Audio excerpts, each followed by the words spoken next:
Welcome back, everyone, to the Land of Dawn as SPS Season 5. We reach to the Mobile Legends arena. The quest to greatness continues for the top teams in EU, MENA, and Turkey as they battle it out for regional glory and global acclaim. I'm your host, Liz, and this is the Snapdragon Pro Series.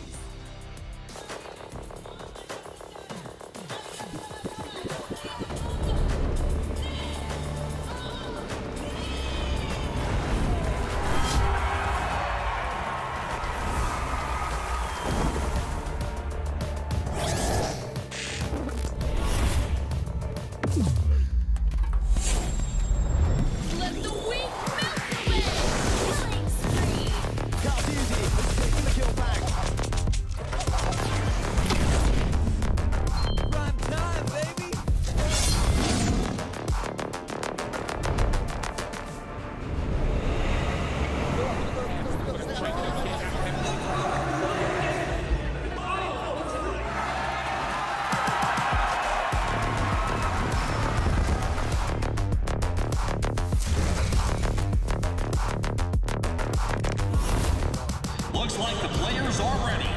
Here we go!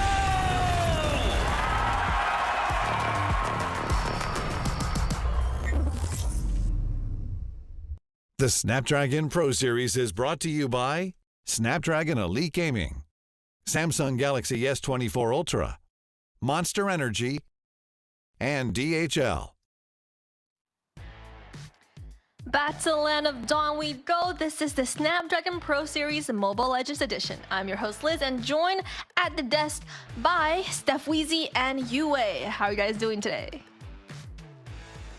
Proud to be here. Proud to be back on the desk for the Snapdragon Pro Series Season 5 to get to see 3 regions fight it out in the Challenge Finals, EU, MENA, and Turkey.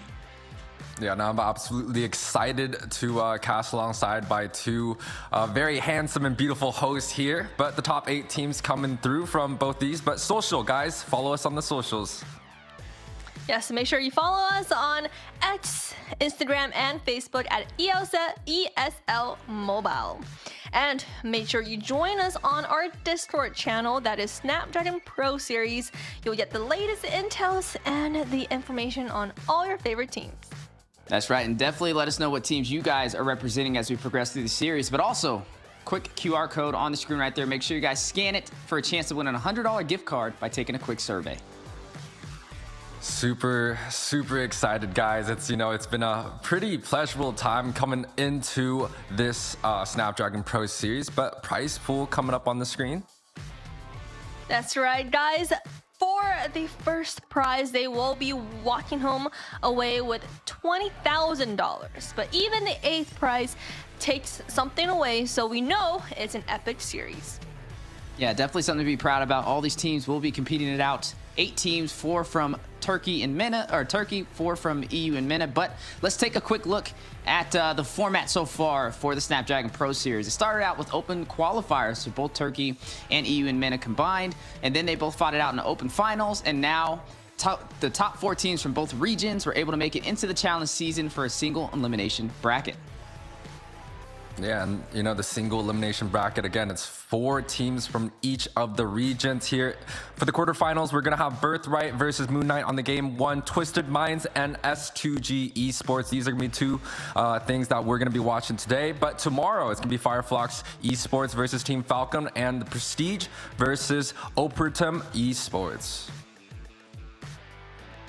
Definitely going to be some exciting series, and today, first up, we will have the quarterfinals number 1 between Birthright and Moon Knight. Second half, we have Twisted Minds versus S2G. Yeah, and I can't wait to see where this goes. All of these series today, both of them will be best of 5, so it's definitely going to be jam-packed with some excitement. Like we said, the first one up is going to be Europe up against Turkey, right? Both these teams got to fight it out through the open finals, through their open qualifiers for their respective regions, and earned a spot in the challenge season. I hope it's going to be a long day today, but, these are 2 great teams coming out from both regions. Birthright up against Moon Knights here. Birthright's roster, we do have Mikazuya, Alejandro, Danny, Chung Moing, and Mark representing their region. That's right. We did get to see Birthright perform before, but we also have Moon Knights coming in today. Chapo, Sanity, Wasted, Exo, and Inception. That's right, spearheading the way out of Turkey. We didn't have the pleasure of casting on the desk for the Turkey Snapdragon Pro Series, but we can see a couple of the highlights from Birthright, which we did get to cast last time you seen us on the desk. Alejandro right there just dominating the team overall, able to push through. Moon Knights, this is some of their gameplay over there for the Snapdragon Pro Series as well, fighting it out and earning their spot as one of the top 8 contenders that you'll be seeing in the challenge season, one of the top teams you'll be seeing today fight it out in our first series. Yeah, and we're really getting into such a exciting part of the meta where there's so many great heroes and so many different types of tactics that nowadays people are using, especially with the recent changes with a lot of the tank items and stuff. You know, a lot of new faces are coming back into the lineup, a lot of new style, especially that Moskov that I think is taking over the world right now. Man, the Moskov, we had it coming for the last series that we casted here, but let's take a look at the team comparisons between these two.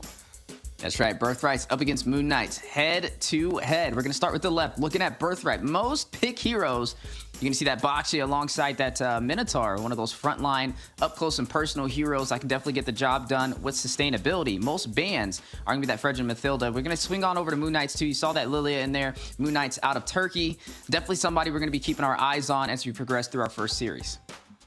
And it's always exciting to kind of see the difference between the regions. We always talk about it, like the North American versus the sea area, and now we actually get to see how things kind of stack up between like EU, Turkey, and this MENA region. And it's really a melting pot today because we see teams coming in from each respective region, and we get to see if either teams, either regions have a different strategy, have a different way that they go about things. So it's definitely exciting to see how the teams are going to come in today. Moskov, I don't know if how I feel about seeing more Moskov gaming. I love to see the Moskov in play, but we all know when the Moskov comes out, it's going to be a long series. Yeah, definitely playing him for the long haul. If you see that Moskov picked up today, a lot of interesting picks have kind of snuck through in the Snapdragon Pro Series. We got to see the Eve come out of nowhere and start showcasing. So I'm definitely excited to see the meta, not only for EU and MENA from what we've seen in the Open Finals, but also Turkey, what they bring to the table. Does the meta shift as we're now in the challenge season, and which team will be able to rise to the occasion? Yeah, and I mean, this is the first time, at least for me, to cast any teams coming out from Turkey. So I'm pretty excited to see how they kind of stack up. And, you know, we've seen the EU and the MENA region. They're quite strong. Their meta coming in, their draft, their IQ plays here. Even their rotations is quite crispy, especially leading up to this point. But Turkey, for me at least, is kind of like that raw element. Like, we don't know how it's going to go. I just want to hope it's going to be a long series here. And I'm sure the teams are going to give you what you're asking for. And this time for Turkey, we do get to see 4 teams come out from one single region to represent their region in the challenge season. So that's definitely got to be something that we're excited for. Yes, definitely hold your guys' flags high. Let us know what teams to be looking out for as we progress through the show today. Like we said, it'll be 2 best-of-5s, the quarterfinals. The first one up is going to be Birthright up against Moon Knight, so I'm excited nonetheless to see Europe go up against Turkey. It is single elimination, so there is no lower bracket. If you get knocked out, you're done. So this is definitely a one-stop shop, and these teams are going to have to bring their A game. We know we've seen a little bit of Birthright kind of dominating. They were fresh off a sweep from C&Q to be able to earn their spot here as qualified in the challenge season. For the opposite side of the table, though, for Turkey up against Moon Knights, their competitor, they got nothing. They were invited, actually. They were invited here, so they definitely earned their spot, not even really having to fight it out in the open qualifiers, just having a spot in the open finals right away, fresh with a sweep, and then earning their spot as qualified. So they've only played 1 series. So we've got a team from Turkey that's only played 1 series up against the team from Europe, Birthright, who has fought the long haul from the bottom, not invited, but definitely earned their spot. It's going to be an amazing series. Yeah, and I mean, we look at these 2 teams, you talked about it. one is invited through, only had to play like 1 or 2 games to get to here, and versus the other one, which kind of had to claw its way through, like going on top of each other. It was brutal, it was bloody, and they had to kind of like fight their way. So who kind of has a little bit of the advantage, you would have to say? Because I think one actually took a very hard and long route versus the other one had a lot of time to rest and prepare. I mean, UA just brought it to the whole graphic level, but in the end, today is a single elimination bracket, so they really got one chance. As much practice as they possibly could have put into might just push them a little bit further. So I'm, on one end, rooting for the team that had more of that clawing their way up. What do you guys feel? Oh, it's hard. I mean, when you get invited for a reason, but we'll have to see because Twisted Minds did take a loss. They were invited, but they took a loss in their open finals, but they were able to still push through and they earned a spot here. So we'll have to kind of see. Nonetheless, though, let us know, guys, for those who are out there in Turkey, what teams to kind of keep a close eye on. Those in EU and MENA, we have a good idea because we were with you guys casting those games, but nonetheless, would still love to hear your guys' support. For those who weren't able to catch the open finals, you can definitely catch it all live. Just check out the Snapdragon Pro Series social media for all the amazing highlights, or even better, just go watch the entire live stream to get an overall picture of these teams fighting it out. But nonetheless, today, like we said, 2 series, best of 5s. Up on the board first is going to be Turkey going up against Europe. Both of them ready to fight it out and hold that banner high. And I think this is a cool, amazing thing for Europe, right? Europe, for a while, has been trying to step into the pro scene of MLBB, and now actually having that spotlight with the Snapdragon Pro Series. You can tell there's a lot of pride there for the Europe region to kind of showcase the talent. Yes, that is right, guys. The show is going to start soon, and once again, UA, take the show your way. Oh man, okay. EU MENA versus Turkey here. Game number 1 up on the board already. It's quite exciting. Again, to compare the meta from the different regions, and especially on such a high level, the priorities, it's all going to be a little bit different. And even just looking at the bans, there's already a difference, even just from the I mean we already know right here the Nolan gets taken out for the jungler. I know Alejandro loves that pick there. Yeah, but the Luyi does slip through the cracks, and we've seen the Luyi on multiple different pro scenes be a problem. And this early in the draft, I mean, I'm not too against it, right? You're already going up against the Barats. It's an easy target to be able to hit and group up with that duality. But the biggest thing about the Luyi is that diversion gameplay, right? It's what separates a good Luyi player from a great Luyi player. Typically, the great Luyi players will use that diversion super early. They'll get to those neutral objectives first, get to that turtle, get to that side lane. Sometimes even use it just to get to an opposing lane to clear some minions for a slight advantage in a matter of seconds, which can make the difference for the early game. All right, Weezy, I have to be honest. I've been kind of indulging myself in a lot of Myanmar MPLs, and they're kind of having their grand finals happening soon. But they have players there that just pick this Natan up during the first phase, and this is something that's pretty uncommon in our region. Right? Natan does come out to show, but the confidence, and if they have the ability to play, it's an absolute ticking time bomb. And for the side of Moon Knight here, it definitely feels like it's their strategy, picking up one of the best junglers after Fredrin, and now pairing up with this late game explosiveness. Something that Birthrights really have to make sure they have the ability to stop him when it comes down to that mid and late game. Well, I mean, the Natan's definitely something I'm going to keep a close eye on. Credits over there to the Myanmar region that you've been indulging so heavily in. But I do agree with you on how good the Natan can perform in the right hands, right? But it takes the right hand to be able to pull it off, and that's what we're going to be looking at today from the side of Moon Knights, right? Natan is more that mid to late game power spikes to be able to kind of deal that damage to the team. But one of the things that Natan offers, not only is the magic damage, but also the mobility, survivability from the entropy is what really gets him online. But if you get delayed in the slightest in the early game, then it becomes a little bit more of a challenge to be that damage dealer that the team's kind of relying on. On the opposite side of the table for Birthright, they are going for something that's a little bit more textbook, or something that we've been seeing way more often prioritized, even heavier than the Natan, is this Roger, right? The Roger who can be early, aggressive. As soon as he gets that level 4, has that Lycan pounce, can switch to that wood form, has the mobility, pretty much can do it all. Does require him to play a little bit more up close and personal though, so maybe that's something that Moon Knight can kind of lean in on. But when we're looking at Birthright's composition so far, this is all early game that we're seeing. Yeah, and I mean, early game is pretty much the name of the game, especially if you can just win and snowball early on. There's not going to be too much in the late game. And actually, Birthright is one of those teams that are quite dominant in terms of the assassin hero pool, right? Alejandro, definitely an expert on that. Nolan, you know, it's a respect ban. And quite honestly, nowadays, people don't even ban that out. And the side of Moon Knight is just kind of going for that insurance policy, taking that off the board. But the second phase is available now. The R-Lot, which pairs so great with the Lu Yi, actually has been let go, and I'm excited to see, is Alejandro going to be playing something like an assassin centric, maybe going for the Ling or the Fanny to do just kind of out rotate, or maybe going for more of the traditional sets and sustain like the Baksha or even the Akai here. Or the X-Borg could kind of slip through the cracks if they do want to run both, jungle for the banned. damage. Oh, X-Borg was first banned. Oh, so that's gone. So yeah, they are limiting the jungle capability for sure. It's going to kind of put Alejandro in a little bit of a pinch. I think that Akai may be a valuable option, especially up against the Barats, especially up against a Yuzong, who's going to try and close that distance and set him up to not allow him to get those neutral objectives.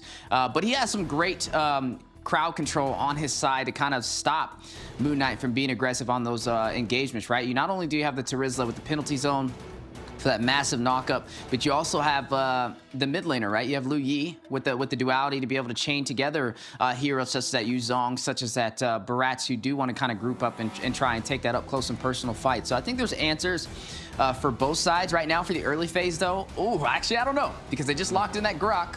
And that's the perfect answer to the anti-immunity for the crowd control that Birthright has to offer.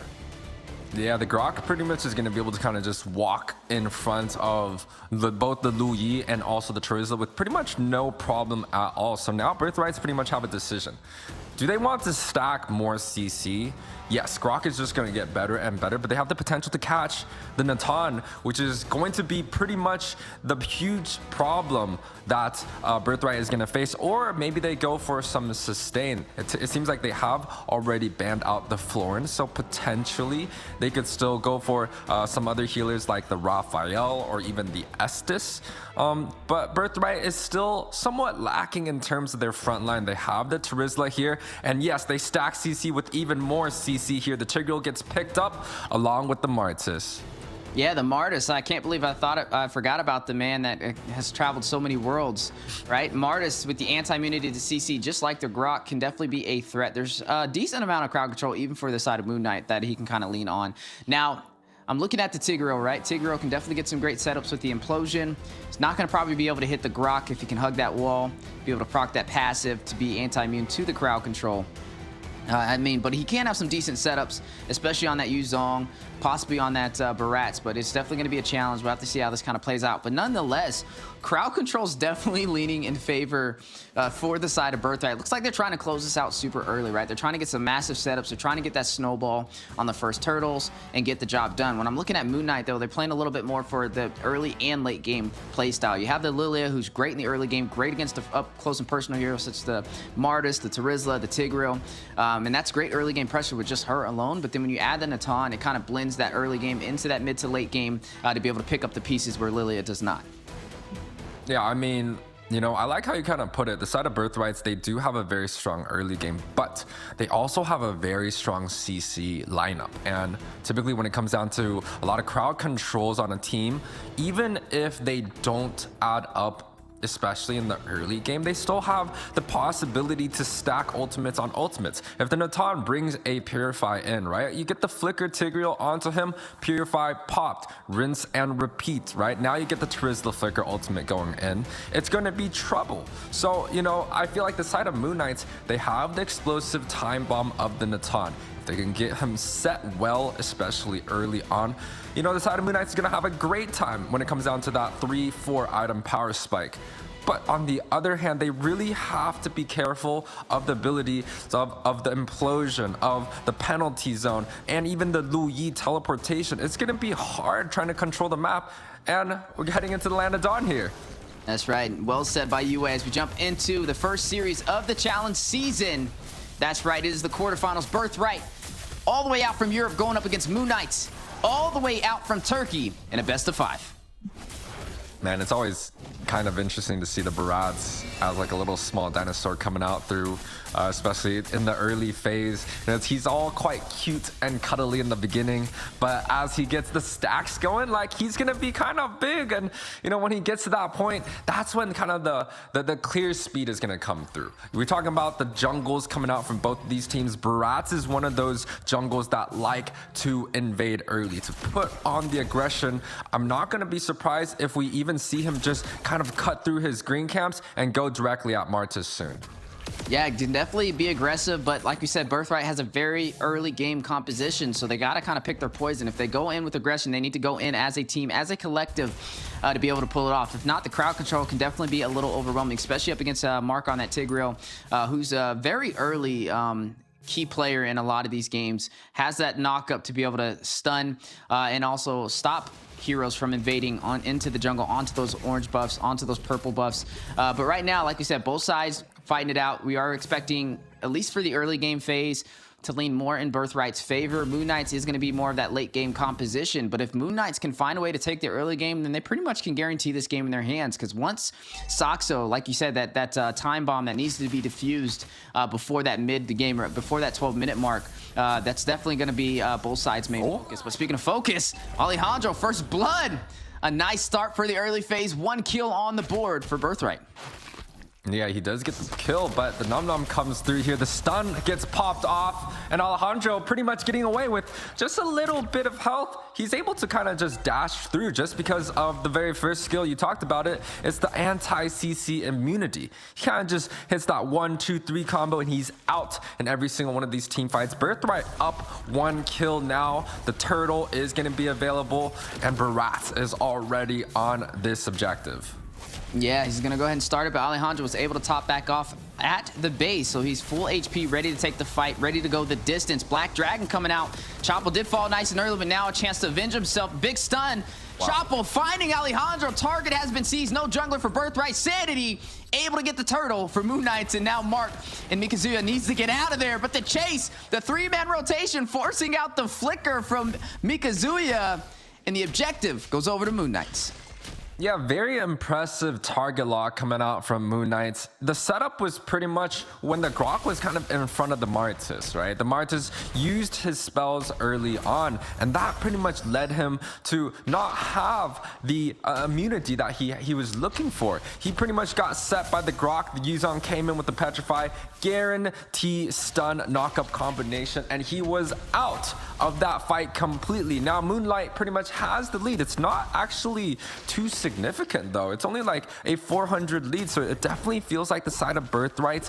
Although they did lose the very first objective in terms of their macro, it's quite good and they're holding up quite well. I think it only really played out because Alejandro was able to take down Chapo right before that turtle play, but keep in mind, I mean, it still hits a little bit harder for the side of Birthright because they are the early game composition. They lost their first turtle, which means if they're not winning in the early game, it's only going to get harder from here. Sanity is going to take down Mikazuya as well.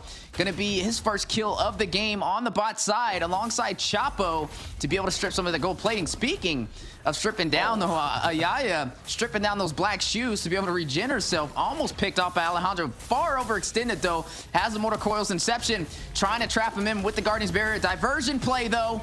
Does possibly come in. Here comes that duality we talk about. Inception very low. Oh, my goodness. Oh. Saxo with the entropy back to the mid lane, making the most out of survivability of that ultimate, able to live for another day, but may not be the same story for Mark trying to get out of there. Danny trying to stop Sanity with the duality, able to get Mark back to safety. Yeah, that's the big Barats coming through the jungle. You know, when he's small and cuddly, he's not going to really have too much of that damage. But when he is in this full stack form, he's just going to be running around. He's going to have high sustain, low in terms of it. He's going to have also tenacity that's built in. So he pretty much can just walk anywhere, even with the amount of CC that Birthright is stacking up. They have to find a way to deal with the Barats. Barats gets more health the later the game goes, right? He's going to have a lot more defense, and quite honestly, with the new build that's coming up, I'm expecting like brute forces coming out from both of their junglers. And even take a look at this objective. Uncompletely contested here, a complete free objective for the side of Moon Knights already. Yeah, but Danny on the top side is able to get a kill, find Soxo, trying to push up there, trying to find the trade for losing that turtle. Birthright looking for some answers. Danny will follow Ayaya, getting one kill. Inception getting the other, finds Chung, 2 members down for the side of Birthright. And back to safety they go. Inception barely hanging on by a thread, but able to get out with his life. A very, very fast an aggressive kind of kill oriented team. Moon Knights here pretty much with the advantage, but Birthrights once again here, they are down in kills, they are down in 2 objectives, and somehow the goal lead is still quite close. A 1k lead within 6 minutes, that's pretty much nothing. And if they are able to keep this up the mid game, honestly, Birthright's gonna have potential. Ooh, speaking of potential, trying to take down another turret. Alejandro finds Soxo. Sanity takes the turret for Moon Knights. Alejandro takes down Sanity, gets a triple, finds Exception. A Maniac on the way. But wait a second, he gets out of there. Use the black shoes. Ayaya trying to escape, but can't escape the Maniac. Alejandro puts it through the mid lane, going for the Savage. One more hit. No. Mark with the steal. Denies Alejandro his glory, but a technical full wipeout on the Moon Knights. I was just gonna say, Weezy, that's quite foul there. The Tigreal's gonna be the one that picks it up. Now, this is still great for the side of Birthright, right? They got the snowball they're looking for, and quite honestly, Martis is one of those junglers recently that hasn't been coming into light, but to be able to connect on all 5 of those kills, 6 minutes, this is a huge snowball that Moon Knight has to deal with, and if they can't, it's gonna be tough. Yeah, speaking of tough, a lot of crowd control. Black Dragon hovering around. Diversion play goes out. Mark will fall. Ayaya is going to be the one to pick up that kill for Moon Knights. May be able to get another with the shot essence and residue onto Mikazuya. We'll be able to get out of there. Chapo still pretty much full HP in that engagement. And now the opportunity has opened to be able to take the tier 1 in the mid lane for the Moon Knights. Soxo will be the one to drop it down, opening up the map in Moon Knight's favor. Wow. I am quite impressed with the ability to bounce back on Moon Knights' side. They just almost gave this Alejandro a 5 kills, and now they're just completely bouncing back. They've kind of closed the gap at mid, and the retribution does come through, but Alejandro gets stunned. Yeah, it does get stunned. Has the mortar coils, but not enough to escape. Sanity is going to be the one to pick up that kill. Down goes the jungler for the side of Birthright, and Moon Knight still being aggressive, able to take that turtle. 3 under their belt so far, and now invading the jungle of Birthright. Yeah, it's quite back and forth coming out from these 2 teams. I actually expected Birthright to kind of snowball away with the 5 kills. Maybe Moon Knight's going to play a little bit more defensively, but no. Moon Knight just completely come up on the challenge and back here. Oh, speaking of challenge season on the way. Mikazuya able to take down Soxo. Inception quickly making his way back to the mid lane, hugging that wall for dear life to escape that crowd control.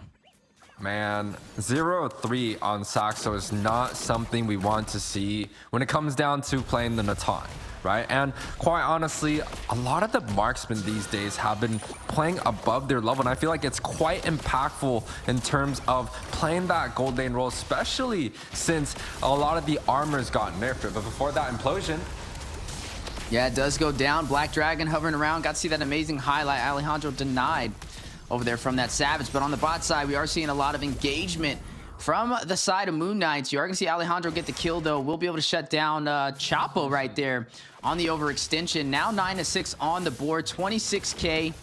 Both sides pretty much even in the economy. Very aggressive in the first 10 minutes. Man, you know, quite honestly, I would be a little bit mad if, you know, my teammates came onto the biggest stage and kind of just whack-a-mole into that Savage just denying it away from me. But, you know, Alejandro, it seems like he has kind of kept his calm here. He was able to pick up a kill during that highlight reel. So, you know, a little bit back into their favorites. 9-6, 10 minutes in. We're heading into that mid-game where both teams are going to be kind of building up into that 2-3 item slot. For the Roger, I'm kind of interested to see if he is opting to go for the on-hit kind of corrosion, DHS, golden staff, or did he opt to go for something like the endless battle into like a wind talker, right? And these two builds are a little bit different because I feel like Birthright lacks the late game damage. So if the Roger actually opts to go for the corrosion DHS, I think that's a great response to deal with the Brats, which quite honestly Birthright's having a trouble to deal with. He's just so extremely tanky and he's just so fast and has such a high damage. It's quite hard, but the Divergent coming through for some vision. Yeah, it gives a little bit of vision. Not going to be able to opt in on the opportunity, but it's going to force Moon Knights out of the Lord Pit, which means ground control now working inside of Birthright's favor to possibly be able to take this. But Alejandro's in the mid lane, right? They're trying to push up these minions. They're trying to kind of take these minor advantages in the lanes to force Moon Knights out of the Lord Pit entirely. And so far, they're doing a really good job at it. But Moon Knight not letting their foot off the gas. Yeah, both teams are kind of just playing around with the Lord Dance here. Now, in terms of the objectives, I have to give it to Moon Knights. They have the Yuzong, which is picked up during the first phase, and they also have a very strong utility jungles on this Barats here, and the Nom Nom comes through. Yeah, it's going to come through. Gets a massive stun onto me, onto Mark. Big knock with the Wild Charge. Black Dragon hovering around with the Furious Soul Grip. May be able to get a kill. Chung is going to take down Inception. One member down. Make that two as Alejandro takes down Chapo. Moon Knight shambling, scrambling, trying to get out of there. Alejandro finds Saxo. Able to make that three. And now an opportunity to be able to take this Lord with no contest.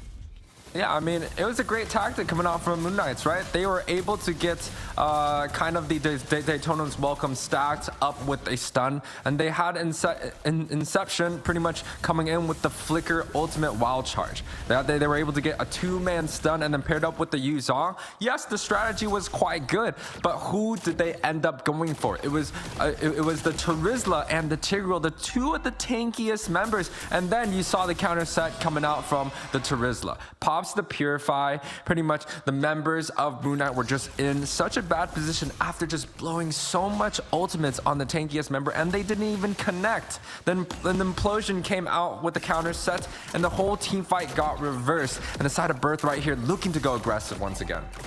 Yeah, you're going to see that Divergent play for Mark. Sends him up into the bush alongside Inception. That's the Flicker. Now going to be able to take the tier 2. Does have the Flicker play. The tier 2 still intact though. Birthright trying to seize the opportunity. Big damage onto Mikazuya with the entropy provided over there by Saxo. Mikazuya barely able to get out of there. Implosion play though does grab Sanity. Only one member for Moon Knights though. Mark needing to get out of there. Will fall. Yaya able to get the kill. First member falling in this engagement. Will be one member shy for the side of Birthright. Danny takes out Chapo, evening out the numbers and gaining a couple more. Sanity will fall. Even Saxo as well. 3 members down for the side of Moon Knights to 1 on Birthright, and now they go in for the opportunity to open up the base, knocking on the door. Moon Knights need to find a way to push them out, but Alejandro will kick it wide open.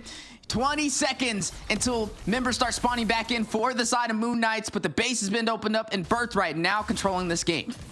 Man, cool, calm, and collective from the side of Birthright here. Even though, you know, I was expecting the Implosion Flicker to kind of come through and hit like 3-4 members. They only got 1, but still, look at the aggressiveness. They're clearing out all the they're clearing out all the inhibitor turrets here, and now they're looking for more. Yeah, they're looking for glory. They're trying to show Europe that they're here to stay. They're trying to knock down Turkey, but you are going to see both teams fighting out. Det is welcome for the stun onto the wall and the knock-up onto Mikazuya, giving him everything they've got. Danny will respond back, finds Chapo, finds Saxo with the duality. Alejandro finds Sanity. 3 members down for Moon Knights. An opportunity for a game number 1 for Birthright. They're going in for Alejandro, 10% HP, but the base crystal falling faster than he is. One more shot and down it goes. Birthright takes game number 1 against Moon Knights. I mean, You know, Weezy, I felt like Moon Knights kind of had the late game advantage in terms of the draw, but in terms of the heroes that Moon Knight was trying to select for these team fights, they were always going for things like the Terizla and the Tigreal. Even in that last fight, they were on Mika pretty much like nothing, and then Mark came in with like a 3-4 man implosion. It's something expected, but Moon Knight really has to go back and see who they should be focusing on some of these team fights. I feel like they have to try and focus onto the backside. Look at the statistics, right? 9-2-6 for that Martis. Danny played a great game, 5-1-11, and take a look at some of these highlights. Yeah, a lot of the highlights, but the story overall was working in Birthright's favor. The power crowd control prevailing. With the slight mistakes that Moonlight would make, they were quickly punished, and the synergy from Birthright's definitely was shining. Right here was the highlight of the day so far, and only our first series, the denial. Bittersweet steal from Mark himself. I know Europe is stomping and earthquakes going on over there after that. I would say the biggest steal in history for Europe right now on the pro scene. Credits to Mark over there on the Tigreal. Honestly, I don't know what's more challenging. Getting that Savage on the Martis or getting that 5th kill to deny it with the Tigreal. But nonetheless, it looks like Mark a little bit quicker to the punch to be able to deny him that sweet victory. But victory still worked in the team's favor as you've seen them push through. Took all the inhibitors at that 14-minute mark and were able to close this game out with a fancy finish. Yeah, an absolutely stunning performance by the side of Birthright here. 19-8 is going to be the overall. And look at the team fight participation across the board. Mark there with like a staggering like 70-80%, leading the team in terms of these team fights. And that's what I'm talking about, right? You bring the Tigreal into the picture, and you're taking away the ability of Moon Knight to have a free team fight. The flicker implosion is always there, and the side of Moon Knight just has to be careful. And honestly, the side of Birthright, their macro plays early on. We're talking about 2 turtles down objective, and quite honestly, a lot of the snowballing coming out was actually from Moon Knight. But on the reverse, Birthright here, Alexandro picking up the MVP, 80% kill participation. Pretty much is building a utility style jungler, and even with that, he was able to rack up so much kills, Weezy. He had so much impact rotating from the top to the bottom side. You know, it's crazy though. I mean, I feel like Mark did everything in his power to try and stop him from getting that MVP. I feel like Mark wanted that MVP so bad right there, but was not able to pull it through. But nonetheless, Alejandro, yeah, he rose to the occasion. You could tell he wanted that Savage, man. The amount of time that he went from that top lane to that mid lane to try and get that 5th kill, I would say it was a matter of seconds with how quick he was on it. But Mark just quicker to the punch to be able to get that denial. Nonetheless, though, this is a best-of-5 quarterfinals. We're looking at Europe with Birthright up against Turkey with Moon Knights. Moon Knights is now down 1 in this best-of-5. Needing to find a way to kind of even out this series to work in their favor. But so far, Europe a little bit ahead, and it looked like the crowd control was too much to handle for them. So we'll see what happens in game number 2, but something that stood out to me the most from where Moon Knight went wrong was Saxo on the Natan. You talked about the Natan on the Myanmar Pro scene, showcasing, shining, but it was 0-6 for game number 1. What's up with that, UA? Well, I kind of want to bring it to a different perspective. Yes, the Natan didn't perform well, but I felt like the overall strategy of Moon Knights was good. They were all quite great at focusing on specific targets. It's like they made a call. Tigreal and the Terizla. Those are who we're going for, which is okay in certain comps, but not for a Natan, in my opinion.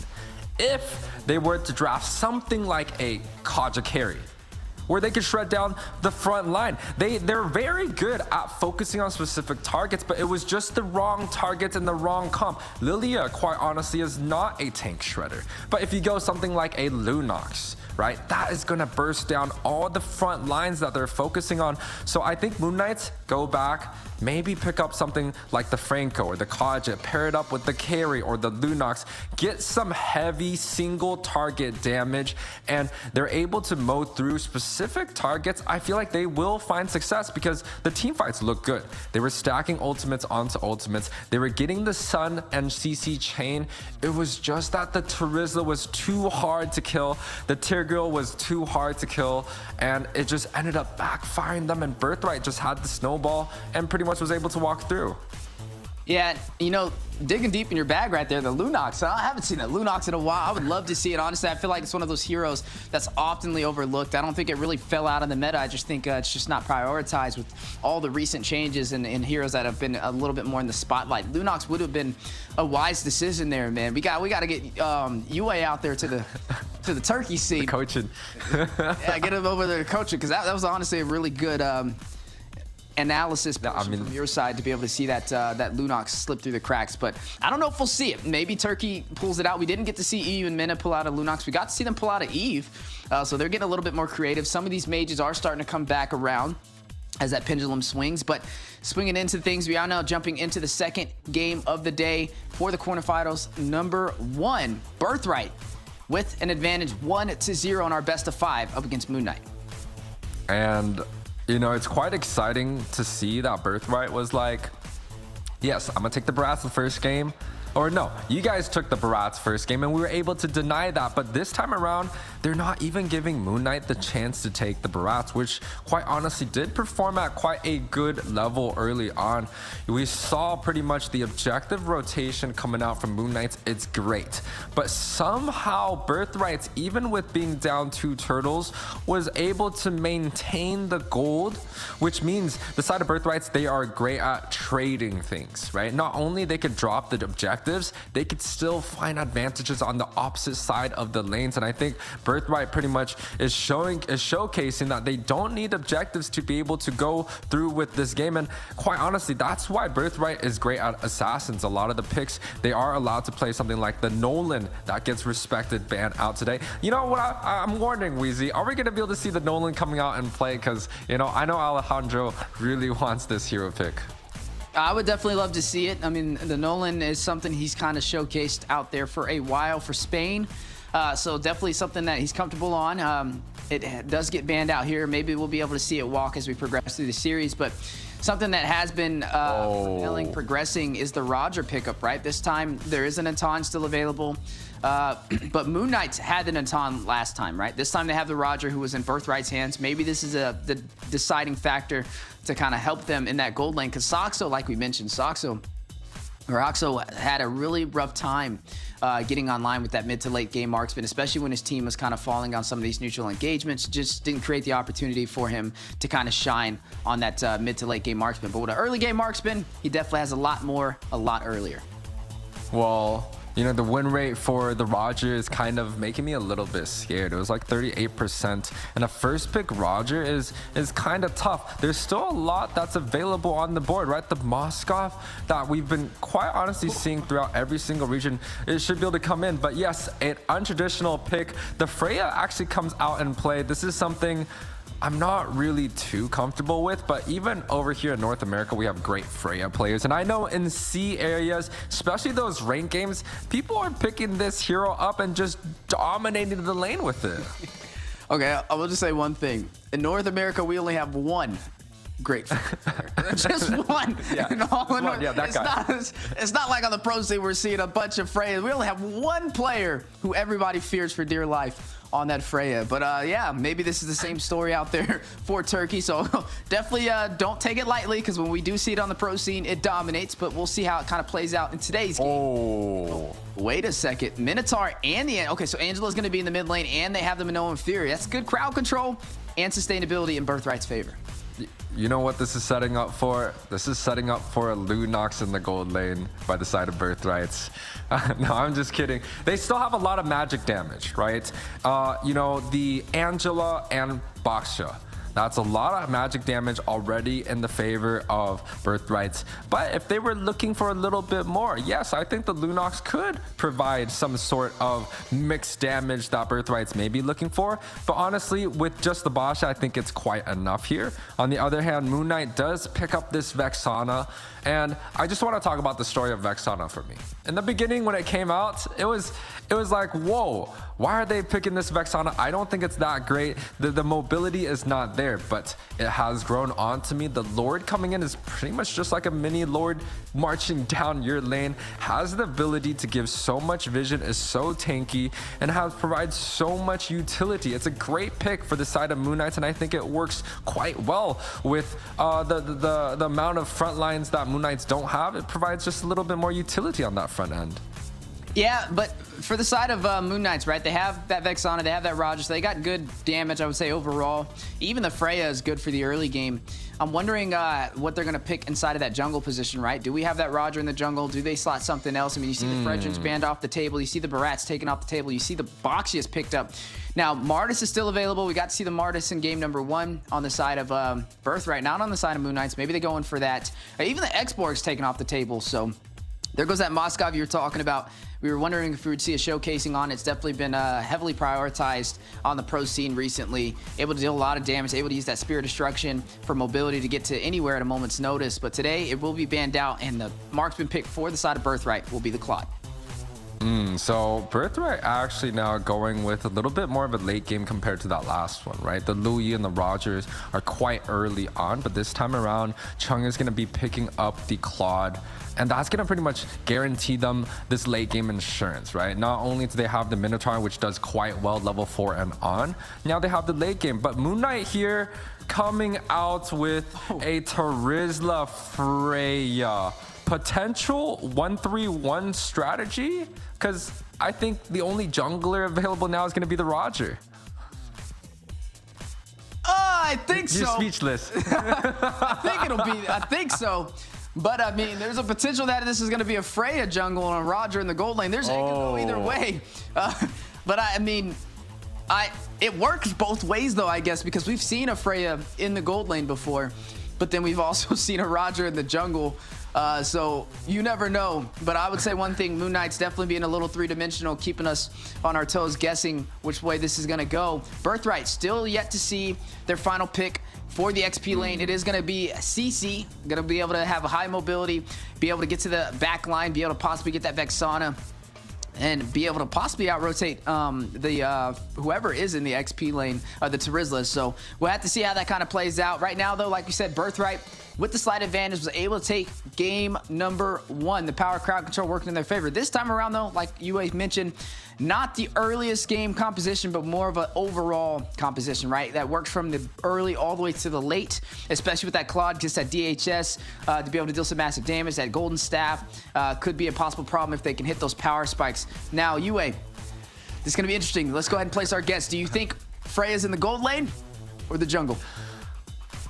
I think that the side of Moon Knights are going to play a 1-3-1. And typically in 1-3-1s, they have strong lanes coming out from both ends, both in the gold and the XP. Strong lanes mean we don't have to put too much resources to be able to defend. Those heroes like Freya and Terizla can hold against a 1v2, 1v3. But before that, we're going to jump into Atlanta. Don, I think you are going to be correct, though. Oh! Yes, ladies and gentlemen. Breaking the chains, shifting the meta. Game number 2 of the Snapdragon Pro Series quarterfinals. Moon Knight up against Birthright in the jungle. Sanity will be running the Freya for the side of Moon Knights. In the jungle for Birthright, we are going to be seeing the Boxia pickup. Which one will prevail? Okay, Basha is great at invading, great at lane clear speeds. Before that 10-minute mark, I do believe the jungle dominance is going to be for this Basha. But the Freya jungle is something I've actually never really seen before, so I'm quite excited to see how fast it goes through. But even if you just take a look at the jungle speed here, look at Basha. He already finished both of his buck, and he's looking to invade with the retribution available. This is bad news here. Oh, this is huge if he can get the denial here, but look at the damage. Alejandro, he needs to get out of there. The Terrify, the crowd control, an Inception will take him out of this game. 1 death for Birthright on their jungler, a massive advantage for Moon Knights for the early phase. Okay, you know, Alejandro, I think the tactic was correct. He was able to get both the buffs. He knew that the Freya was having a late rotation, but now he's getting caught again here. He's not even level 4. Oh, he needs to get out of there. Alejandro. I think that's how the song goes, but only get to say it twice as down he goes. And Moon Knight's able to pick up their second kill of the game. Their second kill toward Alejandro, on top of that, delaying him in the jungle rotations, massively pushing up sanity on this Freya. This is massive as a kind of a Freya opener in the jungle. This is something that is extremely uncommon and something I haven't seen before, potentially getting a retribution. Nope, Alejandro does hold on to the retri, so they are gonna have the ability to go 50-50 in this objective, but the Freya is fed here. Yeah, definitely fed. You're going to see the Heart Guard activated. Sanity will be able to get the turtle for Moon Knight. Heart Guard onto Alejandro, trying to avenge those 2 deaths he got in the early game. Now onto Sanity, but Inception with the Tyrant's Revenge for the setup and the rage onto the wall. Ayaya will fall. That is going to be Mikazuya picking up that kill. Big knockup, though, with the penalty zone. Inception forced to use a flicker. Sanity will fall. Mikazuya being able to pick up the kill, but falls to Inception.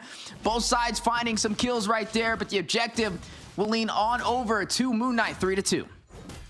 Man, I just want to say how refreshing it is to cast these 2 teams in this series, because quite honestly, they aren't afraid to disrupt the snowball coming out from the enemy team here, right? Birthright is the one that is down in terms of the first few kills, down in terms of the very first objective, yet Alejandro has the objective mindset to just go on in ahead, has the Heart Guard, and looking for a turnaround in the snowball, and they were able to get so, right? They denied Sanity a death. I mean, they pretty much put him back into the Summoner's Rift, and then they're also now pretty much heading into the snowball, and they are okay in terms of the gold. The early game now pretty much doesn't really matter. The snowball has been disrupted, and Birthright here now is looking for a little bit more.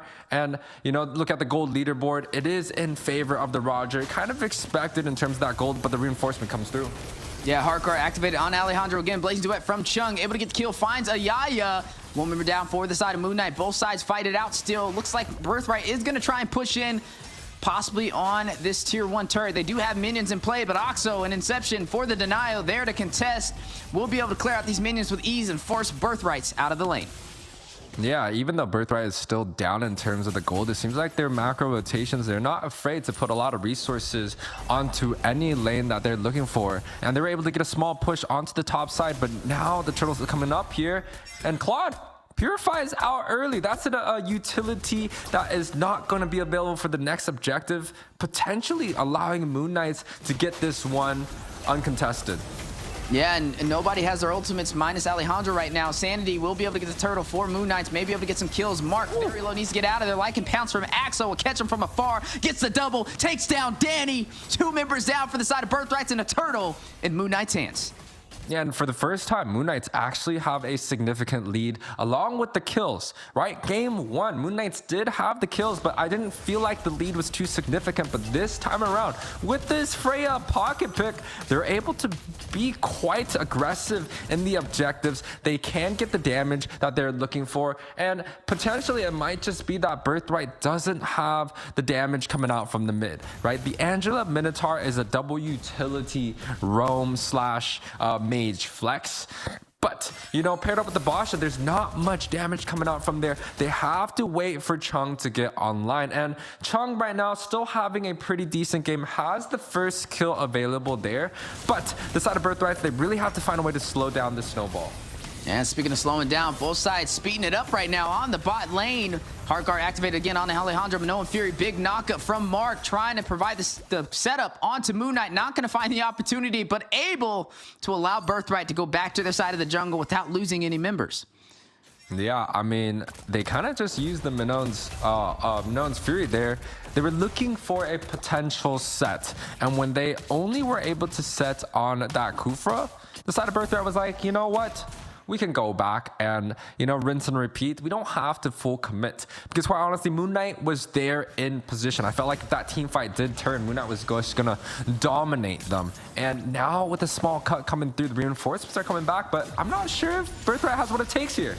They said that Manoa and Fury saved you once, but it's not gonna save you again. Alejandro taking a lot of damage alongside Mark, needing to get out of there. Cheung does have the BMI, does have the Blazing Duet. if he does want to go in for this engagement, but you are going to go ahead and see the turrets pushed in. Turtle does spawn. Alejandro hit with the knock-up. Heart guard hovering around him, possibly going to drop in to keep him alive. Hit with the Terrify, a lot of damage. Needs to get to him in time, and Yaya going to shut Alejandro down before Danny can proc that heart guard. With their jungler down, yet another objective will go to the side of Moon Knight. Yeah, we're looking at about a 4K gold lead, 7 minutes, and this is quite good here. Talent's Revenge coming through here, potentially pushing for the mid. Ooh, big but no inferior for the quad knockup, and now a possible Lycan pounce and a penalty zone into the turret. Chapo, El Chapo, able to take down Mark. Axo finds Mikazuya, 2 members falling in the mid lane for Birthright. Moon Knight on the push with the minions, with the Eternal Guard, a Tyrant's Revenge. Knock it up, and the Rage on the wall for the stun, and the Terrify. Eternal Guard of Yaya will be able to find Alejandro. 3 members down for Birthright, and the tier 1 turret will fall. Man, Inception here with the impact plays over and over and over. He is sitting at a whopping 2-0-7, leading his team in terms of team fight participation. He's 100% on a Kufra, Wheezy. This is something I used to play Roam here, and I can't even get a KDA on that with like the most simple heroes like Mattel. Oh, before. Whoa! You scared me here, Wheezy. The camera jumped inside of the blazing duet with Claude. Did you see that? I've never seen that before. But yeah, the 1v1 engagement, man, it was too spicy not to give some credit to. But speaking of spicy, Mark used the Minoan Fury for the knockup, down to 50% HP, but now Birthright pulling up for some damage. Chapo trying to find Mark, may be able to take him down. Lycan pounce in! Axo takes Mark out. Roger. And now may be able to get out of there, but Danny on the denial will find Axo as a response to taking down Mark. Sanity dealing some damage on Mikazuya, proccing out that Vengeance. Inception will be the one to get the kill, though. 2 members falling for Birthright, 1 on the side of Moon Knights as they still control this game. Yeah, I mean, Inception here with pretty much the hugest front line that Moon Knight pretty much is asking for. Has 100% kill fire, 100% team fight participation, constantly getting great sets, and they're not even dying here. Like, he's able to just reinforce the team over and over and over, staying alive in plenty of these situations and still finding the right pick that they're looking for. Yeah, and right now may be able to get the opportunity for yet another objective with little to no contest. Birthright's not even able to step into the Lord Pit, and that will go into Moon Knight's favor. Chungmyung on the bot side, though, will be able to take the turret for the trade-off. Now on the 1v1, make that 1v2 as Danny with the heart guard to keep Chungmyung alive will be able to get that kill. That is going to be an issue for the side of Moon Knights, as their highest DPS tower pusher gets taken off the board in an off lane where he didn't really necessarily have to be there, right? This is Moon Knight's time to shine, and they're down one of their strongest units. Birthright should be able to find a way to defend this quite well, and Chung is coming online here. They have to be careful. Claude is a late game monster, has the ability to just dash around, has BMI, and pretty much the Blazing Duet can shred down both the Vexana and the Roger. But the objective is onto the top side, and all the members of Moon are actually in a great position. Yeah, may be able to take this tier 2. Should go down with ease, especially with a full HP Lord. Sanity will be able to take the turret on the bot side. Both tier 2s for the bot and top lane will fall. Big knockup, though, with the Eternal Guard from a Yaya. Look at that damage. Took him down to about 25% HP with just one player. Axo will be able to take the last standing tier 2 for the mid lane.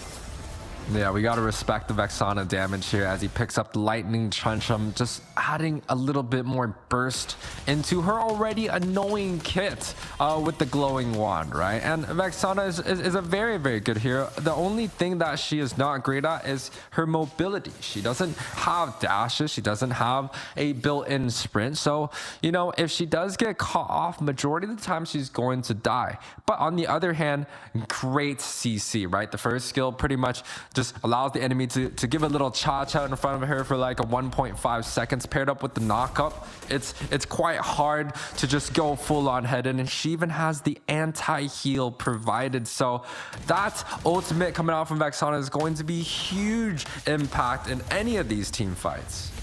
Yeah, and right now that's going to be the difference between both these teams is the team fight. And right now it's working in Moon Knight's favor. As a collective, with the presence of Inception on this Kufra, just able to find the opportunity, finding those setups every single time both sides clash. If anybody's going to get an MVP from the side of Moon Knights, it has to go over to Inception, just having such a flawless game so far. The Roger, now 14-3. We said Axo in game number 1 on the Natan. Was really having a hard time, but now able to get something that can kind of get online a lot earlier with the Roger pickoff is working in Moon Knight's favor. It's like they kind of analyzed game number 1. They made some adjustments, and it made a major difference in their gameplay. And that's exactly what we're looking for from these teams, right?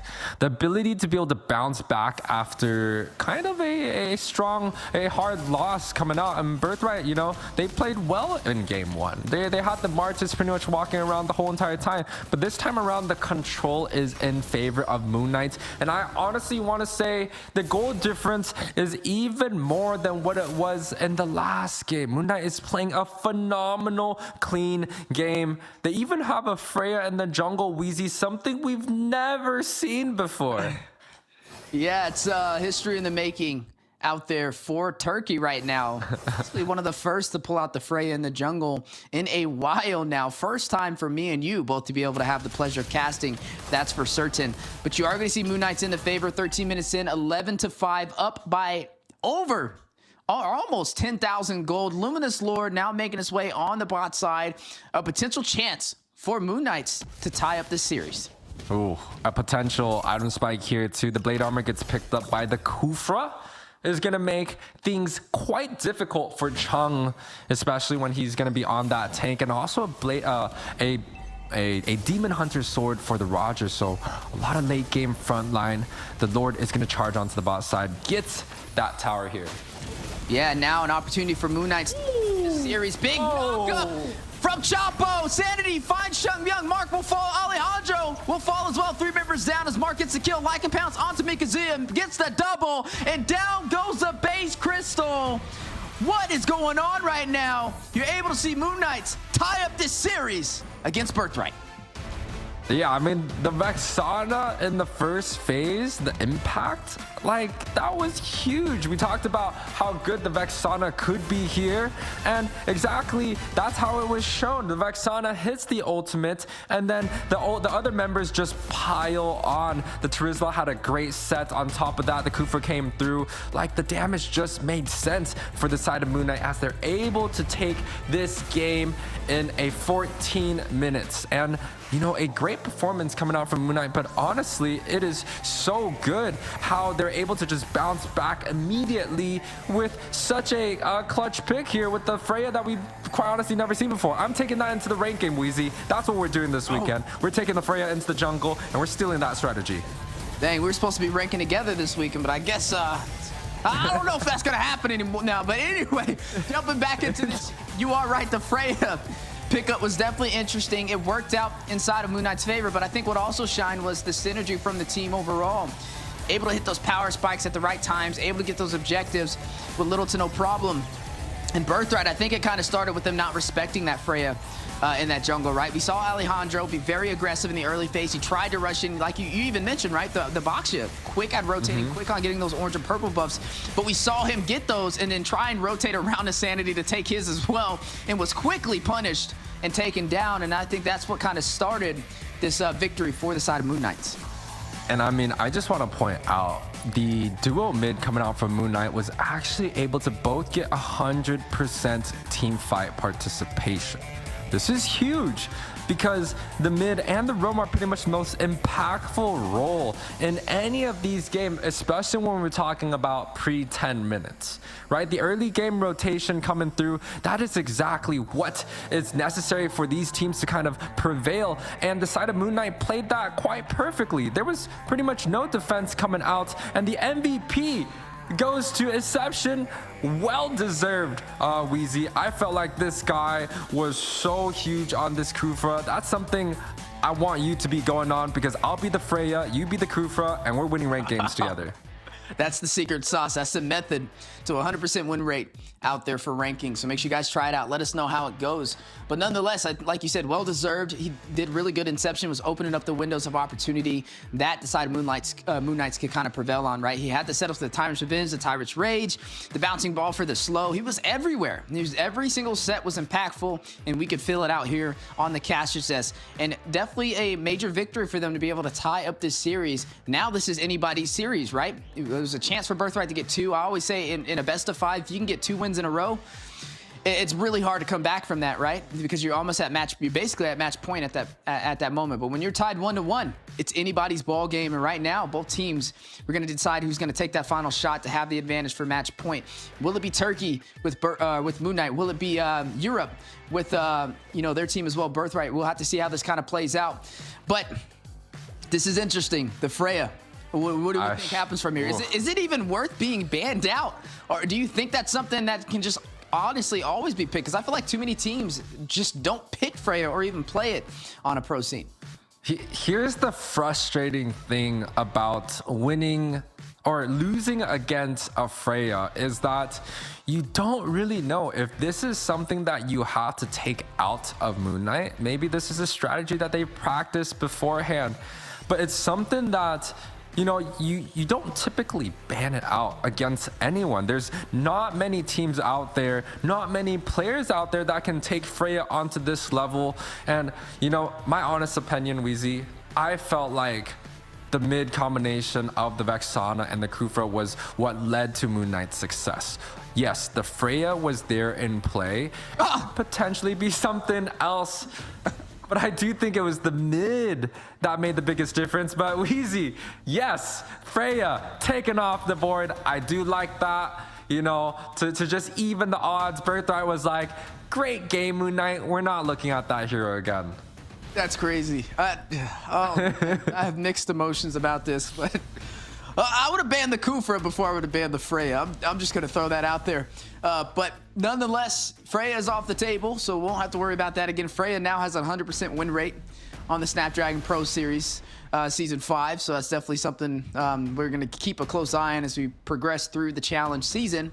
Now, a couple other things that's been shining so far. The Roger has won every single game today with whatever side it was on. So maybe could be prioritized super early for the side of Birthright if they do want to pick this up. Moskov hasn't been respected as much today. It hasn't been picked up at all. The Natan has been priored more over the Moskov recently. Maybe that could be a secret weapon that both these sides can lean on as well. Nonetheless, I think the goal laners should be the heavy focus for the early draft. And what's interesting is that the game too, the Roger was picked first over anything that could have possibly gone through. The side of Moon Knights decided to pick up the Roger first, and it made pretty much the difference, right? He had a decent early game. He was able to do well in lane, pretty much with people ganking from left to right, and he was able to take care of business in the late game to close out the series. To close out the match. So Roger is probably a high impact type of hero pick right now currently for both of these two teams. They really have to watch out for that. But Birthright has the first pick. I'm not gonna be surprised if we see the Roger come out again. Yeah, that's what I would focus on. Barats is still available. It hasn't been banned out yet. It could be a chance. Maybe Fredrin lets that walk. Actually, yeah, I would probably just let both walk, because if you let both walk, then you know for sure that you have a chance of getting that Roger and one of those heavy jungler priod heroes. Or you just ban one out and try and force their hand and say, hey, you either get Barats or you get the Roger, or you get Fredrin or you get the Roger. Nonetheless, both of these will be some smart decisions from both teams, so we'll have to see. Oh, Harith too. Harith, oh, excellent read. Honestly, I would probably leave Harith open here just because the Roger. If they do pick the Roger, you get the Harith. If they get the Harith, I would still get the Roger. But like you said, in the right hands, the Harith can profit. Yeah, so Harith and Roger both available. The Barats and Fredrin matchup are both available. The Yu Zhong is also available. so many different picks. What I would honestly go for is you take the Yuzong, which is one of the best EXPs, and then maybe take the Fredrin here, right? You get the first pick priority on that on that XP and jungle position, and then come back and take the Roger in the second time for the side of Moon Knight. But one thing that they do have to be careful is, you know, the side of Birthright could take the Roger and be greedy. They could take the Roger in the jungle and put the Harith in the gold, and that's going to be quite impactful. But no, the Vexana gets picked up here. That's also a great decision. They played a great Vexana game in the game too. And it's smart because they're still going to pick up the Roger, but they picked that Vexana first because they wanted to have Mage Prio, right? They know third pick right here, they're going to be able to get the Roger, and I think that's the great IQ when it comes to drafting from the side of Moon Knight. Now, the response back, Fredrin should be picked up here. Maybe even the Yuzong could be a possible option. I think they can steal both of these away. Or Roger Jungle. Or Roger Jungle. That's actually true. They could deny the gold. Deny that gold. And have the presence, and it will give them a lot of push potential. So I'm actually down for that as well. I think sometimes picking up a hero is better than banning it or letting the other side pick it up. So we'll have to see how this plays out. Nonetheless, there goes, the Faramis. Okay, I was about to say that too. I was about to say the Faramis has not been picked up, but usually teams worry about picking it up because the Valentina's on the table. But with that Vexana prioed in the first half of the draft for Moon Knights, they don't have to worry about the Valentina anymore, and now sustainability will work inside of Birthright's favor. Yeah, and I mean, honestly, now Moon Knight has to choose between taking the Yuzong or picking up the Roger that's going to get banned out. Either way, I feel like one of them is going to get banned out in the second phase. They did prio the mid, right? And Birthright's actually here picking up a early mid laner. I think they could have went for the Yuzong. The Faramis doesn't get banned out quite early. And no, both teams actually not looking for the Yuzong. Seems like the Terizla has been working much better in terms of the sustain, in terms of the penalty zone. Game one, the Terizla won. And then now in game two, the Terizla won once again with the Vexana. This is the combination that Moon Knight is looking for. You know, maybe Birthright has a ban on the Kufra because it's going to be hard here. Yeah, I mean, the Terizla, I kind of understand where they're going with, because the Faramis requires you to group up so you can kind of get that Netherrealm to proc on you when they do go in for these engagements, to have that second chance at being able to fight with more HP. Now, the Terizla is good because he can drop down with the penalty zone and stun everybody, kind of delaying how long that Netherrealm will kind of keep them in that fight. But then if they pair it up with some more AoE damage, it really could profit. I would even go as far as to say they may not even pick up the Roger here. They may pick sometimes what the Faramis counters, but can also counter the Faramis, and that is the Claude, right? You pick up the Claude here, yep. You have that penalty zone, drop that down for the setup. You have to wait. You have to wait until that Netherrealm procs, but once that procs, use the penalty zone to drop down, go in with the BMI possibly when they're done being stunned, and then you can deal some massive damage and possibly just strip down the entire Netherrealm on top of that. So I always say, like, the Claude and the Faramis, they kind of both cancel each other out in terms of the sustainability with the AoE damage. The bans are quite interesting for me. I like the Exborg and the Minotaur ban. Right, Exborg does well against the Terizla, does well against the Barats, shreds down pretty much all the front line that Moon Knight is setting up for. And the Minotaur is honestly a good pick for both of these teams, right? Vexana paired with the Minotaur, that's a double knock-up combination. And you got the Minotaur with the Fredrin, that also is a double knock-up combination. But the Clint is something a little bit weird for me. Maybe they don't want to put the Clint against the Harith, right? Maybe the Harith just has a bad time. That's one of the matchups that they can't do. But just like you're saying, the Claude is a great matchup for that Faramis. It deals well with the Netherrealm, with the AoE, pretty much sustained there. But there's still a lot available. I talked about it. I think Yuzong might be a priority for the side of Birthrights. And Moon Knight's here connecting with another knockup, something we haven't seen in game one and game two. The Edith gets shown, and the Edith is a very strong pick for the side of Moon Knights. Yeah, and I think it's because they trust in Terizla with the penalty zone for the crowd control, so they're not going to go with some heavy group CC. Yes, the Edith does have some crowd control in her favor, but she has a lot of burst damage as well with that Primal Wrath. So that is going to confirm the Edith in the roam position for the highest chance. I don't see the Terizla going in the roam, but it could happen. It's possible. But I think the Edith should be the roam for the side of Moon Knights. They have great frontline presence, right? That's good for Danny, though, on the Harith. I mean, he's going to be able to dash through with the Zaman Force, the Synchro Fission. and possibly be able to burst them down if they're not careful. But there goes that Yuzong pick that we thought would have went into the hands of Moon Knights, but now going into the hands of Birthrights alongside the Grok to finalize their composition. Grok not having a great win rate in the Snapdragon Pro Series, but nonetheless one of the strongest picks against a lot of the heavy CC, right? To go up and bush check something against an Edith, a Vexana, the Vexana is going to have a very tough time to deal with the wild charge, especially if Grok is able to get onto her. So a great pick nonetheless, paired up with the Yuzong. That's a double dive combination.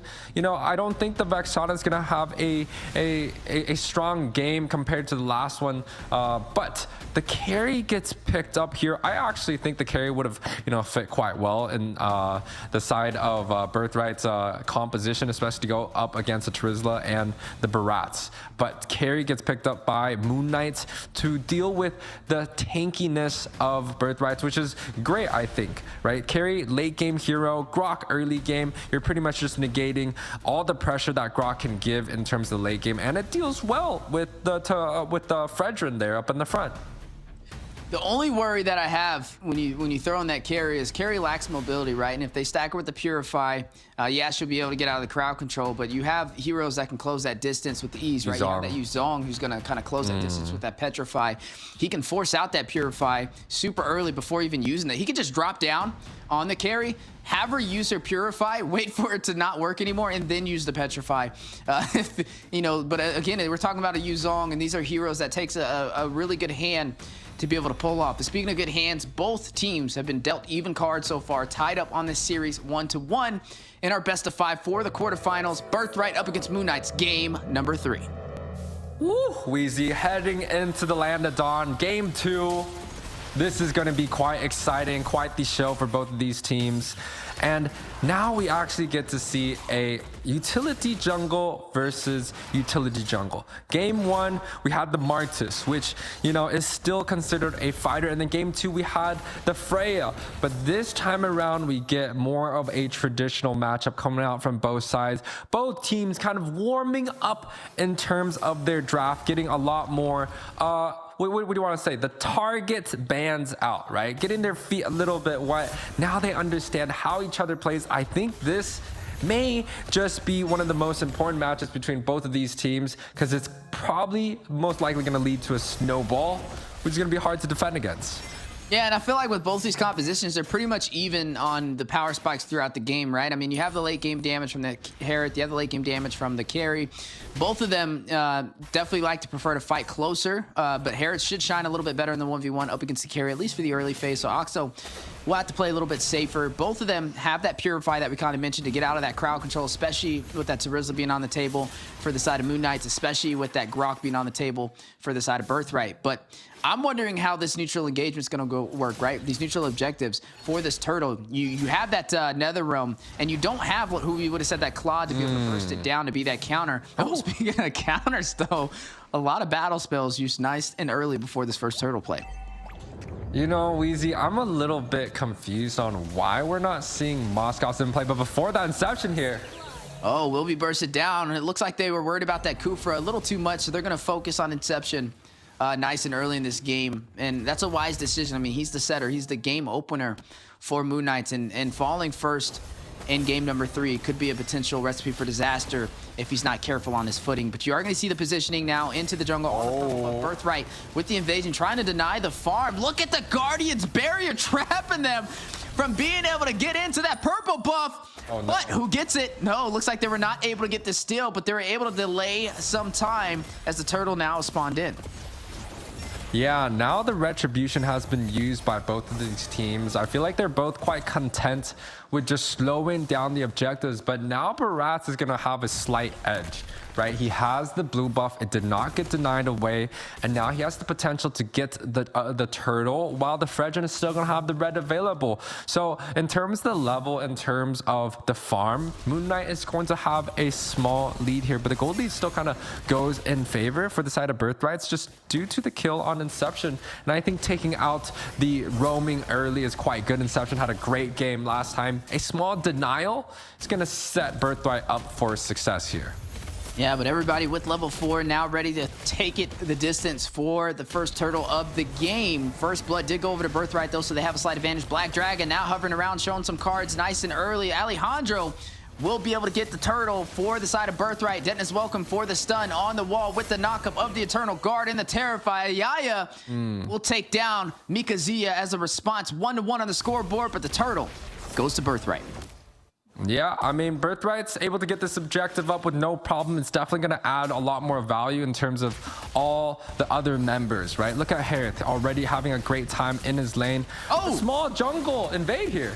Yeah, massive play. Appraiser's Wrath for the shutdown. Alejandro will find Inception to be able to take him down. Kill lead now going in Birthright's favor.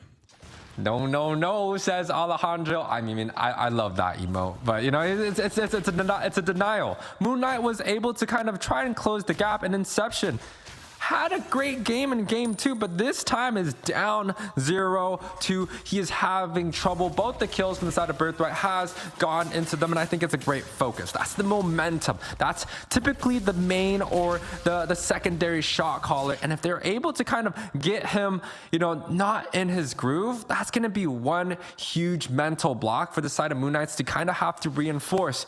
But again, this is the best of the best from all these regions. I'm sure they've seen and been in situations like this before, and look at Inception here. Even with 2 kills down, he's still walking around like he's just gone through the last game winning the MVP. Yeah, but the thing is, he was once the rise, you know, for the side of Moon Knights. Could definitely be the downfall if they're not careful. Downfall, huge wild charge for the double knockup in the mid lane. Mark will be able to find a Yaya, maybe able to get another with the Eternal Guard. And you're going to see the barrier drop down. Appraiser's Wrath will be able to get the kill for Alejandro. Second kill for him of this game as he takes down Inception. I just want to say, Ayaya, he did not move. He literally just stood there, and the CC chain just kept piling on and on and on, and he just died without even touching a button. This is the strength of Birthrights here. They have the ability to be able to do so with the amount of CC that they have, and it's pretty much taking them into this mid game where they're up about 2k gold here, and they're potentially getting the next objective. Yeah, gonna push in for this turtle. The first one did go to Birthright. Maybe able to get another turret will fall. Chung Myung will find Axo on the 1v1 for the bot side. Big knockup though with the wild charge. Power Nature winding up. Both sides still fighting it out. Turtle still intact. Mikasa is gonna rush in. Mikasa trying to find a pickoff, trying to find the kill, forcing out Moon Knights from the turtle pit. Ayaya will shut down Mark though. One member falling for the side of Birthrights, but they're still maintaining that pressure in the turtle pit as you see the entire team of Moon Knights in the mid lane. 6 minutes, 2k lead, a small objective for the side of Birthrights. They're doing quite well for themselves, right? Harith, no death here. The mid and roam combination is still quite good. Yes, Mika has kind of fell in terms of that very first objective, but now he's able to kind of bounce back. We're heading into kind of a time where the carry is going to build up the first and the second item. Typically, it's going to be a corrosion and maybe a Demon Hunter sword, or it could be the golden staff. This is where carry is going to slowly get a little bit more scaling, but at the same time, Harith is going to be dealing tons of damage, and they're chasing Chapo down like he's the next meal. Yeah, definitely going to be chomping down Chapo. And a little bit of a deficit with the numbers, though. Danny will be able to find the kill. 6-2 now on the scoreboard for the side of Birthrights. Just on fire in game number 3. Speaking of fire, though, Meteor raining down in the mid lane from Ayaya.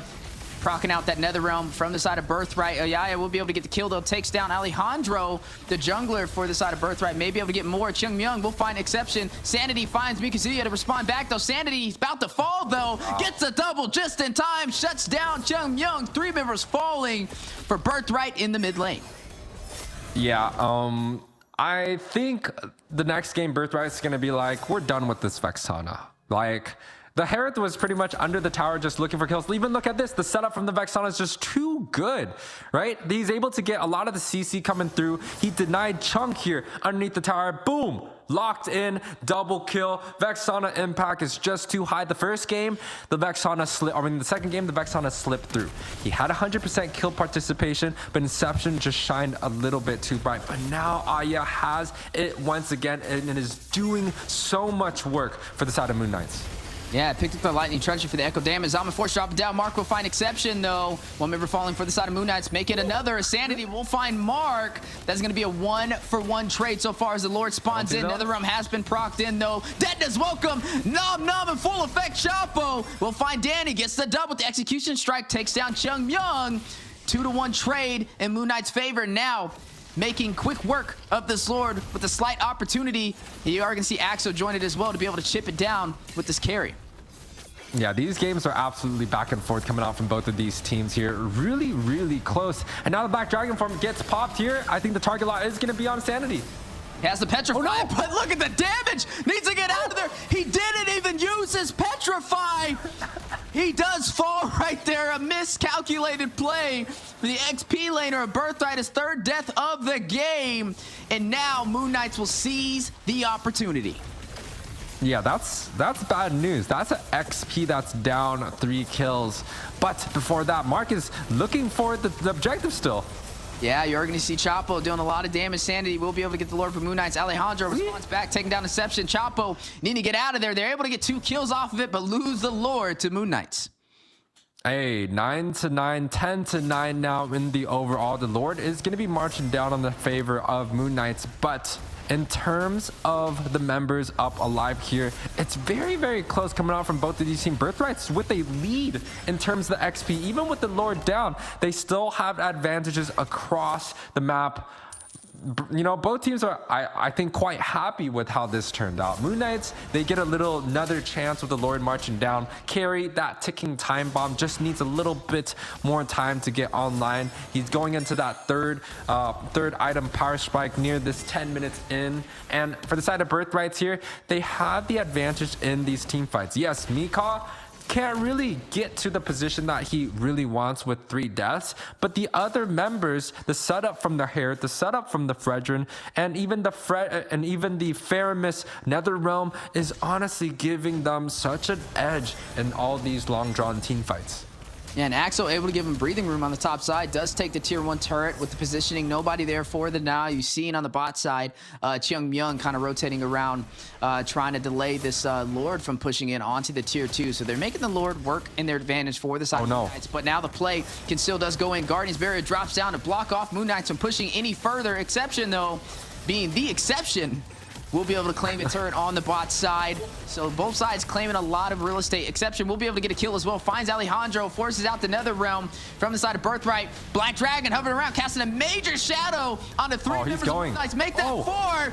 A lot of damage on the way. Uses a Petrify, but not going to be able to stop anyone in their tracks. So Yaya will find Mikazuya, but he does find Sanity before he falls. 2-for-1 trade still in Moon Knight's favor, as they are still pushing through the mid lane, trying to open up this map more on their side.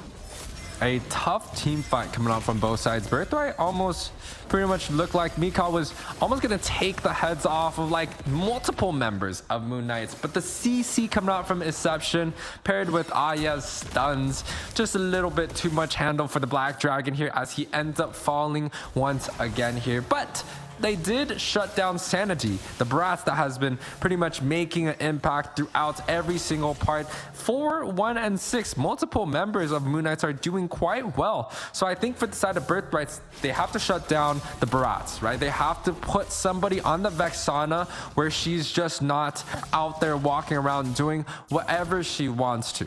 EXO, yes, he is a great value, but so far the impact just has not been strong enough compared to that Vexana and also the Barats. Yeah, you're seeing a lot of that impact in the mid lane. Both sides fighting it out. A very close game from both sides. I would definitely say it's the closest game we've had so far between both contenders. 11-12 on the scoreboard, but now Exception starting the initiation in the mid lane is going to proc that Primal Wrath very early in this engagement. Both sides kind of testing the water. Power Nature winding up on the wall with the conceal play from Mark Danny. Also doing a little bit of damage over there. You are going to see Moon Knights now focusing on this Lord, and they're in a position to possibly take it. But a big wild charge, flicker play, Sanity able to get the retry in time for Moon Knight. Jung Myung finds Chapo. Danny finds Sanity. Jung Myung gets a double on EXO. Ayaya finds Mikazuya. That is going to be a 3-for-1 trade, but the Lord still goes over to Moon Knights. Oh man, Moon Knights were able to get the objective there. Pops the flicker on Aya, able to get away here, but Birthrights with another convincing team fight. It seems like they are well ahead, just sacrificing Mika for a winning team fight, and I think they're all for it, right? Yes, they are losing the Lord pretty much almost every single objective, but I think once they're able to get the next objective here, they should do quite fine. And you know, there's not going to be too much in Moon Knight's hand if the side of Birthright is able to not only get the objective but also win the team fight. So I think Moon Knight here, they have to find a way to get EXO online and deal the damage that he is on this carry late game. They could get a setup, they could get a stun and a peel onto EXO, maybe set him up for success here. They're gonna have a lot more ability to just go forward. And look at Chapo, a little bit of a misplay there. Yeah, it was a very big ultimate. And I think he's trying to catch that Natalia that we've been looking for this entire game. But now the response back, we'll find Ayaya. Down goes the mid laner for Moon Knights. Black Dragon hovering around, trying to get a pick off with the Furious Dive. Yarcy and Mikazuya still in play, though. NetherRealm able to keep him alive last second at 1 HP. Chapo will find Mikazuya. Axo will find Alejandro. Chung Young to respond back, takes down Axo, finds Sanity. Danny is going to be the one to pick up that kill. 2 members falling for the side of Birthright, 3 members down for the side of Moon Knights. Another winning team fight coming out from Birthright. This time, no Lord coming down to save Moon Knights in this, right? And you know, Birthright, they're just having a very convincing win in a lot of these team fights. It could be the NetherRealm impact, it could be the Fredrin just setting up them for great success, and it could also just be the Harith dealing too much damage in such a short period of time so early on in the match. It's very, very hard to match the damage of the Harith, and Chung is pretty much showing exactly what the case is. A first pick Harith leading Birthrights into the success. It's very hard to shut down, but honestly, Danny 4-1-12 is also another player that the side of Moon Knight has to watch out for. Look at the damage. The Faramis is pretty much up ahead of the Harith here, just showing why the Faramis was so good to pick up against the Vexana. Yeah, just having a really good showcasing so far. Birthright still in an advantage in terms of the map, but can't count out Moon Knights just yet. Both teams tied up in this best-of-5 series. Now, past that 15-minute mark, this is the late game, right? The respawn timers are going to be way higher, which means both sides are going to have to play as a collective when it comes to these team fights. Just 1 member shy could be the difference. Look at the difference, though.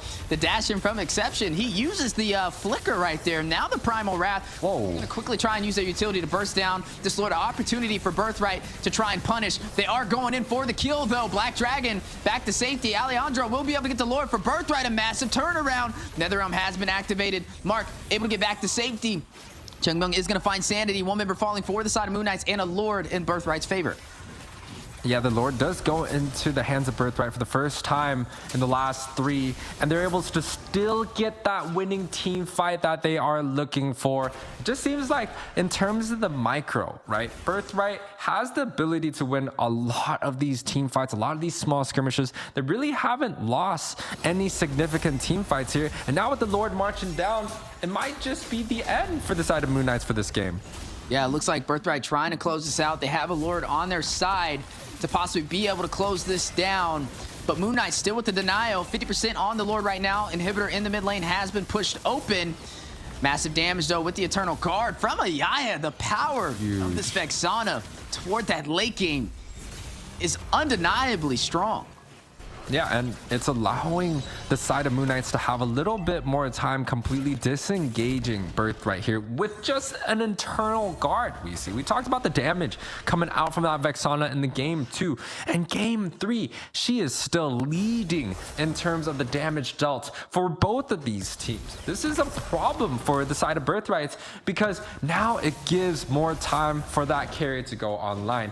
Now, Moon Knights, again, they still have to find a way to set up this carry. I don't feel like they're getting EXO in a good enough position, or they're finding a good enough fight for him to deal tons of damage. It could be that the Grok is just too much to handle, or the Fredrin coming in and out paired with the Black Dragon is too much, and it catches EXO out of position. 1 Purify is not enough. But if Moon Knights is able to get a winning team fight, the carry comes out alive, and they're able to get the pick, it could be very, very nice for the side of Moon Knights, but they really have to back out here. Mark sees them, but the Vexana's in the base. I'm not sure if they know the Vexana's in the base.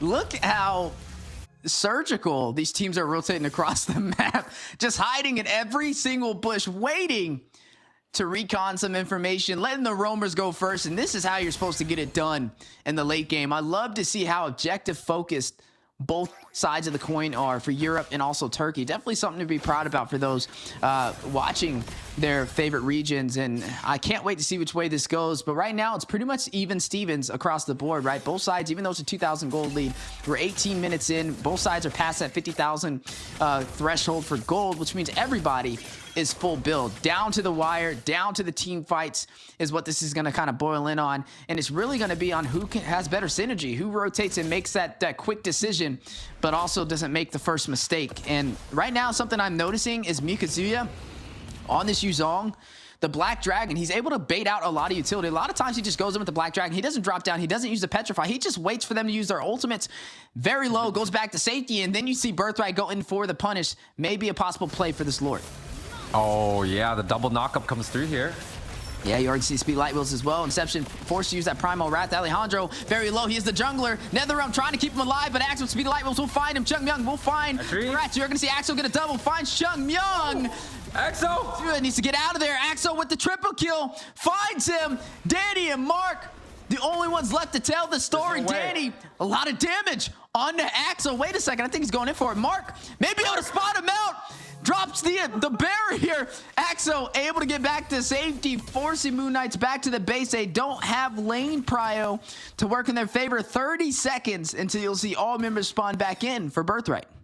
And we were able to see Axel pretty much pop off in that team fight. Look how much DPS he's doing the whole entire time. It's free hit on free hit. Able to penetrate through that NetherRealm, gets the Fredrum, looking for that Yuzong here. The Petrify does come through, but the Wind of Nature is able to save Axel in this team fight. This is exactly what Moon Knight needs to have.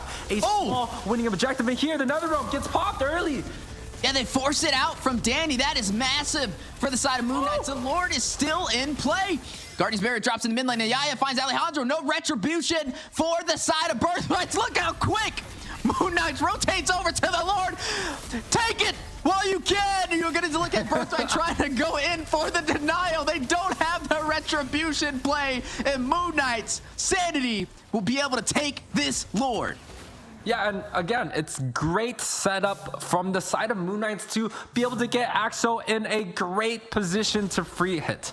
This is what was kind of like the problem in a lot of the team fights is Axo was unable to just stand there and auto attack for free. But the last two team fights, Axo was pretty much just in a great position. He had the peels and the stuns necessary for him to just lock down on a single target. Birthrights, they really have to kind of go for a blitz strategy, making sure that they're putting resources on this carry, right? The Black Dragon, just go for him, pop that Purify. When the Purify does come through, maybe come down and get the Petrify set. The spells of Birthrights are available. They have the Flicker sets, but Axel also has the Purify. Now the Lord is marching down for the first time. Moon Knights actually has members alive. They can do tons of damage on this push if they're looking for.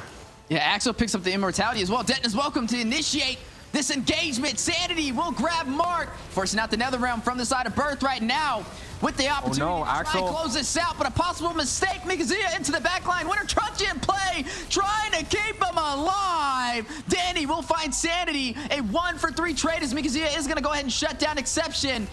Now, looking at a window of opportunity to be able to turn this back around as you're going to see Moon Knight pushing back to kind of clear this lane. Only Yaya and Chapo left standing.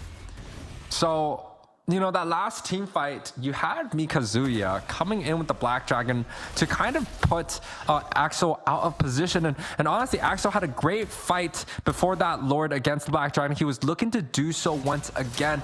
But the Faramis impact, look at the damage leaderboard. He is well beyond the members of Moon Knights. He got the first hit on the carry and completely shredded his HP. That's what led Birthrights into a winning team fight. and even a potential base push. Now, I think they're going to have to look to disengage, though. 10 seconds up available on the board. The Eternal Guard does get popped. Yes, that is completely correct. Look to disengage, set up for a better team fight for a better day.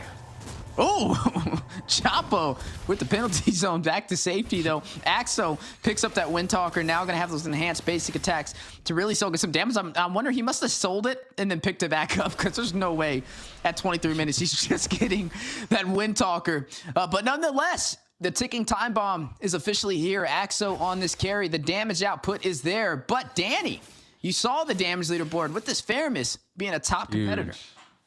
If Danny is able to get a first or second skill onto the carry, which he was able to get not only the pool, but the burst, and the members of Moon Knight were quite close to each other, so the bouncing off pretty much allowed the side of Birthright to almost 100-0 Axel in a matter of seconds. The conceal gets popped here. I'm sure it's a little bit too early, but potentially, yeah, it's just a little bit too early. This is not the fight that Birthright is looking for so far. The Lord is up. I think this is going to be it for both sides. They get the pool. Yeah, they get the pool, trying to find Sanity down to 50% HP, but they're really watching out for Axo and the back line. They know how heavy of a hitter he can be, especially at the 24-minute mark. Giving credit to damage. Mark with the flicker, wild charge, knock up on the Chapo. Black Dragon going down, but the Eternal Guard will drop as well from Ayaya. Dealing massive damage. Zaman Force as well from Chung Myung. Axo will find Danny. No Netherrealm in play, not able to use the winter trunching. He just picked up Sanity. We'll find Mikazia. Alejandro will find Axo. A 1-for-1 trade. Double winter truncheon pickups from Alejandro and Chapo. Sanity will find Alejandro before he can use it. Exception being the exception in the mid lane will be taken down by Chung Myung with the Zaman Force and the Synchro Fission. Ayaya will follow. Immortality being procced. Needs to get out of there. Chung Myung able to catch him, able to find him. He will fall. Danny hit with the penalty zone from Chapo. Sanity on top of him. We'll be able to take him down, but Chung Myung responds back. It's a triple kill. Finds Chapo and Sanity. A 2-for-none combo. Now pushing through the mid lane with a full wipeout against Moon Knights. The thrill of victory is worth the pain of defeat. Nobody there to be able to stop him. Looks like they will be going on to a game number 3. Moon Knights nowhere to be found. And you are going to see Europe push on forward for the advantage in our first series for the quarterfinals SPS Season 5. Oh my God. Birthright is able to take this series up 2-1 now. The Harith first pick, huge impact play, Weezy. It seems like the first pick has been such a huge determination in terms of who's winning the game. Birthright's able to get the first pick, grabs up the Harith, and wins this game. The same thing from the game 2. Moon Knight was able to get the first pick on that Roger and won. And you talked about it. It's the gold lane priority early that's setting them up for such a huge success. Yes, Exo was able to get a few of these team fights going for him, but the fair miss damage coming out from Danny was just a little bit too much, and also the Harith leading them to success in the late game. But you know, I think that the MVP actually goes to Danny here. I'm not sure. I don't know, because Mikazuya was taking some hits. I mean, he was just in there with the Black Dragon. His only purpose in this entire, look at him. His whole purpose is just to take the damage, just to let him use all the utility on him, and then he gets bursted down. I don't know if that deserves an MVP. I mean, he's like that soldier that jumps on the grenade for the team so that they can push through the war. And I don't know if that should earn, that should be a Purple Heart right there in the Mobile Legends scene. But nonetheless, yes, I think credit goes to Chung Myung on the highest kills of the game with this Harith pickup. Was able to outshine Axo even on the late game carry. Axo did have some highlights to work in his favor though, but Chung Myung able to close it out and push through the mid lane to claim game number 3 and match point up against Moon Knights. Yeah, I mean, 93% kill participation from Danny, 80-something for Chung. So, you know, and in terms of the damage dealt, Danny actually was outdoing the amount of DPS that Chung could provide on the Harith. And, you know, quite honestly, I felt like Danny was in a great position. Yes, we did see Chung pretty much get that domination in terms of that last team fight, but it was set up by Danny too. Members of Birthrights are not afraid to toss their lives, Weezy, for the success of their teams. You talked about it. Mikazuya pretty much was tossing it left and right, and now Danny had the winning play at the end, tossed his life, was able to get the setup, leading Birthright into a huge success. I mean, 21 assists. That's the highest assist we've seen so far, but we gotta show some love to my boy Mikazuya, though. I mean, godly, I feel like sometimes the stats just don't paint like how much of an impact he kind of opened up on these windows of opportunity for the team. I mean, the man was taking every ultimate he could to the face and creating these opportunities for the team to push through and punish. But overall, I think the team as a whole, for both sides, were MVPs, right? We saw some great gameplay, not only from Europe, able to push through with Birthright for game number 3, but also Moon Knights from Turkey. And I love to see it, right? Other regions rising to the occasion, definitely some heavy contender and tons of talent out there for both sides as well. So where do we go from here, right? We're looking at Birthright at a chance to be able to close out the series with a sweep. But keep in mind, this is similar to game number 1. Birthright took the victory. They could have got a possible match point, but then you got to see Moon Knight even out the odds. So do we see the same story again for game number 4? Yeah, now we really have to see how Moon Knight kind of takes this match. They have the first pick available, right? How can they set up the draft to favor the first pick, just like how it happened in the first 3 games? And, you know, with their OnePlus device, I do think they will be able to do so far. It's a best of 5 series. Yes, they are down, and this is going to be match point for the side of Moon Knights, but I think they have what it takes. They're able to get game 2 quite convincingly. This game 3 was also so close for both of these teams. It could have gone either way, Weezy. It was too close for comfort, honestly. There was no breathing room, even up here on the caster's desk. A couple of times I had to like step to the side and catch my breath. I was like, man, they're really going at it. It's very hard to keep up with the pace and the level of talent that both of these regions provide. But there can only be one winner, because this is single elimination for SPS Season 5. And right now, that is going to be in Birthright's favor for a chance to be able to close this out. But with how we've seen game number 3 go, it was a very close call. It was after that 24-minute threshold, which means both of these teams are pretty much even when it comes to neutral objectives. I don't think there was a point in the entire game where we were like, oh, this is one-sided. This team definitely got it. It was so back and forth. It was down to the wire, and it was close every single second. Well, I do want to say this, though. Moon Knight with the Vexana, they were able to get it 2 games in a row. And the impact of the Vexana was great in the first game, but again, the Kufra kind of just outshined the Vexana just a little tiny bit, allowing the Vexana to go through the draft again in game 3. Now, this is going to be game number 4. I don't know if Birthright is really going to be able to do so here. Well, I'll tell you what, we got a special segment, an interview over there from Alejandro, the jungler for Birthright. Let's go ahead and take a look at what he has to say.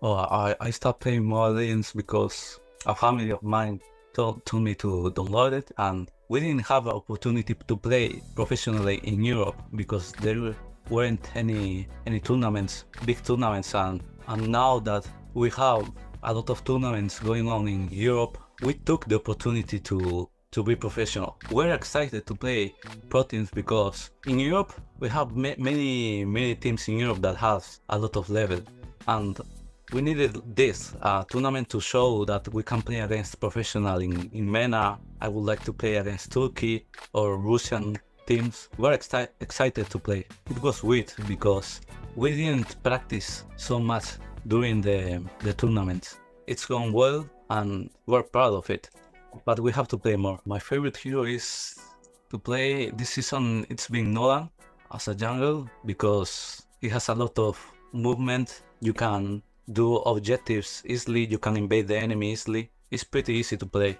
Well, my long-term goals for Mobile Legends is, our country is Spain, and we would like to make Spain going to the M6, and we will achieve it by playing a lot, competing against good teams here in Europe and other countries. Thank you for your support, and we will try to get better and make good and big things in Mobile Legends to make the fans proud.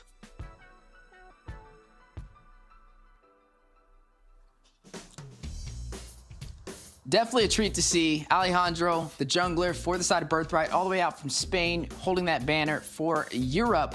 And now a chance for them with match point to be able to take down Moon Knights out of Turkey. Man, I love to see it. Me and you have had the pleasure of casting even just local events out there in Europe for a lot of the teams. You can definitely tell the hunger is alive more than ever this year for the pro scene.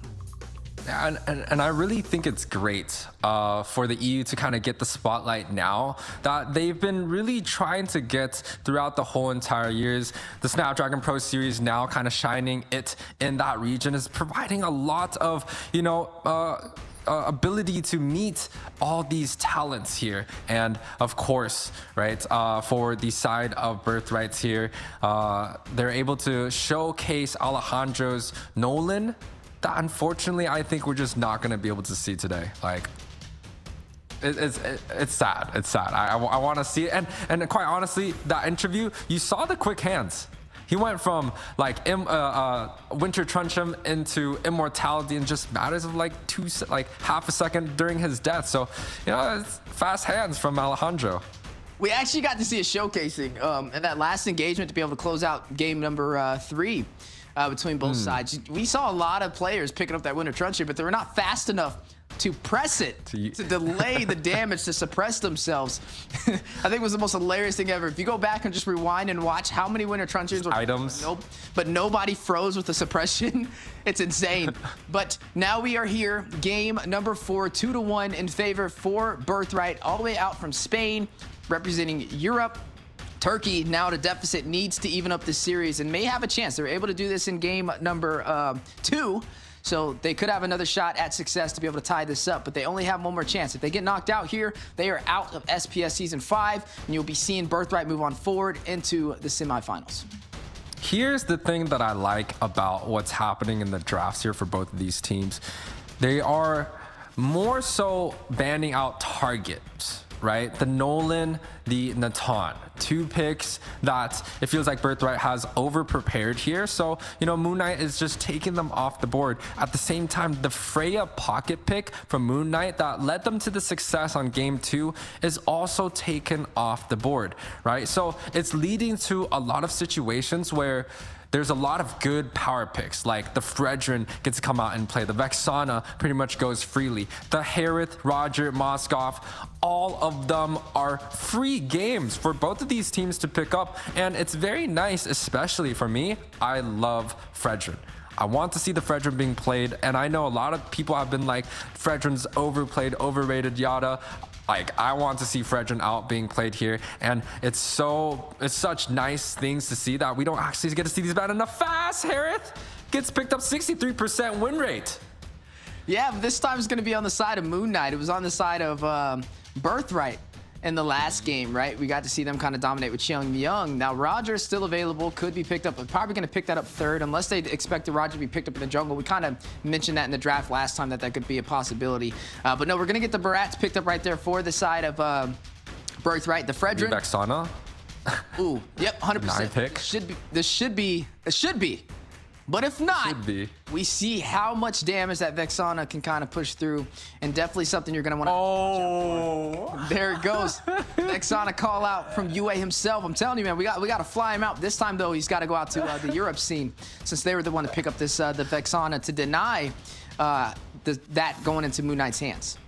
Yeah, I think the denial is great. But at the same time, if Moon Knight has prepared well, right, there's still plenty of options that can deal with it. The Fairmiss could be something. The Navaria also is still available. I like this Fredrin pickup. If they weren't going to pick it here, it's most likely going to get denied away in the second ban phase. But they have choices, right? Oh, they go with a Terizla, so actually fast drafts. And if you take a look at the win rates, it's so extremely high. 74% for that Terizla, 60-something for that Harith. And of course, Fredrin is kind of near hovering that 50%. But you can tell Moonlight is absolutely prepared to go for this game 5 now.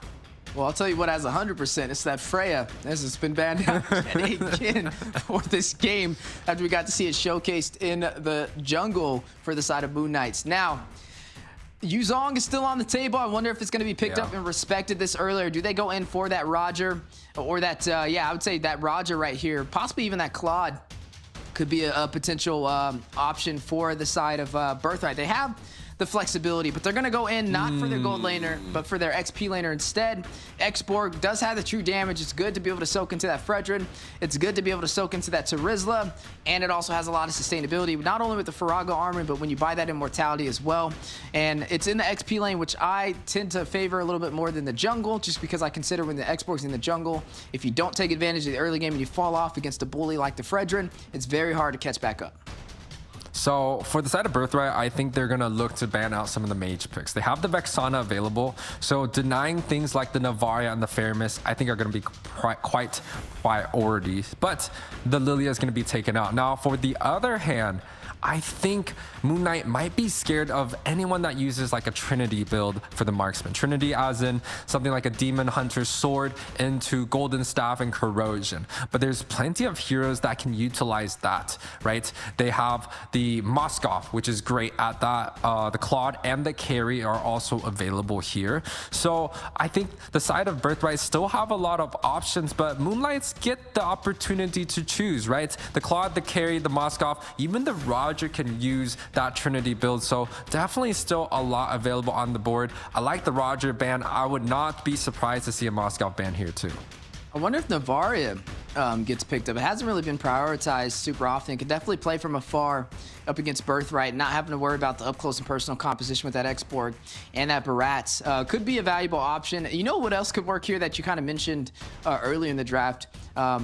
Lunox. Lauren? We haven't Lunox? seen. Yeah, Lunox could work against Birthright right now just because of the burst potential to be able to melt down. I mean, the Lunox was like one of the hardest counters for the Barats back in the day. Like, it was always picked up against the Barats, but you don't see it anymore.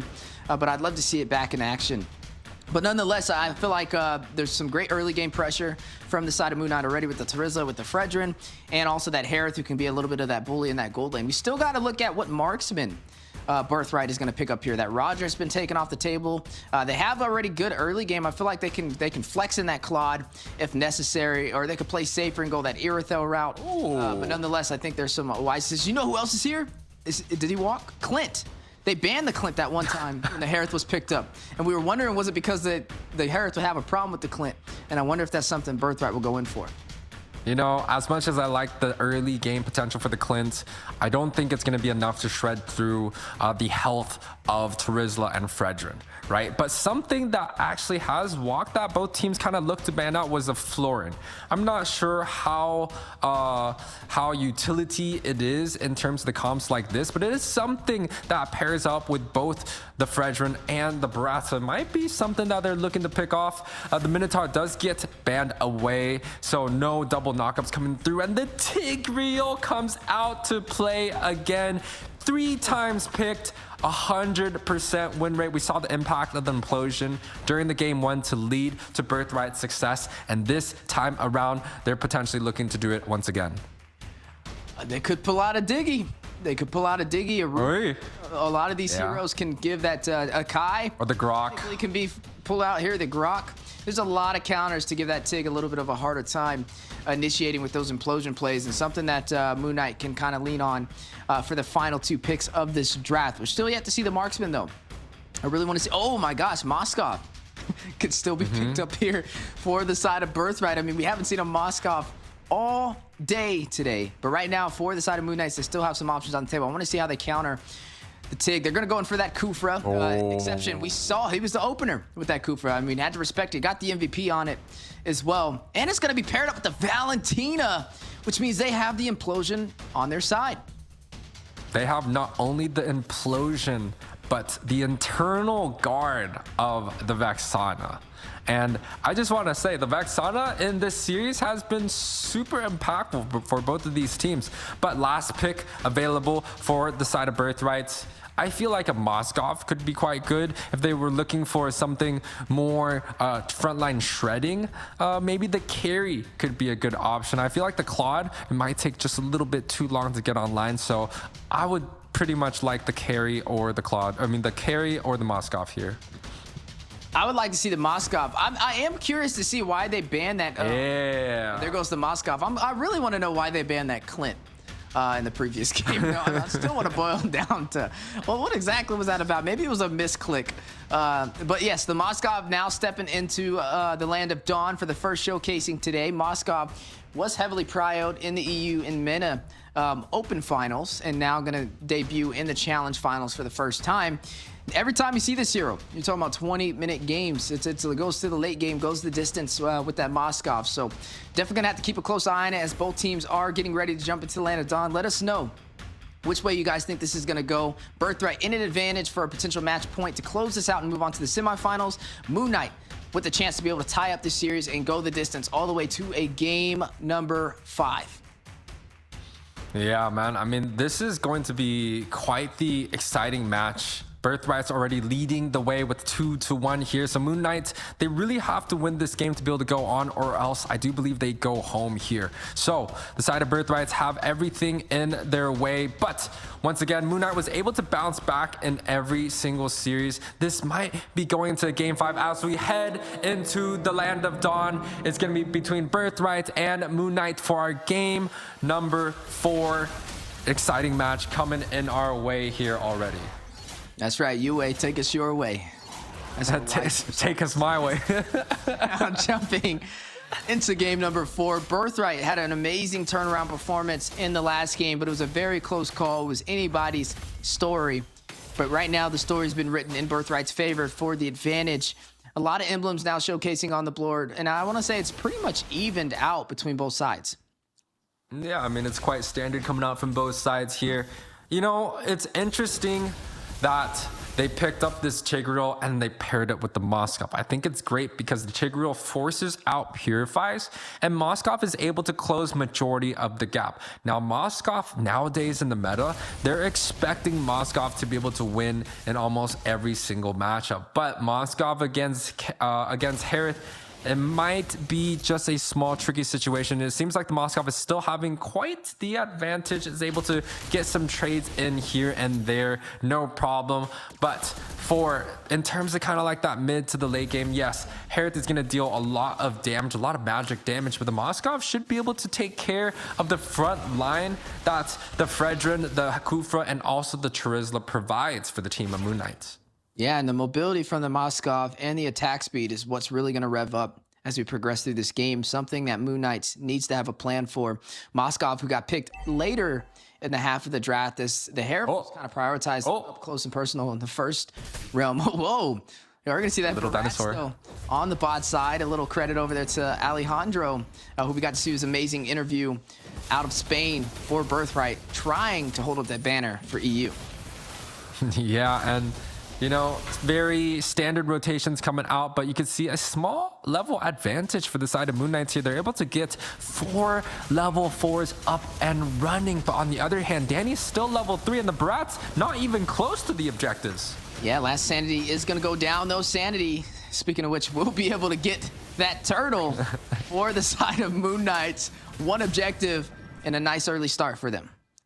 Yeah, this is quite standard. I think Moon Knights are just very, very strong in terms of getting that objective set up quite early. And when you look at even the previous games, they were able to get most of the objectives. But yeah, the Purify gets popped onto the top side quite early on here. I feel like Moon Knights now with the Fredrin from the red, he's going to rotate into the blue, and they're going to set up for a 4-man siege and potentially get that Moskov that doesn't have the Purify available now. Yeah, I'm looking at Alejandro. I'm wondering if he's going to rotate for the invasion. They could have even went in for that purple buff right there. They do have to watch out for the Valentina, though. It's always one of those heroes that's harder to kind of invade on just from all the crowd control. But speaking of control, Dennis, welcome for the knockup and the internal guard. Inception with the flicker play. Back to safety. Spirit Destruction across the map. Doesn't lead to anything. No members will fall. But Moon Knights, with that turtle advantage, will have an additional XP and gold boost over Birthright. Yeah, and then, I mean, any small lead could lead into a snowball. You could take a look at the gold here. It's not much of a gap between all the members, but Harith is leading on to slightly here. Top side chunk potentially getting dope, but the implosion coming through. Purify gets popped. Yeah, Purify gets popped. Axel going to be able to moonwalk back out of that implosion right there. Can't touch this, but you are going to see it's still 0-0. in the first 4 minutes of this game. Looks like Chapo need to be careful. Alejandro trying to find any advantage you can for the side of Birthrights, but both sides, again, the micro and the macro, the later we go in this series, the tighter it gets. Sanity, though, hit with a massive knockup, forcing out the Times Revenge and the Rage onto the wall. Needing to get out of there. Eternal Guard does get bursted down. Sanity will be able to find Mark. The big kill over there in his favor. That will be the first kill on the board for this game in Moon Knight's side. Yeah, and just letting you know, the Valentina did take the Vexana. Oh, so even Aya here, he's like, yeah, take the Vexana. I'm going to just take your ultimate as a Valentina. I get the mobility, but I still get that Eternal Guard up and running. And I think that's so smart as a strategy, right? It's like, I'm going to pick the Vexana, and if I don't get it, I'm still going to steal the ultimate and create havoc in a lot of these team fights. Moon Knight up now in terms of the kills and also the objective here. 1.6k gold lead. Look at the damage dealt already. Actually, it is significantly in favor of Aya. Yeah, and look at the rotation. Now I'm going to try and proxy this lane and take control. Chapo, need to be careful. Hit with him. But he uses the penalty zone. Last Sanity hovering around. Chapo down about 40% HP. He's able to sustain himself, though. Yaya with the IMU. Last Sanity forcing Birthright out of the tier 1 turf for the top side. Good defense from Moon Knight. Yeah, good defense and led to the offense. They were able to get the bot side tower, and now they're catching Alejandro out of position. Yeah, he needs to get out of there. He needs that Barats to show back up on the screen for that motivation. But map advantage now going to Moon Knights and 2 Turtles under their belt. And like we said, these small advantages lead to some major victories if you're not careful. Conceal play called out in the mid lane. A lot of pressure from Moon Knights in the first 5 minutes. Now trying to invade onto this purple buff. Detna Welcome does get forced out. The taunt, too much to handle. Yaya will find Alejandro. Will find his first death of the game. The jungler falling for the side of Birthright. Yeah, a good gold lead coming out from the side of Moon Knights here. Penalty zone coming out from the top side. Should be able to get that 1 versus 1. Bang! Oh! Boom, chop! Oh, be able to get that mid here. Yeah, a lot of pressure. Mark very low. Axo will be able to claim the turret in the mid lane. Tier 1 will fall. Map advantage now working in Moon Knight's favor. 2 turrets in their hands. 2 turrets and a 4k gold lead. 4-0. 6 minutes in. Man, the side of Moon Knights are really trying to come back into this series here. They are the one that's down, but they're controlling the whole entire fight. Look at Harris has already built up the very first Calamity item, looking to go for the Feathers of Heaven. And all the members of Moon Knights are just leading about like a 1k gold lead in each of their respective roles. Yeah, and just a major start to be able to possibly tie up this series. You can definitely say this is a little bit more of a one-sided story. Not what we've been seeing so far in the previous games for this series. Now, keep in mind, though, Birthright does have Chung Myung on this Moskov. Moskov comes alive in the mid to late game. He thrives around that 8-16 minute mark onwards, so definitely could be a possible problem, but they have to get to that point, and Moon Knight realizes that, right? They're trying to put some pressure on the early phase. They're trying to get an early finish. They definitely don't want Chung Myung to hit these core items to be a problem. Conceal play called out, though, from both sides right there. 4 kills unanswered from the side of Birthright. Yeah, the Conceal was traded for Inception's Flicker, which I think is a huge W for the side of Birthright. So that's one utility that Inception doesn't have for the very huge Flicker sets coming out from the Kufra. But yes, you talked about it. Moskov comes online a little bit later on in the match. I'm sure you had a lot of experience last weekend looking at this Moskov going into the later stages of the game. This is something that Birthright kind of has in terms of their advantage, right? They're able to kind of just cruise around, try their best to get this Moskov in a position where maybe he could throw the Spear of Destruction, get not only a lane pushing in their favor, but at the same time joining some of these team fights. But look at the experience graph. Moon Knights are just slowly gapping their way into this game for a victory, and this is exactly what they need to be able to get ahead here. Yeah, the snowball is rolling fast, quickly going to be turned into an avalanche for the side of Birthright if they're not careful. Almost a 6,000 gold lead for Moon Knight's favor right now. Just being able to take every single objective with little to no problem. Like you said, the only glimmering hope right now for the side of Birthright is to turn this around. It's Chung Myung with this Moskov, who we have yet to see. The impactful implosion play, though, toward the mid lane. Last Sanity procced out as well. Alejandro will find Axo. Chung Myung will find Exception. there we go. Starting to find some answers and finding them quick. Now able to cut down this lead in half, 4-2, and still putting on some pressure in the mid lane. The IMU coming out over there from Ayaya. We talked about the ultimates that you could use. Oh my. Advantage. Speaking of advantage, Sanity able to find Mark, Chapo able to find Danny. Sanity will follow though. Alejandro able to get the kill, maybe able to get another. Fighting Chapo. Chung Myung looking like he wants to get a play in the bush, but decides to disengage. A wise decision. 1 for 2 trade, 6-3 on the scoreboard. Moon Knight still leading the way. I just want to point out that Mark had a great alley-oop right there for the Fredrin to get that slam down, you know, and it led to Mark's death himself. So yes, at the same time, you know, they were able to get a trade here and there, but Sanity was able to grab up 1 kill and an assist, giving them a quite a huge momentum shift in this match. Birthright pretty much was in control after that Hair death, but now they're looking for even more. Yeah, gonna go in for Exception. We'll be able to take him down. Chung Myung is the one to get that kill off that Detna's welcome, but a lot of utility was kind of wasted right there. 2 ultimates going down from Danny and Alejandro.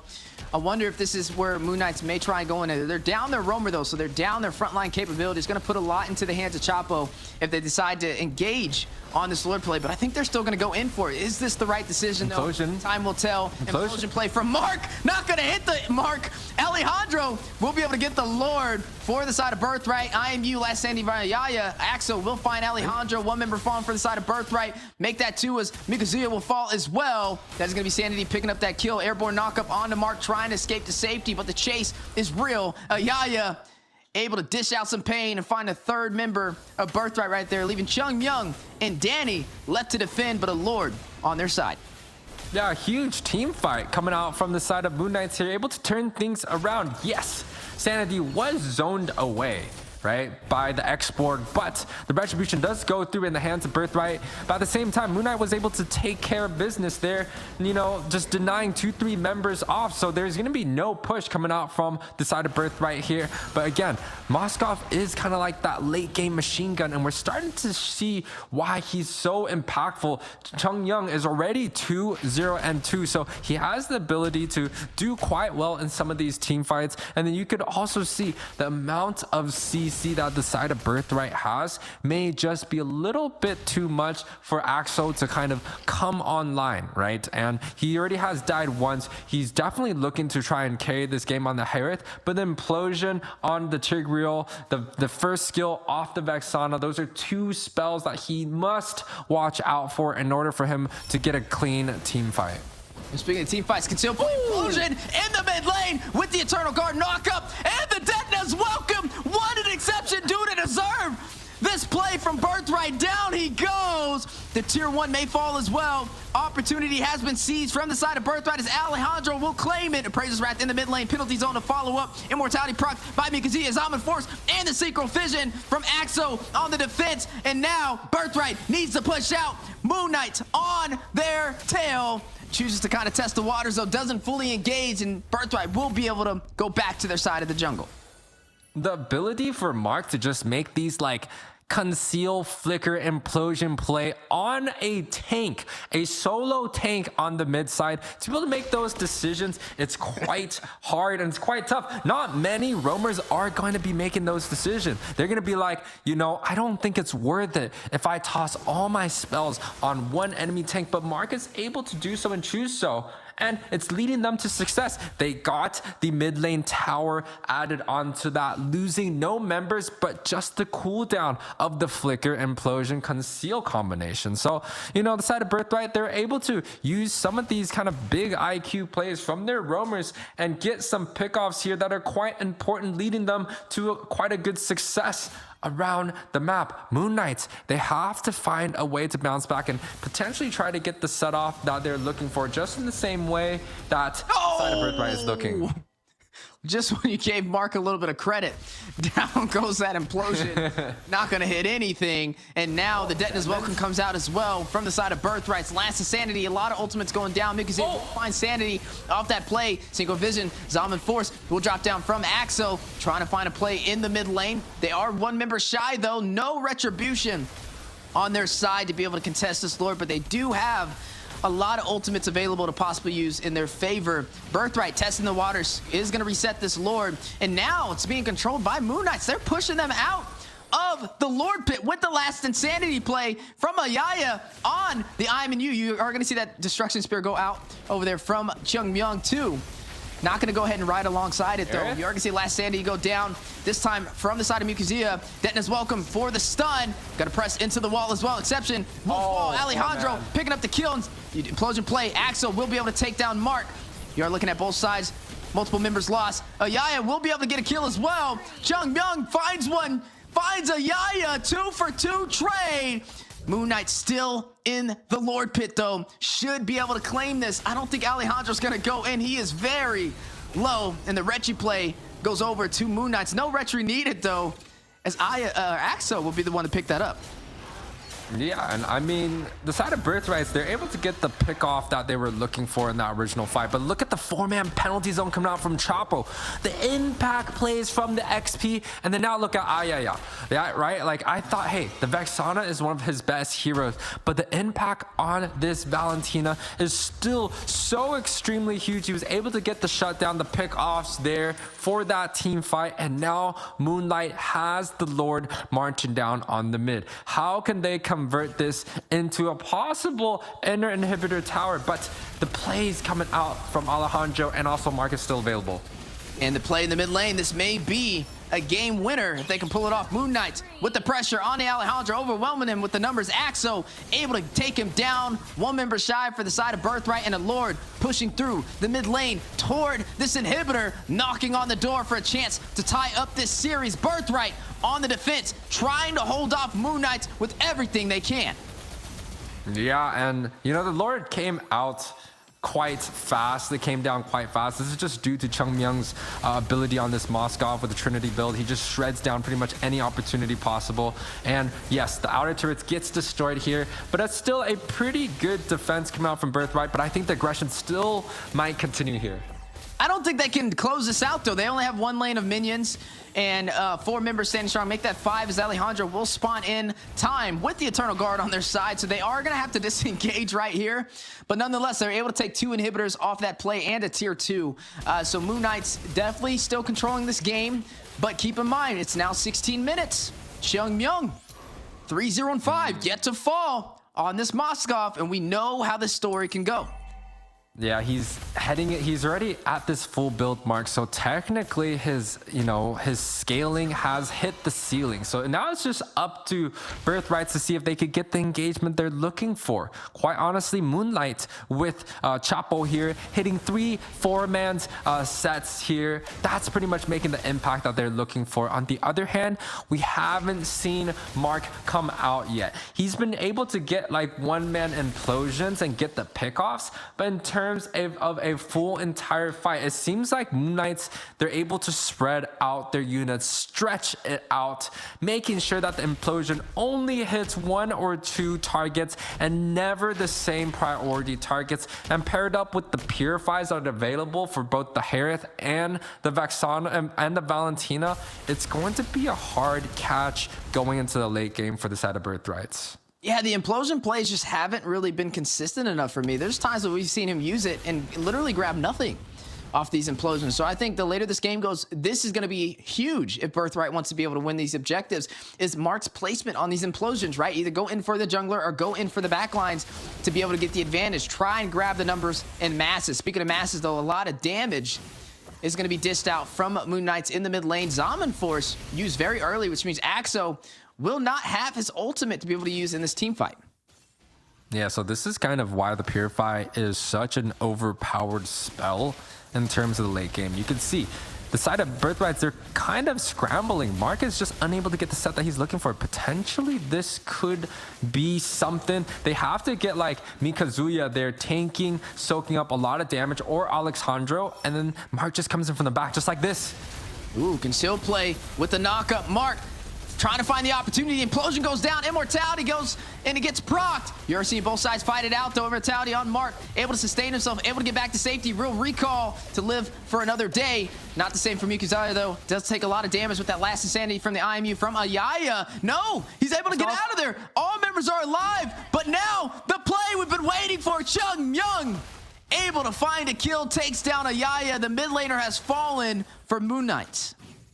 Yeah, they're able to take one in that team fight, and that might just lead them to the next objective here, right? Like the side of Birthright, they have been looking for this opportunity. They got Mark set up, but it was still a solo unit, and that's just kind of how the Purify is impacting the game. Like Ayaya is just completely walking around free most of these team fights. Same thing with Axo, which is 2 priority targets, and now Birthright actually has the objective in their hands potentially. They might be able to do so, but at the same time, Moon Knight still have the opportunity to 50-50 this.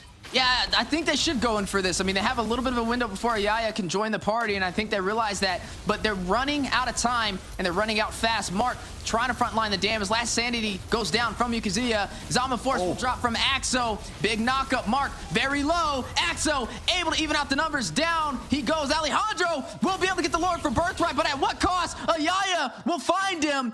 5-3. A Lord on their side, but is it enough to stop Moon Knights from evening out the series? Yeah, it's going to be a 2-death exchange for the Lord. I don't think that's going to be worth it.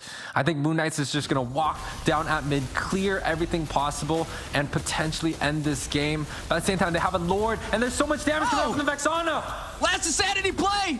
Mikuzia has done it. He's forced Moon Knights out of the base. There goes the Lord on the top side.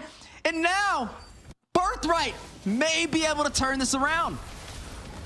There's no way. The amount of damage coming through in the Moskov. Oh, Chung Myung goes in for it with the Spear of Destruction. He tries to go in for the finishing blows, but falls short on the damage. The Lord's still intact though. Axo Insanity trailing, kiting it, trying to quickly burst it down. Danny alongside this Lord, trying to close that distance, but down it goes, which means we will be living to see another Lord fight on the way. This is getting dangerous though. You saw Chung Myung, you saw the thirst for these kills, and he's full build. Something that Moon Knight is gonna have to kind of keep a very close eye on as they join these team fights and try and engage. Yeah, and I mean, the defense coming out from that Vexana was so much, like there was so much damage. The Lord plus the mini Lord, look at this. Full health with the Eternal Guard coming down, shred, everything gone. Disengage is coming out from the side of Moon Knights here, and they were just scrambling through. And ooh, another set here. Ooh, double knockup from Mark. Detna's welcome is going to get a massive stun on Exception. Sanity very low, 25% HP, has to go back. Exception will fall. Wait a second, Danny is going to be the one to get that kill. Spear Destruction. He decides to go in on Chung Myung, trying to deal some damage. Mark has the flicker. Mark has down. Implosion play from Mark. Sets up the entire team of Moon Knights. 3 members falling. Chung Myung for the double. Chapo finds Mark. Mikuzia finds Axo. Chapo, last man standing on an island by himself with minions marching down the mid lane. Birthright trying to earn a victory here to close out this series. To be a champ, you have to believe in yourself when no one else will. And it looks like they have a lot of belief on their side. Chapo not able to stop them. And Birthright closing out this series, claiming game number 4, moving on to the semifinals of SPS Season 5, shutting down Moon Knights. Oh my, the power plays coming out from the side of Moon Knights. I mean, for Moon Knights here is just unbelievable. Or not Moon Knights, actually, Birthrights here. Unbelievable. They started out with a Tigreal in the game 1, got the victory, and they're ending it with the same exact play. Mark here. Yes, it was hard to find the impact when it was at that like 14-minute mark, but at this 20-minute mark, when the Purifies were not available, they were able to win fights without the flicker implosion. He comes in and sweeps the whole entire team fight. A huge, amazing play for the side of Birthrights, completely well-deserved here. That's right. Champions keep playing until they get it right, and that's what you saw from Birthright right there, able to push through to close out this series. Moving on to the semifinals. some excellent gameplay. I got to see who the MVP is because, man, this team was on fire. The late game defense was able to keep them in there even when Moon Knights had the numbers, had the advantage, tried to push through. Just Danny alone with the Eternal Guard, followed up by Mikazuya with the Last Insanity, was enough to push off a 5-man team to turn this around. And then Chung Myung, picking up the late game Moskov, was able to tell that story and deal the damage. A massive turnaround to close out the series. Yeah, I think Chung Myung potentially went into this game undeath here on the Moskov, and I was actually surprised that we saw the Moskov come in so late in this series. But look at this defense coming out from Danny. Danny played a pretty great series already, and he's able to get the defense once again. Chung Myung right here, 6-0-7, potentially looking for that last one. I think the MVP might go into his favor. And look at the team participation across the board. Like, oh man, the side of Birthright is just doing tons of work here. Chung Myung getting that 100%. And Mark, I mean, I questioned a lot of those implosion plays, but at that last moment, he got the one that counted, set the entire team up for that setup to be able to try and close this out. It was a really good game, nonetheless, from both sides. I definitely enjoyed to see it. Like I said, it wasn't one-sided. Honestly, I felt like that game, majority of it favored Moon Knight to be able to win that in their favor, but they were not able to kind of close it out. And now we got to take a look at who was able to get the MVP. Is it Mark? Is it Chung Myung? Chung Myung. Let's go ahead and see. Yeah. 100% king fight participation. You talked about it, that like 16-minute scaling. He definitely went online and completely unchecked. And guys, if you guys are playing Moskov, make sure to take that common emblem. The professionals are taking it for themselves. Whew, a sweat on your head, Weezy. That was quite an exciting series. But wait a second. I think we're missing somebody on a little bit of this action. Woo. Oh, there she goes. Ladies and gentlemen, Liz. our hostess back on the desk. How you doing, Liz? Oh, wow. That last series, I really thought we might just step ourselves into a game 5 when Moonlight hit that base. But what do you guys think went wrong for Moonlight there? Man, honestly, it was a lot going right and a little going wrong, so it's really hard to kind of pinpoint that. But I would say that late game Moskov, respecting the power spike of that, is definitely what kind of turned it around. Being overly aggressive, even though they had the numbers and they had the Lord, they tried to push in on that Vexana without a proper plan, and they were able to get punished quickly to be able to turn that around. I feel like they would have just been a little bit more passive. They would have moved more as a unit toward that end game. They could have been able to close that out. But credits over to Birthright. The synergy was definitely there in a hard-fought battle. I mean, most definitely, I think the play that pushed Moon Knight's back was that defense. You talked about the Vexana, right? Maybe they could have changed things up, potentially taking out the Lord on the top side, having that mid cleared, and then just going for a more safer push, right? It was too much at risk for them, but at the same time, Moon Knight's played such an unbelievable game that pushing in there, I think, was the right decision. Just execute it a little bit improper and just too close together allowed the Vexana to just burst everyone apart. Yeah, absolutely. The execution really just needed a step further, maybe. The lanes could have been synced a little bit better. And all in all, great series for Birthright, and they will be the team that's moving forward. And with that being said, guys, short little break before we come back to the next series. Ooh. Yeah, but before we go, guys, it's definitely been a pleasure. This is my only one for today, but I'll be back tomorrow. I'll be replaced by another amazing guest, but I won't spoil it. But nonetheless, yes, definitely credit out there to Europe. You guys had your team be able to push through on to the semifinals. Turkey, don't worry, you still have some teams in there. 3 teams to be exact. Yeah, more teams than anybody inside of the Snapdragon Pro Series for the challenge final. So you have nothing to worry about. I'm excited to see what other talent you guys bring to the table. But over to Moon Knights. Really good team, and let's go ahead and just take a couple of looks at these teams and their highlights for their journey in the first series.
And we got to see some of that Kung Fu Panda right there.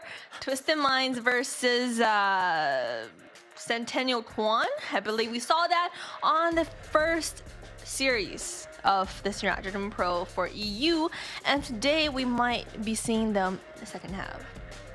Yeah, it's definitely a lot more teams to kind of keep an eye on. Today is just the quarterfinals, though. So the first half of the quarterfinals, we got to see two teams fight it out just a second ago, and that was Birthright and Moon Knights. Birthright able to push on forward. They will be inside of the upper bracket now, or inside of the semifinals, as there is no upper bracket. It's single elimination. Let's just clarify that now. So Moon Knights is gone, but there's still 3 more teams from Turkey to be able to fight it out and hold up that flag. Yeah, I mean, honestly, it was a great performance coming out from both sides. The draft looked quite well, but at the same time, it felt like the first pick was quite prioritized. But, you know, Liz, I think we might be going to something. And that is right, guys. We'll continue with the talk as we come back from a short little break.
Snapdragon Pro Series is brought to you by Snapdragon Elite Gaming, Samsung Galaxy S24 Ultra, Monster Energy, and DHL. Hola everybody, we are back to the Snapdragon Pro Series Mobile Legends, and today we have the one and only Private Dancer joining us alongside UA. Welcome back, guys, and just here, proud to bring you guys into the second half of this exciting day. Big shoes to fill here for to bring up that energy that Wheezy left us off, but couldn't be prouder to be casting alongside Chris again. Man, Chris coming out with the government names. I thought we talked about this, Private. You know, it's all fun and games. I know if you guys search me up on Liquipedia, it's gonna say Chris, so you know it is out there. But exciting matches coming through with both of these regions, right? Twisted Minds and S2G is gonna be coming up. But before we're gonna have the brackets. That is right. We just saw Birthright taking out a Moon Knight with the series, and they will be moving on to the semifinals. Upcoming next, we will have Twisted Minds versus S2G, and for the rest of the series, we have FF versus Falcon and TPR versus OP. Yeah, there's a huge fan base. I can already tell from the chat that there's a huge fan base for S2G. It's going to be the second attempt for Turkey to kind of move on in these quarterfinals, but they're going to have I want to say, a big hill to climb against Twisted Minds. Yeah, no, and we absolutely love it, right? Twisted Minds coming out with the roster. Mike Sama here, Soda, and we got Cuffin, Sadno, and also Mauro. Each of those players are from different region. I know we have a Filipino player sliding through with the mic, but at the same time, S2G Esports, we got Lunar, Kazu, Begin, Sigi Bum, and also Quaro, yes. Maybe. We leave it to the imaginations, as these teams will be seeing some highlights from these teams. Yeah, especially the highlights for when it comes to S2G, who had some amazing games played that got them through the upper brackets, and that's something to kind of have our minds on, as they didn't really suffer any losses in their brackets at all. So coming here with a lot of momentum against a team, Twisted Minds, who actually had, I want to say, a little bit of a rougher start to the beginning of it, but here you could just see nothing but dominance coming from S2G. Yeah, I mean, great performances coming out from both of these teams from each of their regions. It was hard fought coming through in order to get to where they're looking at today. And, you know, one of these teams, it's going to be a sad day, but one of these teams are going to be eliminated. It's either going to be Twisted Minds or S2G. And again, yes, Turkey representative, yes, Moon Knights did fall short in the last series, but this time around, I know Private said there's a lot of S2G fans. Hopefully they come through with one of the teams representing. And absolutely, hopefully they will continue that momentum as we take a look at some head-to-head player stats. Yeah, we can see the especially when it comes to gold per minute. And this is kind of interesting. It shows you how much they're able to farm on there. But as we saw from the last game, most of the lead was kind of held. It's not just about farming. It's also about how well you can use that gold. Interesting point here. 15 total kills averaged by both of these teams. So I want to say on that, at least on that front, very evenly matched. Yeah, and if you take a look at the bans, right? Most banned for Twisted Minds is going to be the Matilda versus the most picked for S2G is going to be the Matilda. And something that's interesting is that the Moskov that wasn't prioritized in the very first series, now it seems like it might be a very strong pick coming out from S2G. So I'm kind of excited to see how that plays into it, because it didn't have the impact that it was supposed to have in the draft in the very first series. This time it might be different. I mean, I'm not so surprised that Moskov is one of the most picked heroes for S2G, but I'm surprised how their opponents let Matilda slide through for all these games, letting it to be one of the most prio-picked heroes. Isn't that on your top ban list? Well, it's definitely on my top ban list. It just provides so much to a team, whether it's making the immobile into this huge mobile front when it comes to engages or disengages, the amount that she provides when it comes to regen, or keeping a team topped up, especially when it comes to the Flask of Oasis. So it's huge amounts. And let's see if Matilda will slide through as Yue takes it his way. Bye-bye, Liz. We're gonna head into match number 1 between Twisted Minds and S2G here. You talked about the Matilda, and I, at the same time, am interested also, right? Matilda, I do believe, has received some nerf in the last few patches. And before then, Matilda has always been that first pick prio. You just pick it, it fits with almost every single comp, and it pretty much is like an all around, not many counters for the opponents to pick up against. But with this ban coming through, okay, I mean, I don't even know what to talk about. I was talking about Matilda. Is it gonna be a first pick ban, first pick, or is it gonna be a second pick, right? Are they gonna be able to prioritize that? But no, it gets taken off. Twisted Mind says, no way, not letting you have that today. Yeah, well, especially when we just saw those lineup head-to-head stats. I mean, if I'm a coach or I'm taking any type of notes, to be like, all right.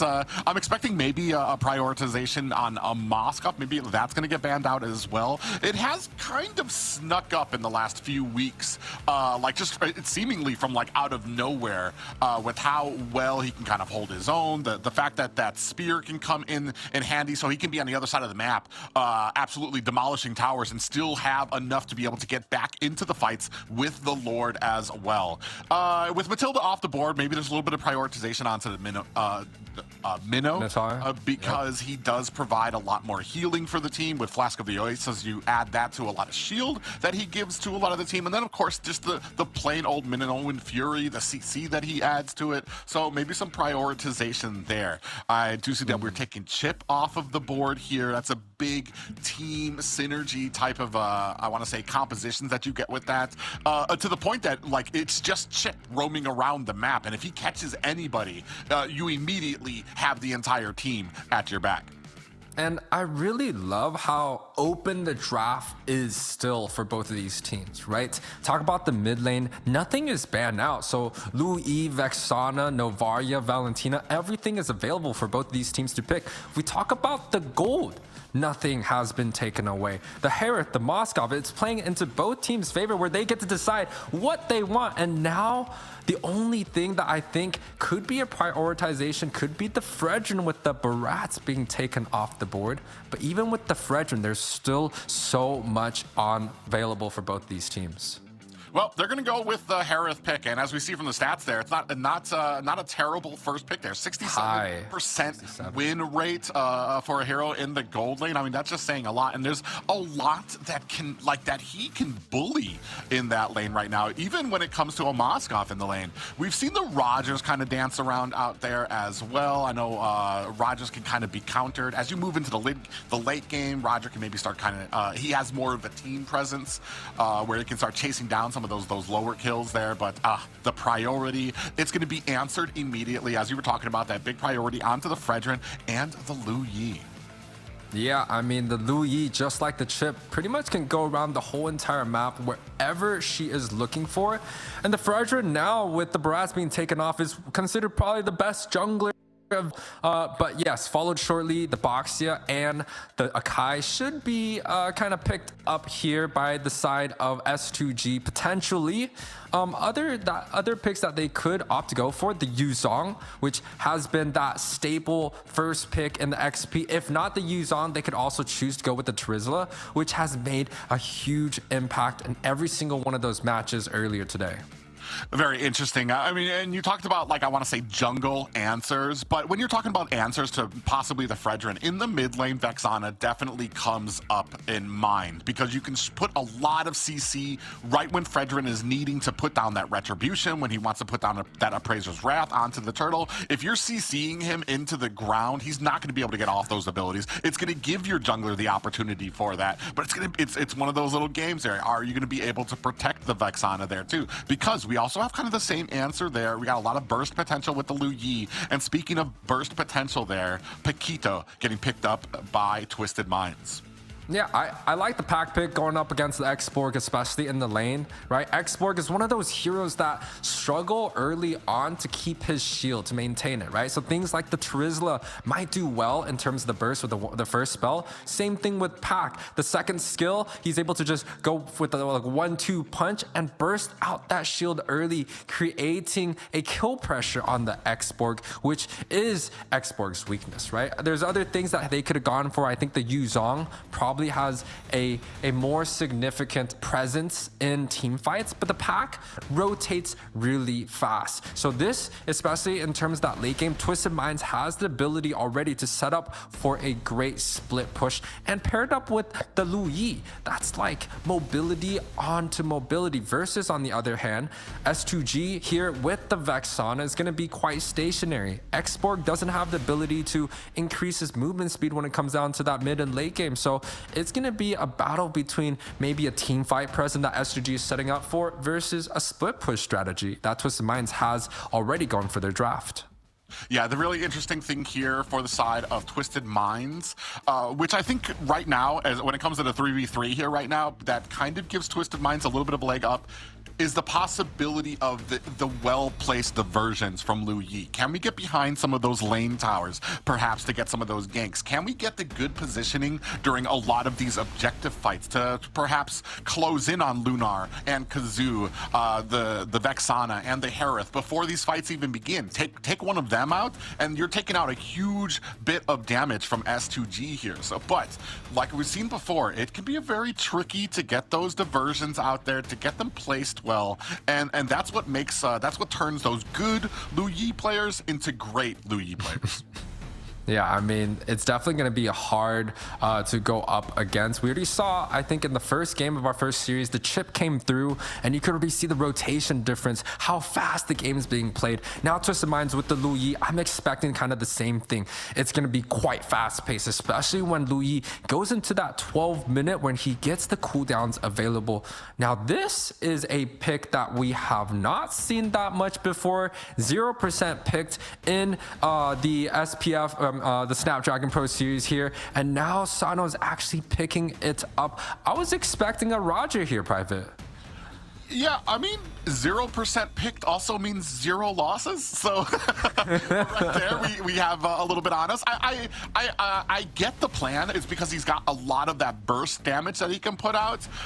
He doesn't, I mean, I want to say he's got one skill shot out there that Harith can potentially dodge. But you're talking about when the team gets grouped here, he's going to be able to possibly hit a lot of people, get a lot of those stacks off with that torn apart memories as well. It's just, I want to say Brody, he comes on at the mid game. He does fall off a little bit, and he can be prone. He does have a little bit of CC on him to be able to kind of create that distance between him and oppressors. Wow. But he still needs to be pretty close there. And we see here, last pick up for the side of Twisted Minds is going to be the Kaja.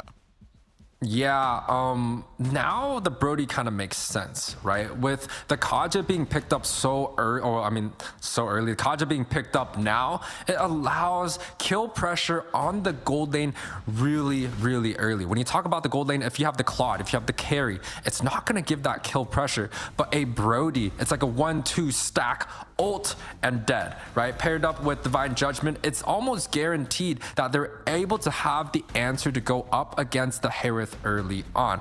But at the same time, Twisted Minds has set up, for the side of S2G, has set up for a pretty good draft here. They end up with the Grok, and they actually chose to flex the Xborg into the jungle to protect him against Pack. They pick up the Yuzong, it gives them the team fight presence, and then now with the Yuzong, they have the ability at level 4 to get some of these neutral objectives. The Xborg is now protected to not go against the Pack, but Private, take us in here.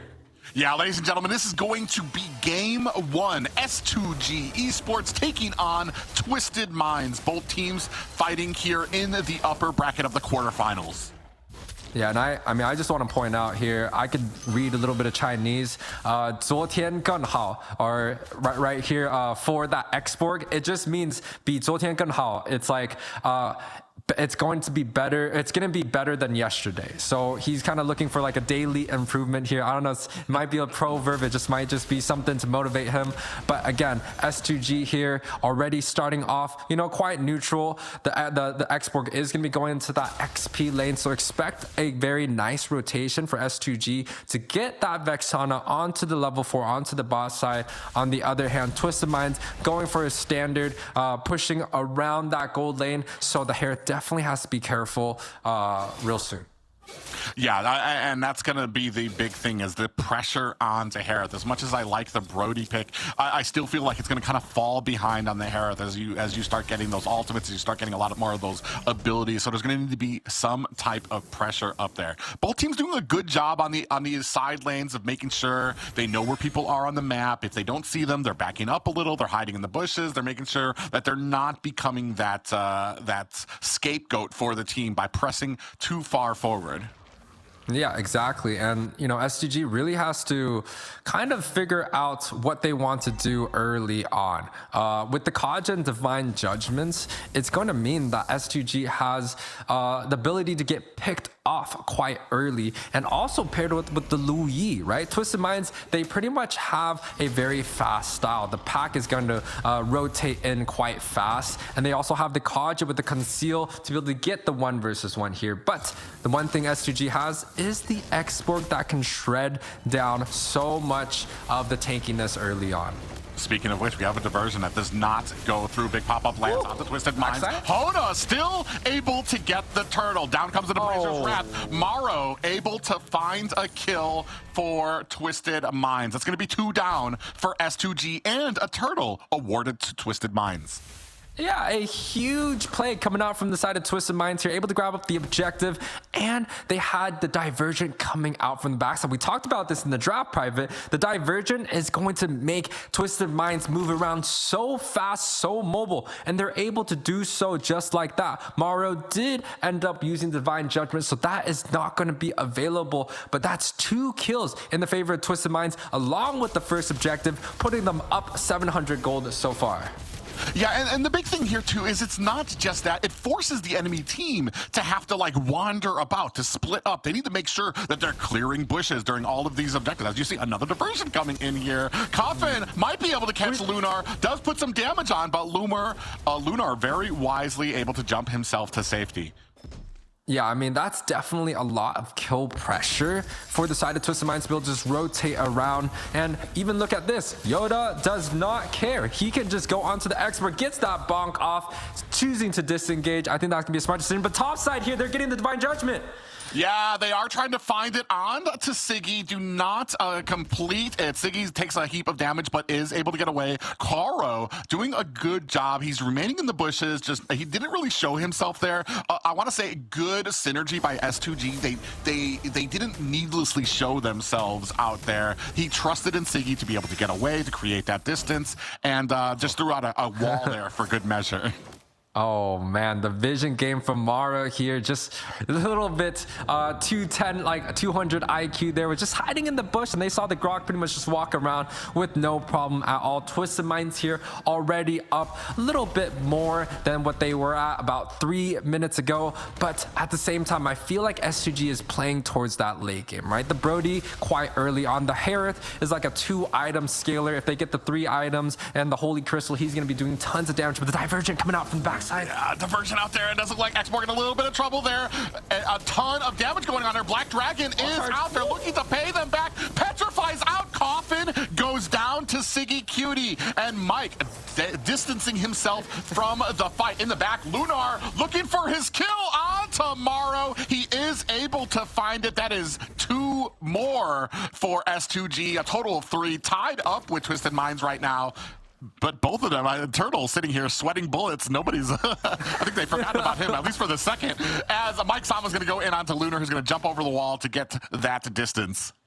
Yeah, you know, if I was the Turtle, I would be quite happy, right? Typically, it's me being killed, and both teams are trying to kill me, but this time around, it seems like they're both distracted to go up against each other.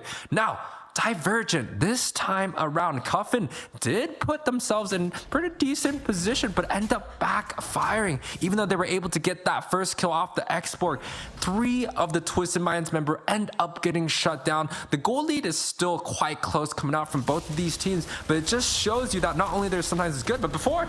Yeah, Divine Judgment is out, is going to make quick work of Karo. There, an Eternal Guardian has been thrown out, but not going to be able to do too much. Twisted Minds looks to be picking up another turtle for them, 4-3 in their favor.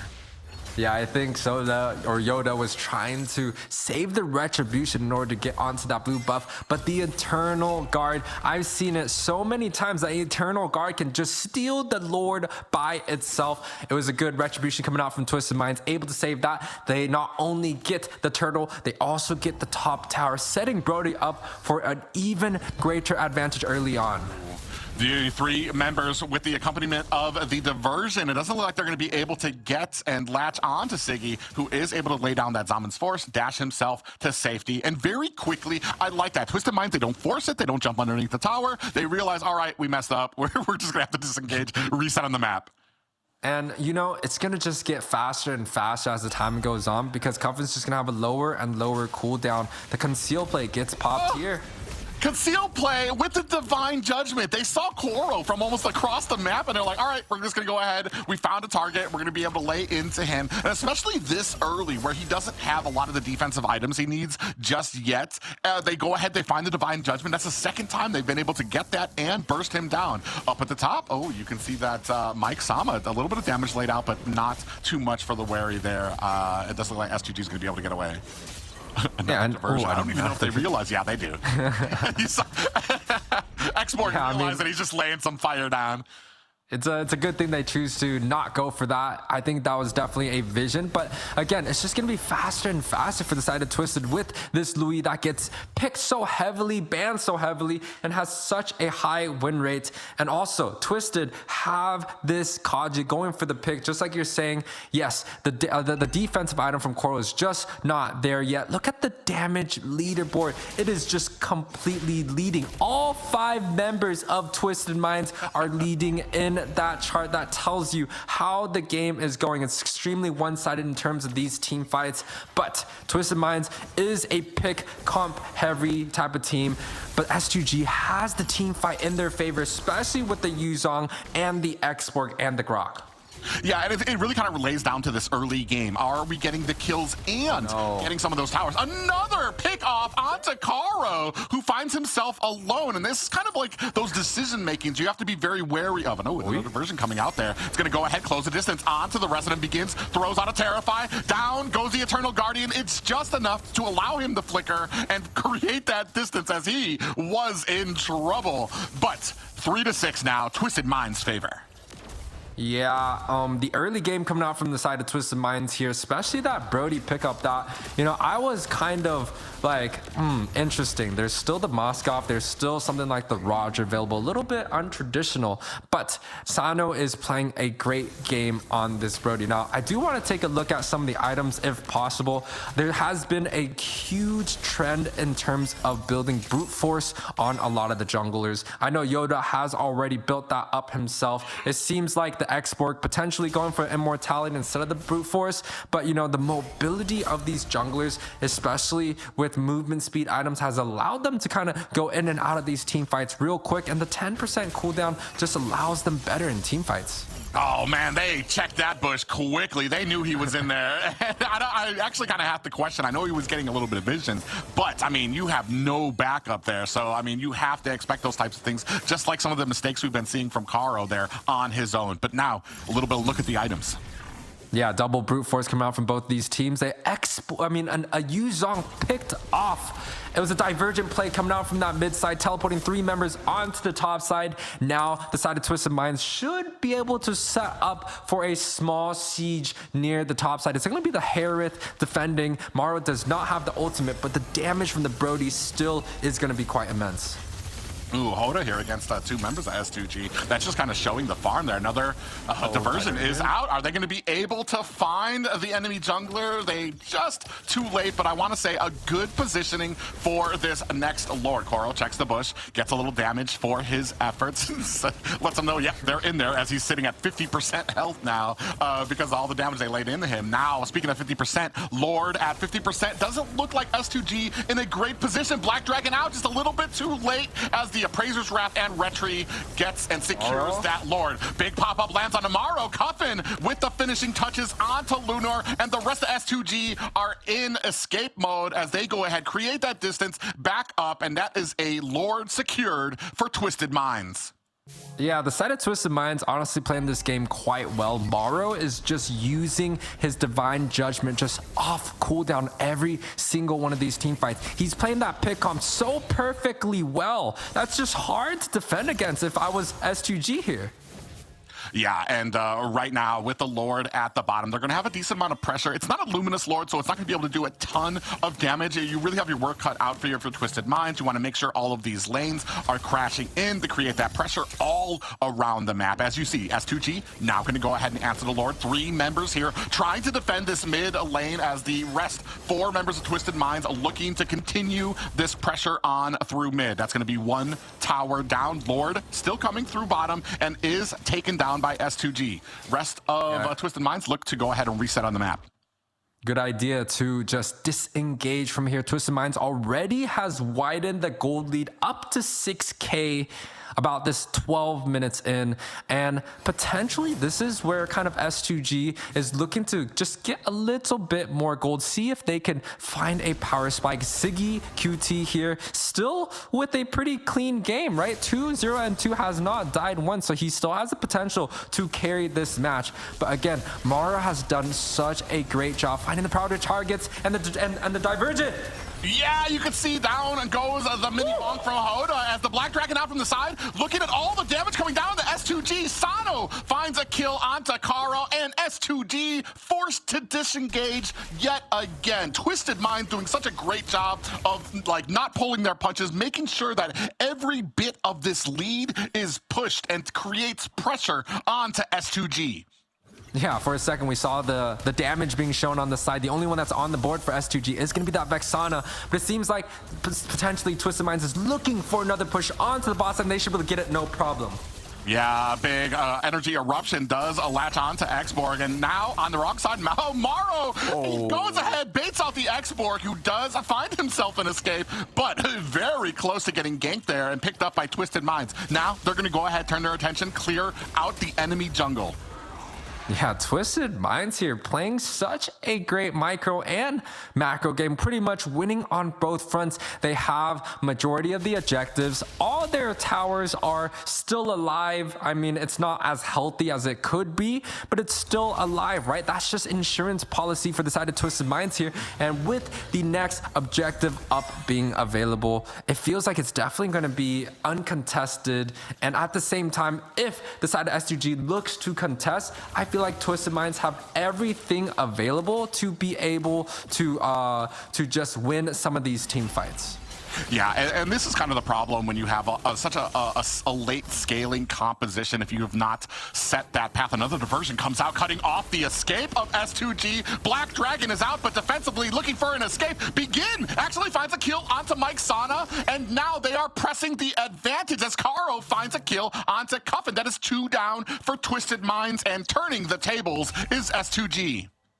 Oh, another divergent play. This is the second time that Twisted Minds has kind of lost in terms of, you know, the risk was just a little bit too much and the displacement just didn't work in their favors. That's kind of the thing when it comes down to heroes like the Chip, like the Louis. Sometimes it's a double-edged sword, and if you don't roll the dice correctly, it just does not go into their favor. Now the gold lead has kind of closed up a little bit more, but the Divine Judgment paired up with the Brody is still a golden combination that is so extremely hard to deal with. Yeah, and you can see right here, I want to say a good job with, they tried to kind of sync up all of the lanes. Unfortunately, minions came out, they stopped the mid lane from pushing, so you didn't really have that whole map pressure. Hoda almost gets his path cut off there. Lunar, they were waiting for it, and Lunar's actually going to pay for that. Gets popped up there, and that might be enough damage. Mike Sana finding the kill there. Zaman Force has been laid down. That's going to take care of Hoda. From the side, they take care of Siggy and make quick work of him. Sano just doing such a great job for Twisted Minds, now turning their attention to the top high ground tower. Only one left. That's going to be the mid line. You can see Twisted Minds. Whoa, where are they? Out. Oh, okay, that's it. Look at this side. Just the use of the diversion comes out from this side. They didn't realize it was coming out. Sano is going to be able to look for some more damage on the side here. Twisted Minds still trying to put it on 3 down for S2G. This might be the first win in the making for Twisted Minds, turning their attention to the core. 50%. Black Dragon is not going to be soon enough, and that is all she wrote. Twisted Minds with game 1 in their pockets. I swear, Private, I swear we saw Twisted Minds having the Louis as their most popular pick. And in this game 1, it definitely shows why Twisted Minds is so good with this divergent play. They're able to kind of just go around the map in such a fast fashion. Yes, sometimes it didn't work out, but majority of the time, it was allowing them to pop off key spells out from both of these teams, and they were able to find the team fight that they were just looking for and winning this game. Yeah, I mean, they just were, this was a complete steamroll right from the beginning. They did not allow S2G to catch their breath. They were taking towers. They were making the most use of the early game pressure that they had. You saw there the combinations of the Divine Judgments mixed with Sano, who went 6-0 and 4 this game. And then like there, another one. Mike got caught out there, but I mean, he was giving vision. They had gold to spare basically there. And then as we come on to the later edges of the game there, still Sano lighting up the leaderboards there, finds 2 kills here. But the biggest thing was that for me, I absolutely loved the diversion. They didn't have to do it, but they did. They threw the diversion off the map so that the enemy couldn't see it, and basically you immediately flank S2G. Like it was just such a great play for them. Yeah, and I mean, look at the team fight participation. Cuffin with 93%, Mara with 87%, right? And it just shows that Twisted Minds, they play such a group team fight oriented type of style, and they were able to just go through, deal tons of damage. And again, that Brody pick that I kind of mentioned, it wasn't that meta pick that I was looking for, but it provided with so much damage, so much kill pressure that a Harith first pick, which traditionally has been that go-to, didn't work out. Twisted Minds with a different type of draft to deal with that pick. Oh yeah, this is no surprise, Sano. Like we were saying, 6-0 and 4. You can see their gold per minute, 8-15 and 67% kill participation. Every single time one of those Divine Judgments went out, he was right there to take advantage of it. Dude, look at Sano here with the piece of paper. He has written his name. It says Sano down there. It's like, guys, just making sure you guys know who I am. I'm going to be dominating in the SPS series here. Twisted Minds here with such a great game one. Now it is deciding to see how S2G comes back. Definitely, I would take out the Louis. That's number one, Private. The Divergent plays so much, so hard to handle. I don't think we should give Chip either. So maybe 2 of those heroes off the board already. I almost need to calm down. Liu Yi is one of my favorite characters on the board. I love seeing every single time I cast. I love seeing a Liu Yi out there.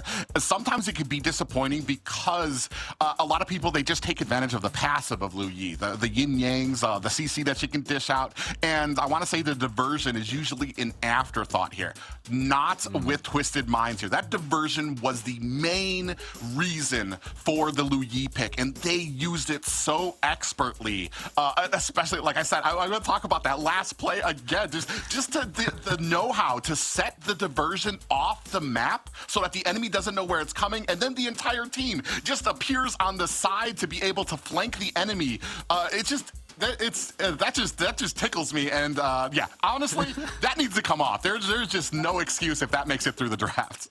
And also, Twisted Minds, not only the Divergent, the Divine Judgment was used off cooldown every single time throughout the whole entire game. Level 4 at the turtle, he used it on the very first objective, right? Off cooldown, he used it on top side to get Brody an advantage early. And every single time, it's like, hey, I got Divergent, let's team fight right away. Let's get this cooldown off, let's get a free pick. And they were able to pick off the Grok over and over again when the Grok couldn't build up anything useful. So, you know, Twisted Minds here just using their ultimates so clearly, so well. Look at Sano there with the paper.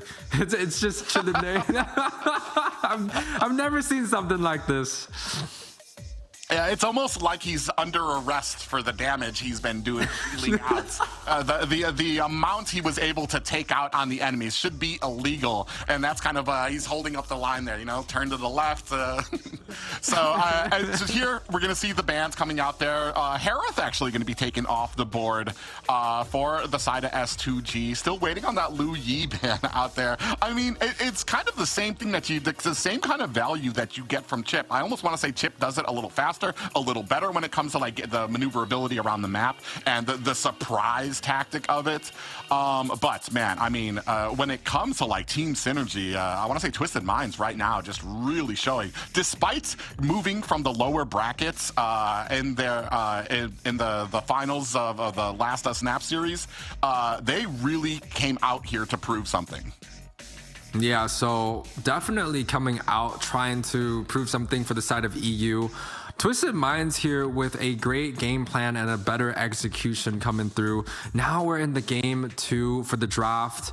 Barats gets taken off here. Angela and both the Harith also gets taken off the board. This still does leave that Louis first pick that I think Twisted Minds are very much happily to take. But it gets taken off by the side of S2G. I think that's a great decision. But now it does leave some things open. They take the Fredrin, which means things like the Yuzong Terizla, maybe the Moskov or the Roger can be picked up by the side of S2G here.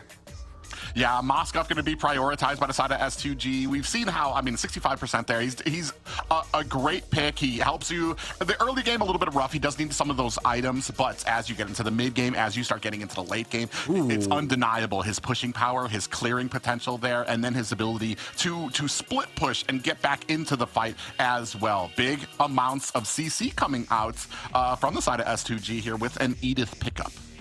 You know what I like Twisted Minds to set up for? If they can set up like a trio knockup at mid, we've seen this in North America quite often, right? The Minnow, Vexana. Pop them up, and they still have the ability to choose a bunch of different heroes on the side lanes, right? In terms of the gold, there is still the Roger, there's still the Natan that is available. And for the XP, the Natan gets picked up here. The XP, they have the Yuzong for that knockup. So yes, they do go for this, but now it does allow the side of S2G to either pick up their jungler, which won't get banned out on the next phase, or pick up the Minotaur themselves. Yeah, and that's going to kind of leave open possibly banning out a few of the mages for the side of Twisted Minds here. I mean, we already saw how great they were with that last game as well, but here, yeah, still kind of waiting to see where they go from here. This is going to be, I want to say, a completely different play style than we saw from the last game because we have a lot of engagement, a lot of damage that's going to come out from, especially with the net. Oh, no, wow. And we're going to go ahead and pick up the Nolan. Yeah, the Nolan. Which we haven't seen a lot of, but with some of the most recent changes that have made assassins just a little bit more stronger in the jungle, a little bit less prone to getting ganked and invaded. I'm actually very excited to see how well this kind of plays out and if it's going to be enough momentum to kind of carry them through. And just letting you guys know, the Nolan was banned out in the very first series every single match. So maybe this Nolan could provide some sort of value. I still think it's quite risky, okay? I like the utility jungles, and then when it comes down to things like, let's say, the Yuzong and the Fredrin, the Yuzong in a jungle, in level 4 at the very first objective, Yuzong is just gonna be flying around the Nolan the whole entire time. And then he's gonna come down, hits the Petri, hits the knockup, boom. Likely dead, but maybe that's not going to be the scenario. Maybe the Nolan's just fast enough to come in and out of these retributions and potentially set them up for a pretty good team fight. The side of S2G, they have to find a good front line though in the XP. I think something like a Terizla sets up great here, but Twisted Minds have the bans available to deny those picks away from S2G. Yeah, and that's the biggest problem right now with it's the eternal fight between tanks and assassins that tanks really shine in is the ability to just hold objectives. They don't even need to be actively doing anything in there just because they can hold those objectives and in a position that the assassins have to check all of these boxes. Is my team giving me vision? Is Retri getting close? Can I clear a path and find an exit back out of there once I get the retribution? Do I have the timing for it? You know, there's so many things that you have to do well, but potentially what you can do, what the option is for S2G is maybe we don't go for those first objectives. Maybe we just turn our attention and start trying to gank the lanes, clear out the enemy jungle. Nolan has some of the fastest clearing speed in the entire game right now, so maybe we ignore some of those objectives, we clear out some of the side lanes, get a gank while the enemy's trying to get the turtle, clear out the jungle to the point now the enemy, or now Twisted Minds, is returning to a jungle that's completely barren because Nolan had swept through it. That's great, right? Private, you mentioned something that's quite nice. The checkbox, is there a Yuzong on the enemy team flying around? Yes. Okay.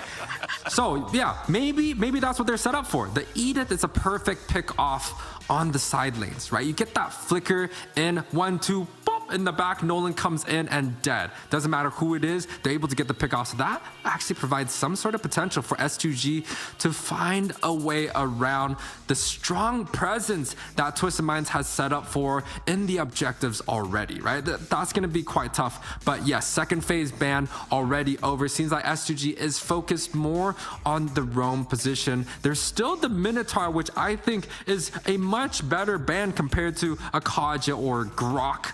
On the other hand, the side of Twisted Minds has opted to take away the Vexana, which has been used quite well, and an Arlot that, quite honestly, we haven't seen pop up in any of our games.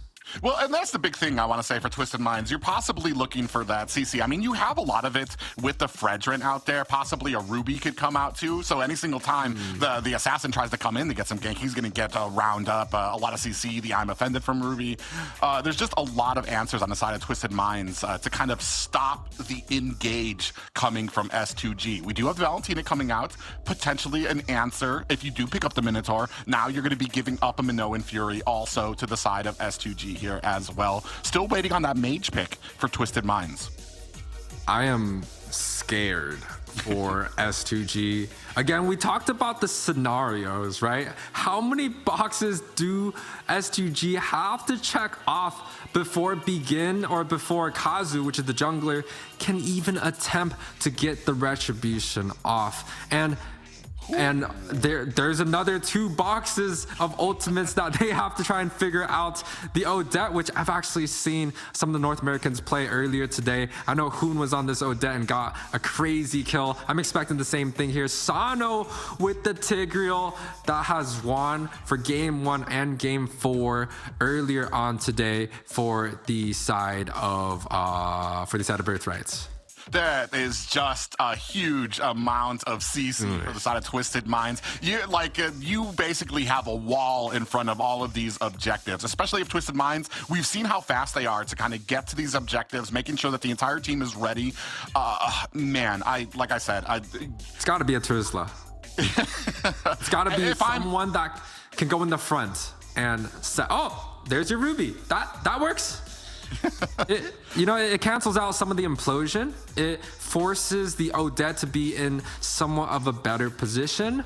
It does have the ability to stun up and lock down the Fredrin while he's looking for that retribution. So there is some possibility, and it's great against the Tigreal, honestly, right? So there is some possibility for S2G to engage in some of these team fights. Both the Roam and the XP have double stuns. But with the Yuzong, it's very hard to stop the Yuzong at level 4. And I don't know if the Nolan has the ability to dash around and immune the lock chain CC that Twisted Minds has set up for. It's all going to come down to where if they're going to engage on the objective, Nolan needs to be unpredictable with his placement.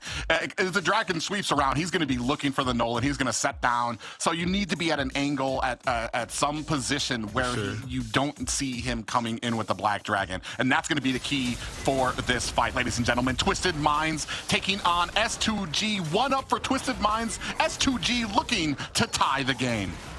Woo! And for the first time today, we are gonna get an assassin in the jungle. Earlier, we had the Freya coming out with a strong showing.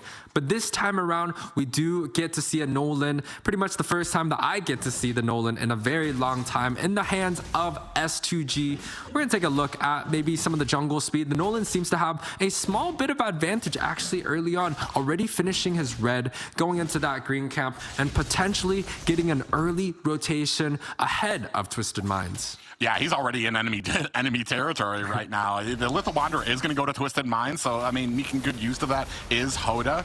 But now, maybe looking for a gank onto the top lane. He's very quickly. He might actually get the surprise, and it does look like Sano is... Actually, no! He takes him down with that and ultimate, and that's going to be a kill for the side of S2G, but he's going to get caught by Cuffin. Yeah, a little bit of a fadeaway play from the side of S2G, but the reinforcements come on in time. Yes, the flicker was popped off by Cuffin, so he's not going to be having that available for the next objective. So Edith has a potential to be able to get that set off if he's looking for in the mid here again. Yeah, Maro takes a heap. Maro takes a heap of damage. Hoda comes in from the side in the enemy territory. He's going to be setting his team up for this turtle. You see 7 seconds left there. Lunar smells something in the water. Is going to you see him kind of hugging that tower right now, not really trying to make his way out there. He knows that this turtle is up. His team not in a position just yet to contest it. Yeah, but you know what would be crazy is if the side of S2G is actually able to get this objective. The Nolan is actually in a great position. The boxes are checked. He is level 5 and he is ready for retribution. Yeah, big pop-up lands onto S2G. Hoda able to get the turtle and a kill onto Nolan as we expected. This is the problem for Kazoo right now, is him getting in there and just getting demolished by Twisted Minds. 2-1, Twisted Minds' favor. You know, when I saw the Nolan finish his blue buff, I was like, level 5 Nolan coming into the objective. Enemies do not see him, right? This is a great position for the Nolan.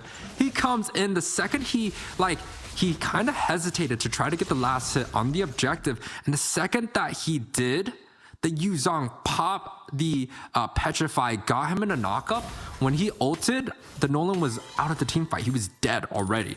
100-0 in the matter of like 2 seconds. And that's the thing about the Nolan that we're talking about. There's good matchups for the Nolan, but I don't think going up against a Yu Zhang is one of those matchups.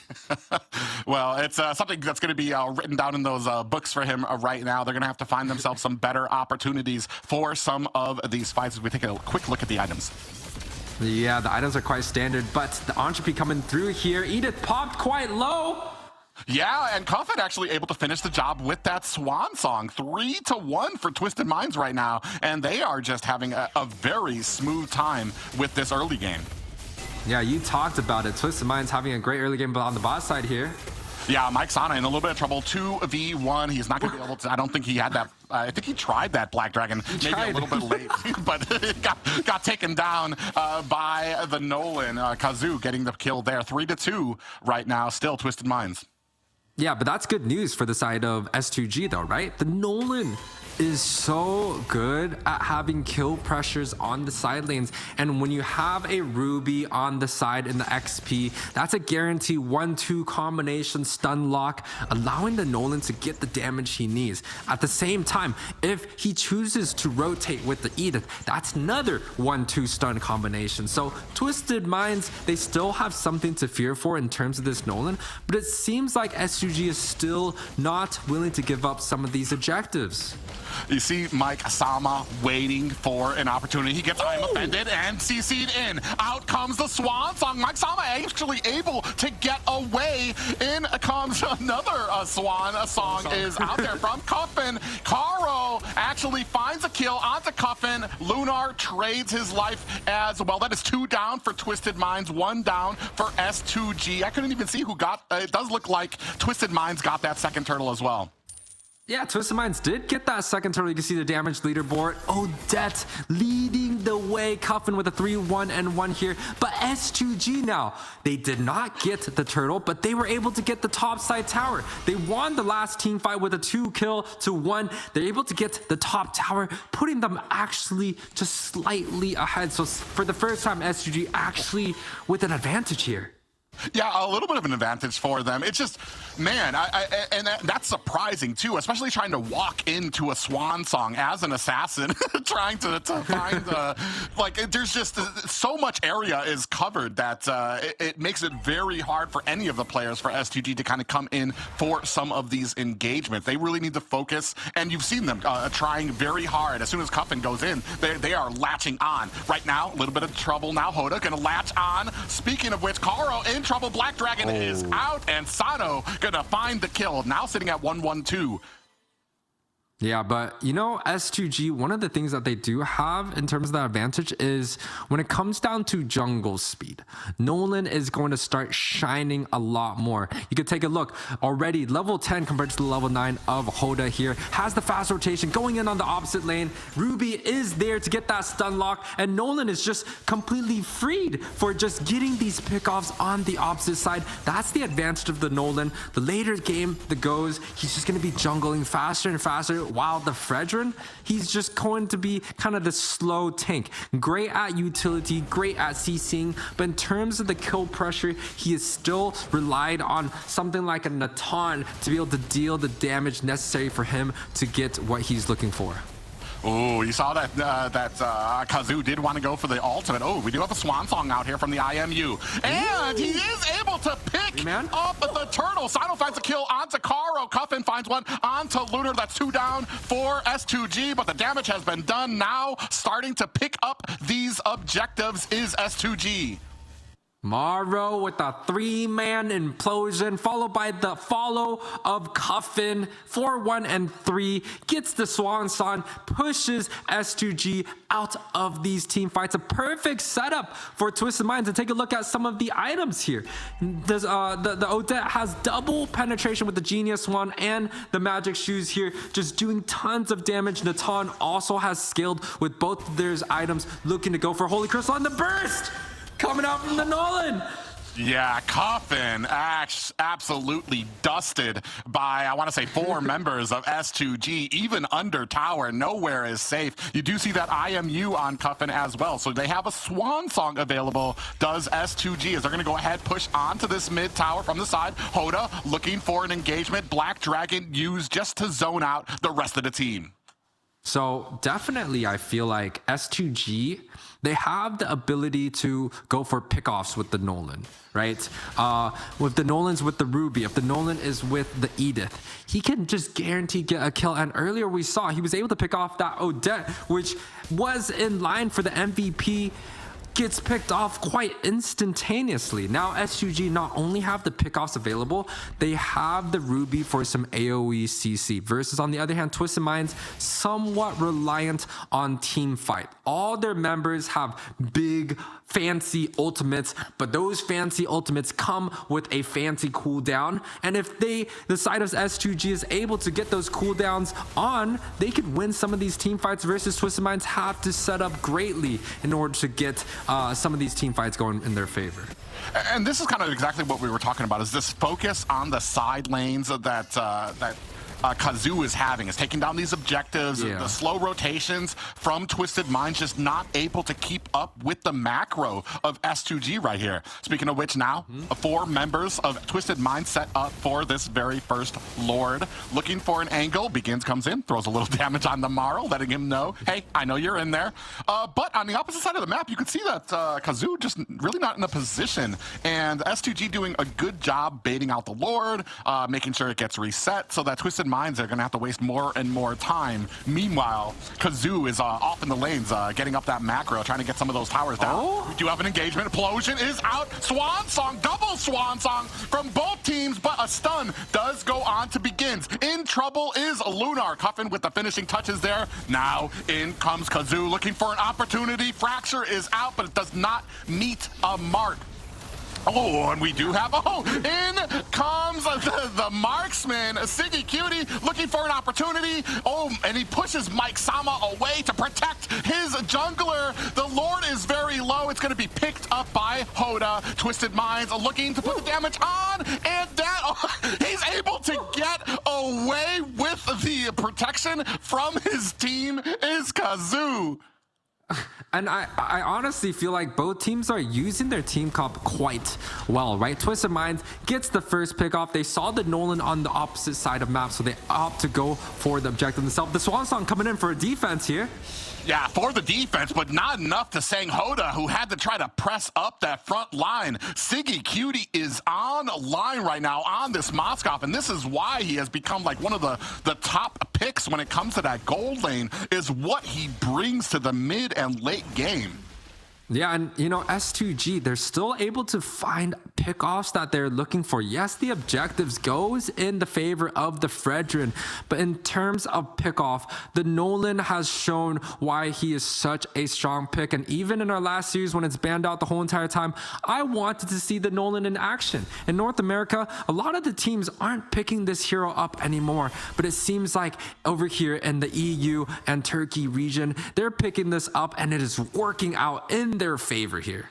Yeah, and it's not just working out. It's because you have the mixed of the kill pressure and, actually, now he's going to get caught up. You do see that Twisted Minds have latched on 2 members looking to chase him down, but that's a Nolan. He's going to be able to spam his abilities to get away. But, like, it's not just the kill pressure, which is where a lot of people fail. They're looking for the kills. They get kill hungry, but he's also able to create that pressure in the lanes, knocking down these towers super quickly to the point where, I mean, Twisted Minds are at their last 4 towers. Implosion. Yeah, now we do have a little push there. Swan Song is out. Black Dragon putting in the work, tanks a lot of the damage, is going to back off S2G. Great defense there, honestly, by the side of S2G, able to just trade some of the ultimates. And this is where I think S2G can look for a pickoff, right? The big ultimates are down. Flicker Implosion, gone. Black Dragon, gone. This is the time fight, and they are going for it. Oh, yeah, they come, and you did see that spear coming out from the side of, from Siggy Cutie. He joins the fight very quickly, is not able to find a kill, but the pressure is there. Twisted Minds immediately back off. Yeah, I think it's a small missed opportunity for the side of S2G. There was a great opening that they pretty much kind of have to try and go for there, right? And they allow Twisted Minds to slip through the cracks. Now the implosion is up and running. The Black Dragon is also there. You can even look at the conceal coming out from the backside. It's now for the side of Twisted Minds to look for these big team fights. They have all the ultimates available. Again, S2G, they had a perfect opportunity. I think it slipped, but look at the boss side here. They could potentially pick off the Odette and even get the tower. Yeah, they decide against it. Once they see the Odette there, they're going to come back, maybe look for an opportunity now that they know. There's no way. The Tig. Yeah, you see the Tig looking for an opportunity at the side, looking for a flank. Is he going to be able to find it? He might actually be in trouble. I'm offended. Lands onto him. Dragon comes in, and you see the Swan Song is out. Black Dragon used defensively to get away. Caro putting the damage onto Hoda. Does not continue it into the bush, but now S2G in a great position to take this next Lord. Trying to hold him off. Caro gets picked off by Cuffin. The rest of Twisted Minds trying to enforce their way into this Lord pit now, and now we have a little bit of a tango here. Lord does get reset. S2G forced to back off. Oh, look at Cuffin. Nice. Oh man, Hoda. That was very scary right there. I was wondering if Moscow's gonna come in. Siggy comes in, putting on the damage and finding the kill onto Sano. It's a fight of swan songs out there, and Begin able to beat down Cuffin with it. This is going to be a Lord secured for S2G. And this is the thing about S2G's comp. They have so many members that can deal so much damage. They have the ability of Kazu here at the mid side, just clearing waves, forcing that mid tower to go down with just minions. And even with that, that means S2G, almost every single one of their members have kill pressure, right? Moskov, they have the Nolan, they have the Edith, which is one of the only roamers out there that actually has kill pressure, paired up with the Valentina. That is so much mixed damage, too magic, too physical on all sorts of fronts. S2G have an advantage for these long drawn team fights where ultimates are only spent on maybe 1 or 2 members from the side of Twisted Minds. They just use the cooldown advantage that they have, and they try to get these long team fights. They try to get the implosion on 1 member. They try to get the Swan Song off, and the Black Dragon just try and waste Twisted Minds time, and they're able to do so with so much damage available on the board. Twisted Minds here, they have to figure out how they can stack their ultimates at the right time. Can they make these team fights short and sweet? Can they find the correct target? With the Purifies being available, it might just be too hard for the side of Twisted Minds to do. Maybe a little bit of a misplay there. They do allow mid to go. They're going to lose a mid tower for that, and that's kind of what happens when you kind of ignore these lanes for the push. You want all 3 lanes kind of crashing in at the same time to kind of create that pressure throughout the whole of the high grounds. In comes S2G looking for an opportunity. Black Dragon or Mike Sama kind of waiting. Both Swan Songs out there, used defensively, and no worse for wear. I want to say Twisted Minds doing a decent job at defending. Still minions coming in from the bottom. This tower, very low. Caro for heading up the front line. Hoda gets a little bit of an energy eruption off, and that is going to be it for the bottom tower. I'm Offended misses from Lunar, now turning their attention to that mid tower. Siggy Cutie gonna burst it down. Implosion is out. Mike Sama comes in with the pop-up from the back.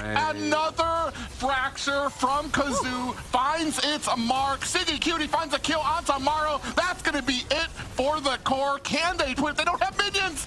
And now they're going to turn this around. Hoda finds a kill onto Begins. A big pop-up lands, and that will be all she wrote. Minions finally come in. They allow the damage from the marksman. That is a tie game for Twisted Minds and S2G.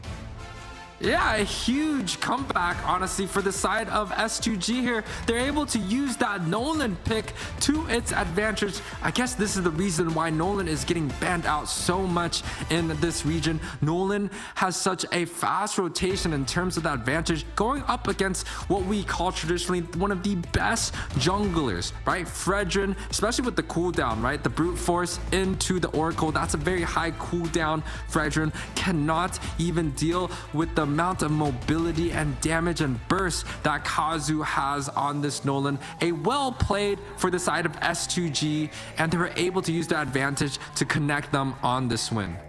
Yeah, and you can see here from the replays, though, I mean, they did such a good job of kind of creating that pressure. He did die early there, but, I mean, able to come in, get a lot of those that kill pressure with Lunar on the Ruby as well, just matching it up. The problem was, for the implosion to really be lethal, I mean, you're going to need S2G to really stack up for you. And you see how quickly, especially when they're running away, how well they kind of split up like cockroaches. Just everybody goes in a different direction to make sure that they're not creating that two-man target for the implosion coming in there. And then, yeah, when as soon as the marksman comes online, Siggy Cutie just dishing out the damage. Another kill there onto Sano. He does get away. That's just so slippery. And that, I mean, that has to be a ban for the side of Twisted. And you talked about how the implosion has to catch a few targets, right? Let's just say, for example, that catches the Moskov and the Valentina. The side of S2G still had the Edith and also the Nolan to deal damage and have the kill pressure. That's the advantage of the S2G draft. You're so extremely smart. All 4 of their members, besides Ruby, I feel like has the ability to kill, and that has allowed, you know, Twisted Minds to kind of scramble in terms of who they have to target, right? The Black Dragon comes in, he can only target 1 to 2 person at a time. Same thing with the Tigreal. The members of S2G just split that comp so extremely well. You know, and honestly, I felt like Twisted Minds had an advantage early on. They just couldn't press forward just due to the amount of map pressure, due to the amount of split damage that S2G has in their favor. Yeah, and I want to say it kind of came down to I want to say that there needs to be that respect paid in the early game to a Nolan pickup there, because I mean right from the, I want to say the minute 15, he's going to be ganking lanes, and you need to be wary of that, because if you're giving him kills, if you're feeding him, and you're allowing him to get the items that he needs where he's still ahead, even like with some of those lost objectives, he was still able to kind of keep up and still create that pressure on the side lane, still get the kills that he needed, and then to the point where he was joining in on those team fights. He wasn't afraid anymore of jumping in through a swan song to potentially take down an Odette or get the kills that he needed. And then you see how slippery he was in that second to last engagement, where he was able to get away with like a hair of health. All right, so game plan, Private. S2G, no Louis, no Chip. We don't want any of those things.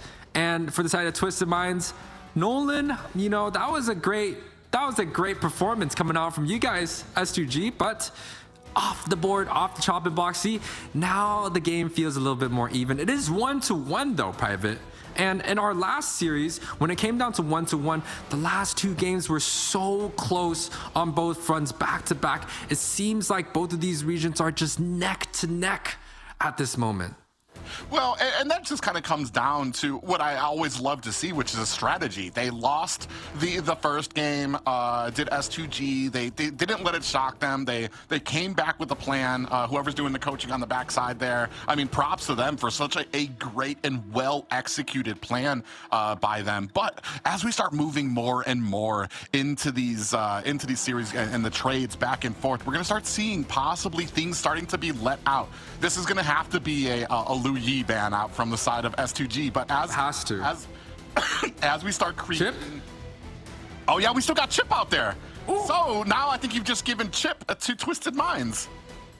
Well, potentially Twisted Minds can go for the Chip.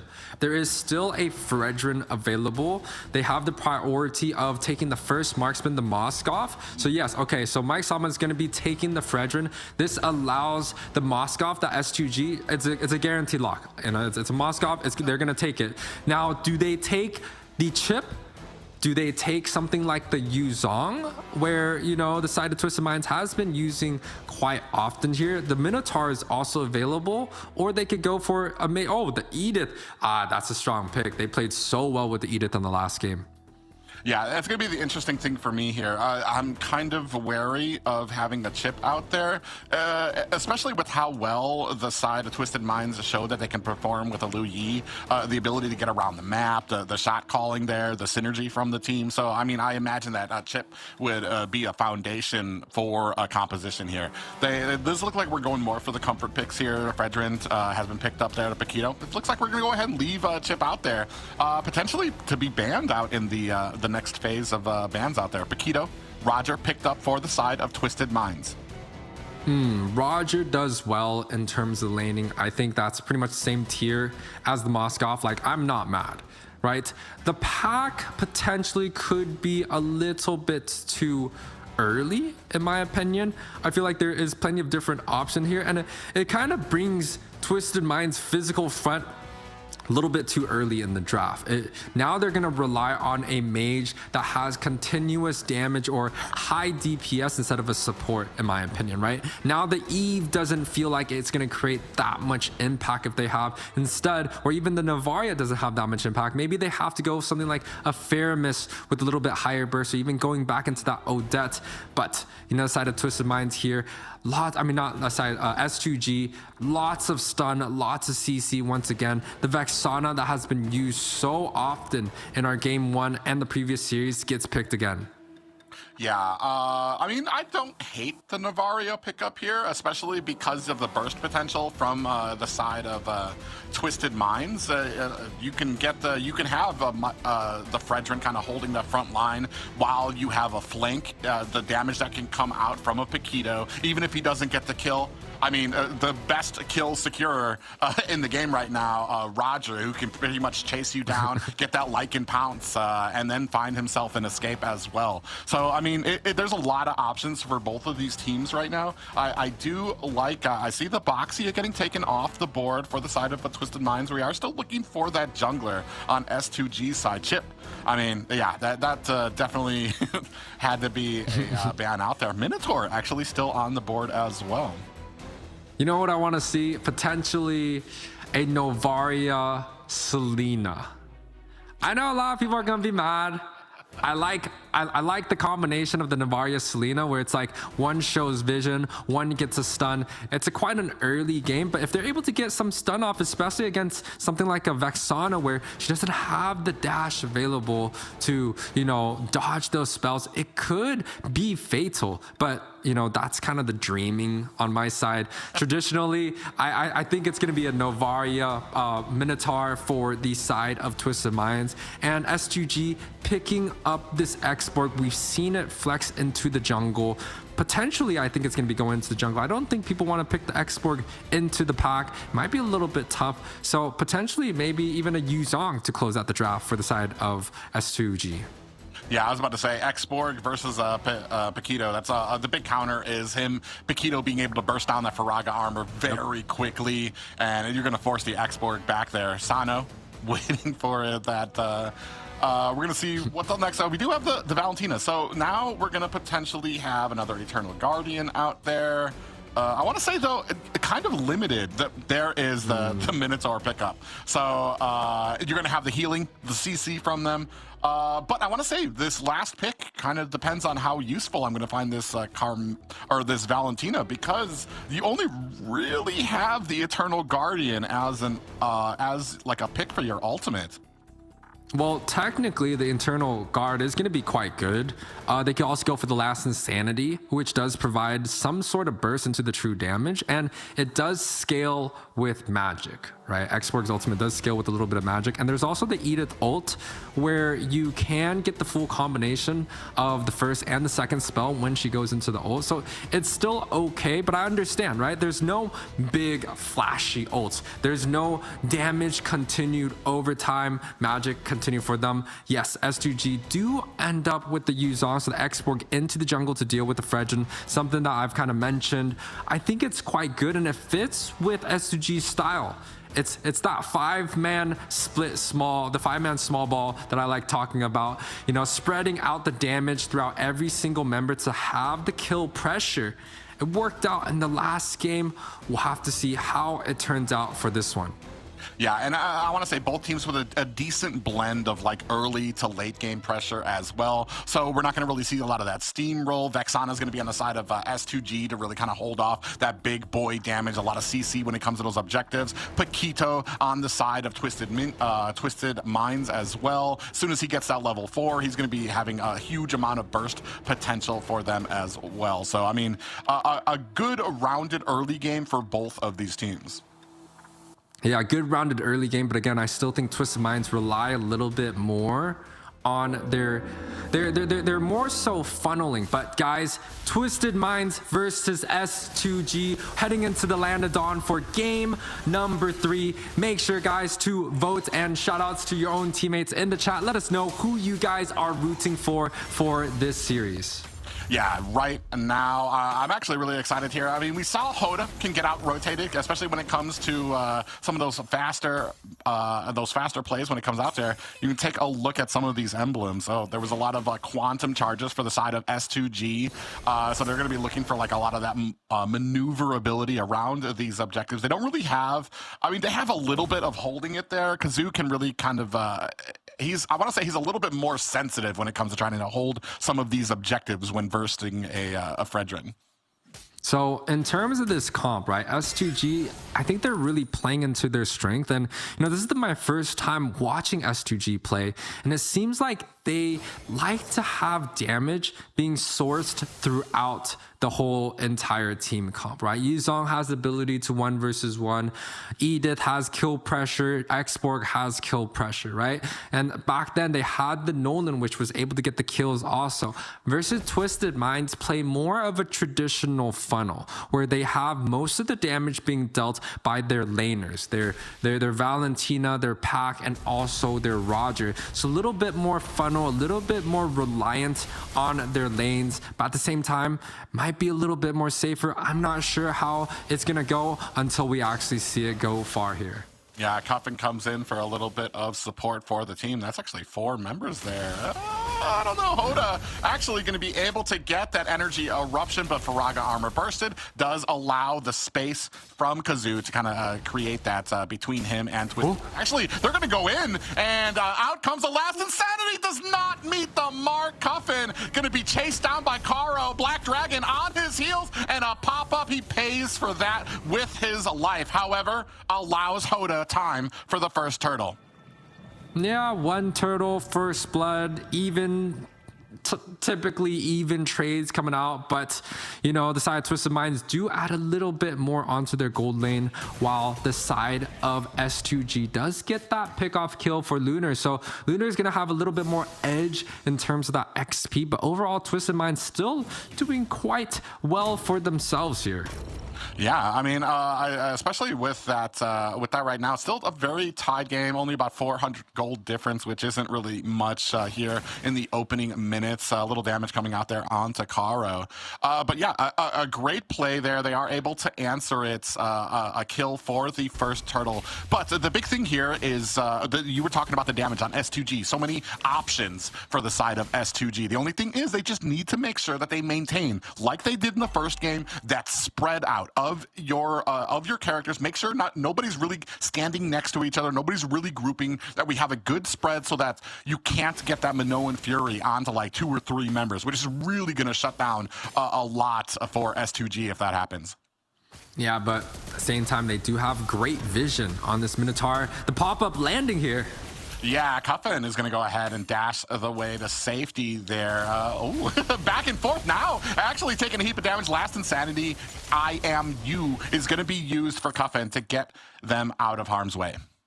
Yeah, but topside though, the Yuzong actually gets picked off by the Fredrin and also the Pack. It's going to be quite a good pick off. Seems like mid here, Fredrin going in.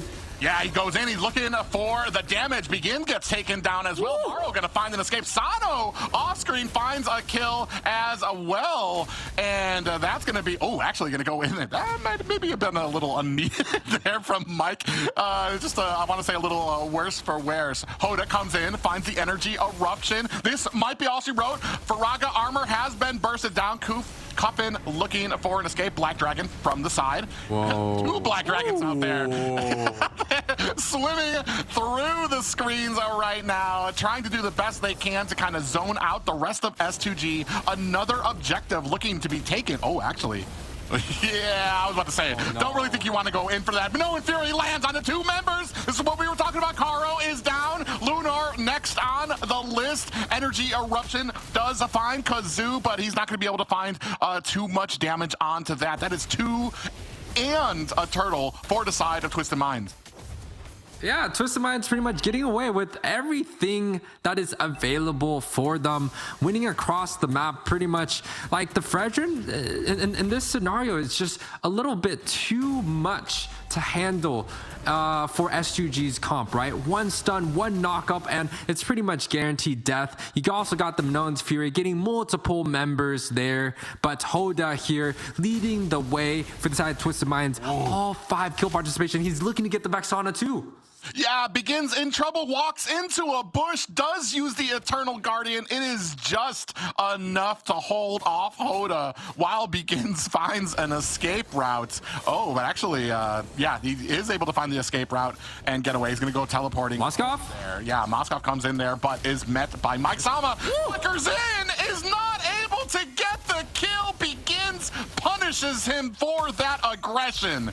And it does look like Maro in a little bit of trouble here. Minoan Fury going to come out. Last Insanity out for the side of Kazoo. He does find the mark. That is another kill for the side of S2G. Some mistakes have been made from the side of Twisted Minds here. 2 kills that quite honestly was a little bit unnecessary, right? The pack Mike tried to go in for a flicker, ended up missing, costing him his life. And then Maro was just kind of there as a supporting cast. Hey, my XP went in, you know, I wanted to have vision, but oh, another pick off on Vexana here. Just he didn't even have a choice. He didn't have a chance there. He died before he could even do anything. Yeah, the Energy Eruption came in, got the taunt off, and that was going to be all she wrote. Twisted Minds going to pick that up. 6-3, still sitting comfortably is Twisted Minds with another objective. Black Dragon just too late, and unfortunately, S2G just not in a position anyway. Even if the Black Dragon would have found a mark, there's the rest of S2G just not in a position to really capitalize on that. Still putting the pressure on. Caro at the top, going to use that flicker, looking for an escape, does find it in the mid lane. Yeah, it seems like Hoda's CC is just a little bit too much to handle for the side of S2G. Look, he's just frontlining nonstop. And look at Lunar here, just going to get picked off by the rest of the members of Twisted. It's kind of, you know, showing the dominance of Twisted Minds comp so far, but this is still only kind of like the mid game. We do see Twisted Minds pretty much getting some pickoffs here and there, but there's a Moskov on the board, and he is just going to get stronger and stronger as the game progresses. Yeah, he just picked up that golden staff now, so he's going to really be dishing out a lot of that attack speed, a lot of that pressure, even if it's not the kill pressure. Oh, Begins again! Does have the last Insanity locked on. That's going to be Begins. A mage down for S2G. Faraga armor has been burst on to Kazoo. Big pop-ups there land. Black Dragon chasing away the rest of Twisted Minds. And behind him, S2G for an angle. In comes a pop-up from Maro. They find a kill on the Caro. And you can see Lunar in trouble trying to get the reset there. But that is 4 members of Twisted Minds. They make short work of that dragon.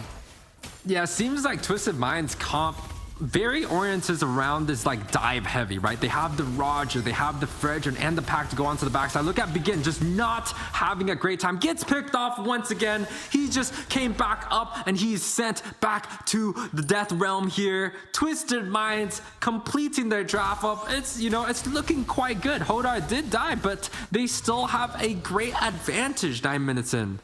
Yeah, well, the problem here is, I want to say, the last draft that S2G had, they didn't have to directly deal with the Fredrin.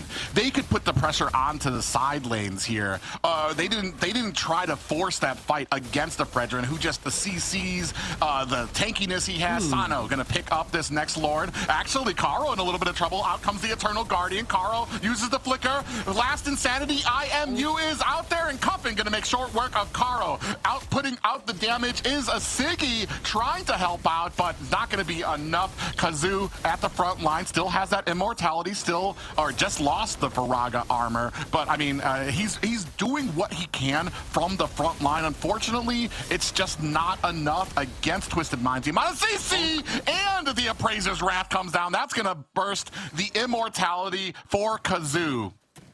You know, as much as Kazoo isn't straight up like destroying the members of Twisted Minds, as you know, maybe we want an export to do that, he is still sitting on a 1-0-3, doing quite well for himself, not dying too much, and has the ability to, you know, somewhat impact some of these fights. The later the game goes, he's just going to be a little bit more annoying, and you can see Hoda here just going in on the backside.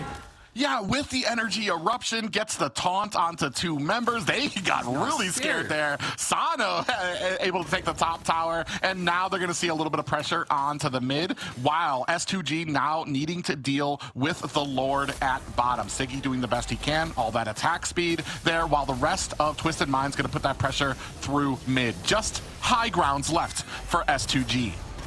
Yeah, I mean, if it's defend story, you know, Moskov is going to be the #1 on that list. Oh, the flicker! Yeah, Flicker Minoan Fury lands onto 2-3 members, but they are going to be able to find the kill on tomorrow. They press forward, do not find the mark, and Twisted Minds wisely going to turn around and clear out the jungle of S2G. Yeah, a little bit of an overextension coming out from Maro. I think he was dreaming a little bit too much. They didn't get the tower. The Minotaur actually ends up getting taken back. Look at the gold lead, though. The potential coming out from both of these teams. One wrong move from Twisted Minds, and the Moskov is going to tear through all the outer towers of Twisted Minds. They have to be careful. They cannot be affording the same exact mistake as that last potential Flicker Minoan's Fury, right? Maro, yes, he meant well, but it just did not work out. And also, when you're talking about like a 8K gold Roger versus the 8K gold Moskov, we both know what the difference in. The 8K gold Moskov shreds through so much. The conceal gets popped though. Yeah, they're going to go ahead and have the conceal out here. Siggy might be in a little bit of trouble, gets caught up for Karo, tries to come in there for the defense, and he gets caught up, saving Moskov there at the bottom of the map, who is going to be able to find himself and escape. Right now, 13-5. Twisted Minds just doing such a great job. They just need to kind of, I want to say, close up that discipline a bit. They're getting a little greedy with some of the plays there. It's giving some opportunities, keeping S2G in this game, so to speak, right now with some of those misplays. But looking for them to kind of clear it up with this next Lord. And S2G really has to be careful. They're not getting picked off left and right. Potential Blade of Destruction coming in. Nope, it does not go through. You know, it's going to be an uncontested Lord for the side of Twisted Minds here. They should be able to just grab up everything that they're looking for, waiting for the objective to march down. Now, what can S2G do in order to get back into this game? I feel like getting Moskov in a great position is always #1 priority. Potentially allowing Twisted Minds to overextend some of their more sustain and utility roles, like the Fredrin and also the Minnow, right? Stretch those two apart. If they have the DPS available, they can shred any of those frontline members down, compared to the Roger, which is kind of just that last hitting burst so far for the side of Twisted. Yeah, you can see right now 2 lanes starting to create that pressure. Last Insanity used that top to clear out the minions right now. A little early, though. Crashing down at the bottom. But now the Lord is a little bit late. It's going to have the minion pressure from all the lanes. You do see a BOD picked up for Sano right now. So he's going to have a big chunk of damage. Now, charge from the Lord at bottom is going to reduce the tower down to 5%. That's going to be an easy pickup for Twisted Minds. Black Dragon is out. It does look like Kazoo, still has that Faraga armor, still has that immortality. Lunar doing his best to try to defend, but I mean, it's not going to go anywhere. You have a 7K, almost 8K gold lead by Twisted Minds. Are we going to be able to get this mid tower as well?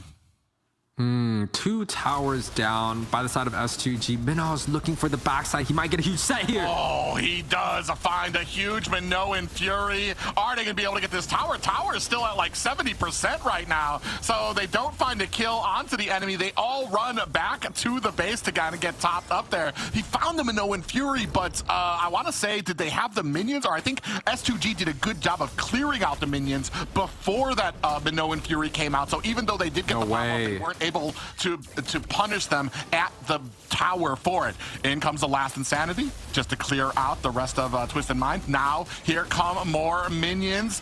Out comes the Appraiser's Rat. Sano finds that tower, and the rest of Twisted Minds happy with that push there. They get all the high grounds and are going to turn their attention to S2G's jungle.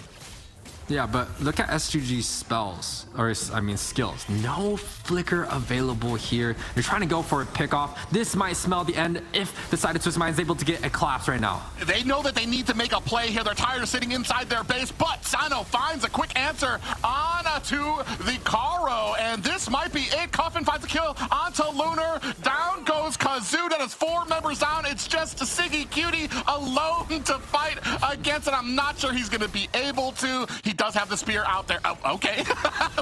Took a little trip there, a little flight. That's going to be it for Siggy, and this is game 3 going to Twisted Minds. 2-1 lead.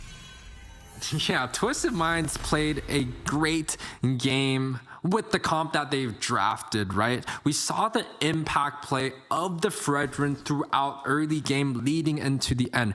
Every time he was able to get that collapse, he was on that Vexana just non-stop, and the dive coming in from the Roger, the Paquito, it was just too much to handle for a not like a stationary mage like the Vexana. It just did not work out in S2G's favor. Take a look at some of the replays here. Again, the dominance coming out from Hoda, the Mario just in the front, the knockups available. There's just not enough purifies for the side of S2G to defend against the CC combination that Twisted Minds have set up for. Yeah, and despite having all of that kill pressure, just that front line very early establishing themselves. Maro, Hoda there just doing the great job of being that front force for Twisted Mind so that S2G couldn't even get that damage off.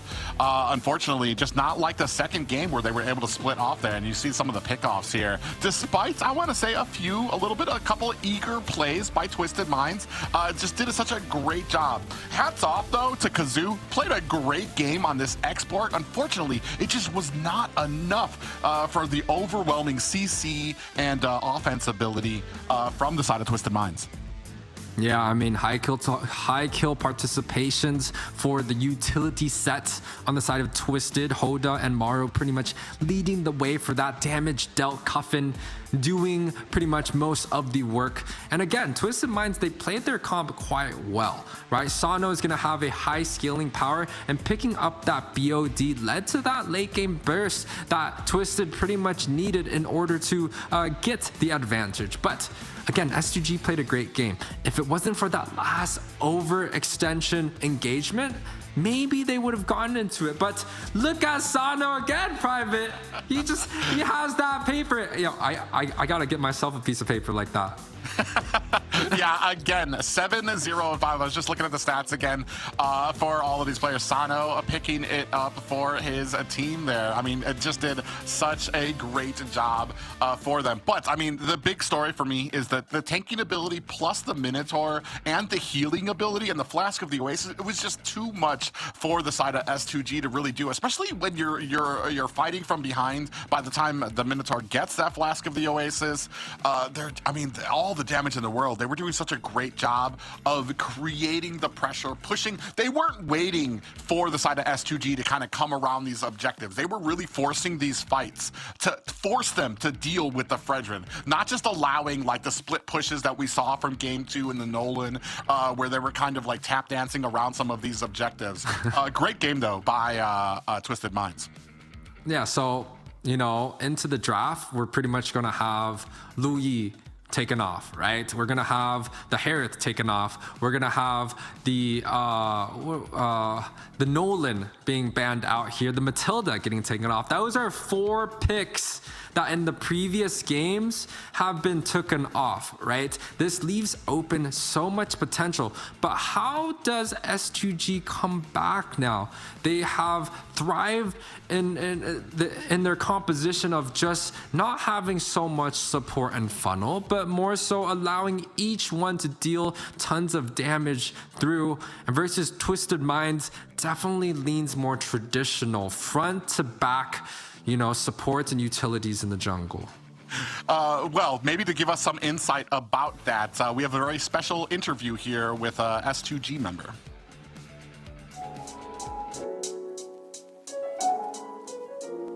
I've been playing in S2G for a long time. We've played in Games of the Future and MTC Season 3. Like, we have never been a champion, but we gain a lot of experiences together, and we're gonna keep gaining a lot of experiences. I pick my champion first based on my team. I asked my coach, do we need DPS? Do we need front? Do we need like assassin fighters, for example, Paquito? If we have enough mage damage, I prefer picking Paquito, but it's up to enemy. If I need to play burst damage, I prefer picking Valentin, Vexana, Nana. That's all. My favorite hero to play with is Gord, because you can check the bushes easily and you can push mid lane if you're alone. If they don't have assassin, it's really convenient to play with Gord. I think Moon Knight is one of the underdog teams. Their roster performed very well during Snapdragon Series and MTC3. Their champion pool was really small, but now they try to widen it. My advice for beginners, you have to play a lot of games and you have to analyze your own games and you have to analyze MPL. If you don't analyze and you just watch the games, you can't improve, and if you can't improve, you can't play the game professionally. I know we have a lot of fans from Turkey, especially from S2G. I just want to say keep supporting us and thank you for supporting us. And I want to say hi to Barchi, our founder of S2G.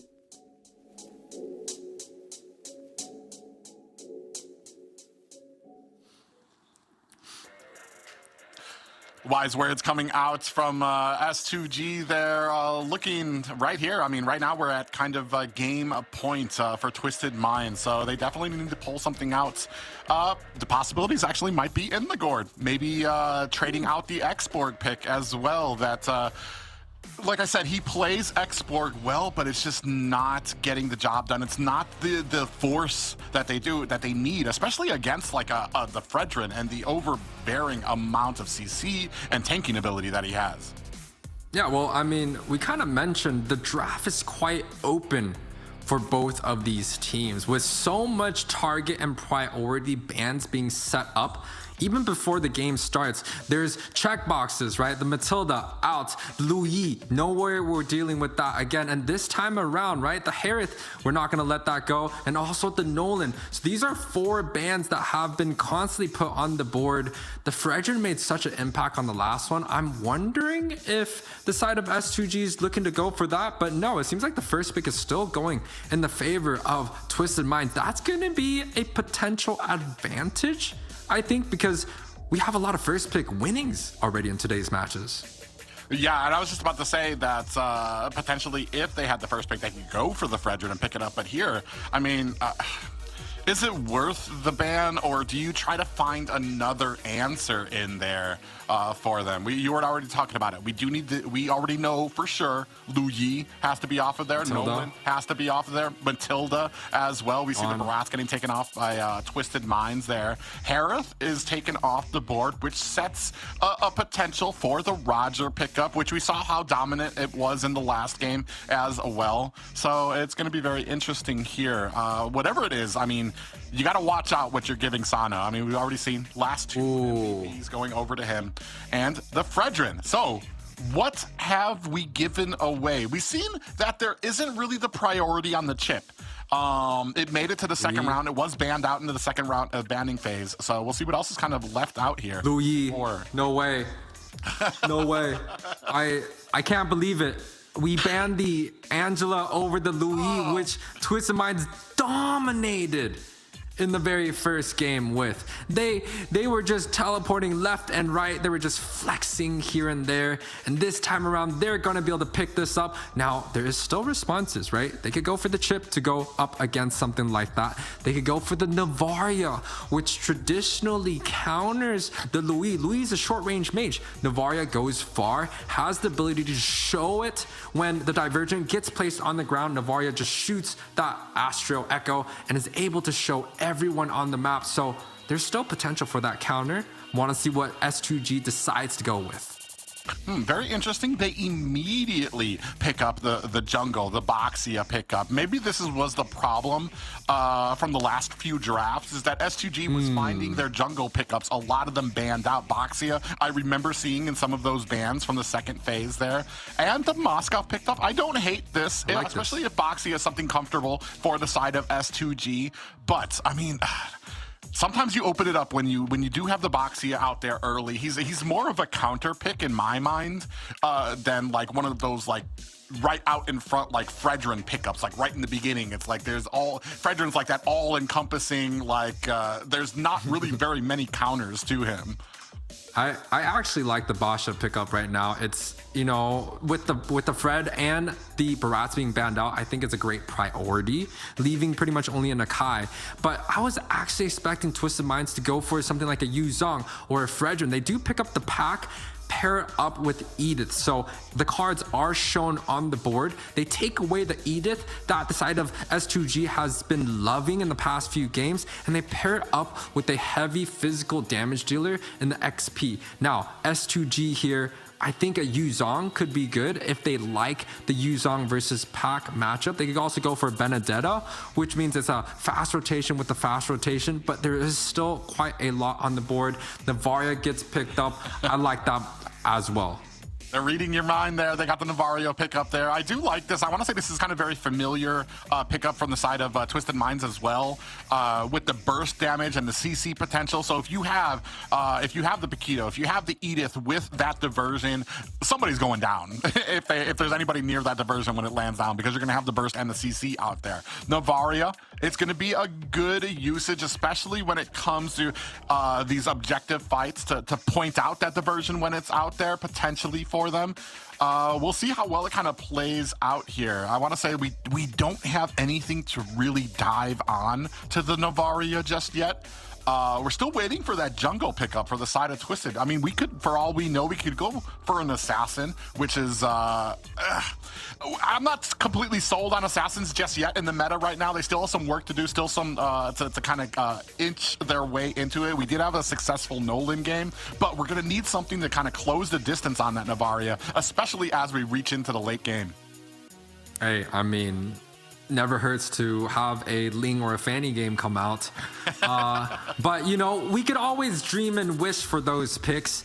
But I think something a little bit more realistic could be the Martis that we saw in our first series. We could also go for something like an Alpha, which does quite well. Even the Ballman that I know North America loves to put on in some of these championship games. But other than that, both teams are still looking for key roles, right? S2G missing that Roam and that XP. Yu Zhong, Terizla, and something like a Minotaur I think would work quite well. On the other hand, for the side of Twisted Minds, you're correct. They're missing the jungle position. Potentially they could pick up the Roger to flex into both of those roles. They could also go for that Marksman. Okay, the Minotaur gets banned out, so Marksman, you know, Roger or even the Claude. They could even go for a Ling Claude to get onto that backside. I know Claude does so well against the Moskov. Yeah, it'll be very interesting here. Man, I'm actually kind of quite curious. We already have some big bans out there for our typical junglers when it comes to those heavy tanks, heavy CC. Akai's already taken off of there, unless Xborg's taken out of there as well. I'm actually very curious to where S2G and Twisted Mind's going to go. More CC and a frontliner, a little bit of early clear for the side of S2G as well. That means that very quickly, I want to say this Grok and the Novaria. Grok's going to help with the clear. Novaria is going to be there, immediately be able to get those orbs out onto the side lane, potentially lay some damage in and create that pressure. Carmilla? Right from the get-go. Oh, yeah. Could be the utility jungle that they're looking for, but the Grok and the Novaria just kind of split so far apart. Grok is so in the front, Novaria so far back, and no one cares about the Basha when you're playing the Carmilla, but it does come out here. The Carmilla and the Roger coming out and play. I'm shocked. I called it, but I don't even think it's like that great of a pick here. Carmilla, I mean, it depends. It has. I've played it myself because I've been wanting to see it. I have yet to see those great successful Carmillas, despite I want to say in Asia, like it's like a priority ban for a lot of people, and I've yet to really see it super successful. But what it does shine in with that the Curse of Blood ultimate from her, she turns those single target abilities. The Paquito, he can just focus onto one person, and that damage is going to be spread out to everybody. Oh my God. That's chained together with the Curse of Blood. So it's going to be very interesting to see how that is used, especially for some of these objective fights. And the Benedetta actually gets picked up. So for somehow, I'm just on a roll now. I think I've been casting just a little bit too much, but again, this is a great game, right? I actually like S2G's comp quite well. It reminds me, I think it's RSGMY, where they've dominated in their playoffs through comps similar to this. They prioritize the Novaria early on. They love the Benedetta to a point where it gets banned out constantly against them. The Basha also is very, very fast. The cheese wheel coming through. So this, I think, is actually going to be a game that Twisted Minds have to figure out how to defend against, because, I mean, I just like the comp that S2G has set up. I mean, it is a good comp, and especially the Carmilla going into a Boxia. Boxia's already got that stock anti-heal. Carmilla's going to have a rough time kind of fighting there in the mid. But ladies and gentlemen, we are at game point for Twisted Minds. S2G fighting for their survival in the brackets. You know, I always like some overtime for us casters here, but you know, I know probably production doesn't like that. I want a game 5 here between S2G and Twisted Minds. It's quite exciting already that we're getting into this game 4. No sweeps happening today, and I don't think this game is going to be easy for either of these teams, but Twisted Minds having the momentum behind their back, looking to close the game. S2G here trying to maneuver, see if they could get a little bit more and potentially make this into a game 5. Yeah, interesting. Oh, actually, we can take a look at the emblems here. I mean, common emblem coming out from multiple of these teams. You know, we're all hoping for a very long drawn series, but we don't know how it's going to go. Twisted Minds here already with a small advantage, I feel like, just in terms of their pick comp, right? They have this Edith that is getting chunked down, might potentially get taken off here. Yeah, here comes Cuffin for the save. Caro actually in trouble. They turned that around quickly. Twisted Minds, but that's not going to stop. That's not going to stop them from trying to steal up that minion from there by Kazoo. Yeah, I mean, already a small lead for the side of Twisted Minds here.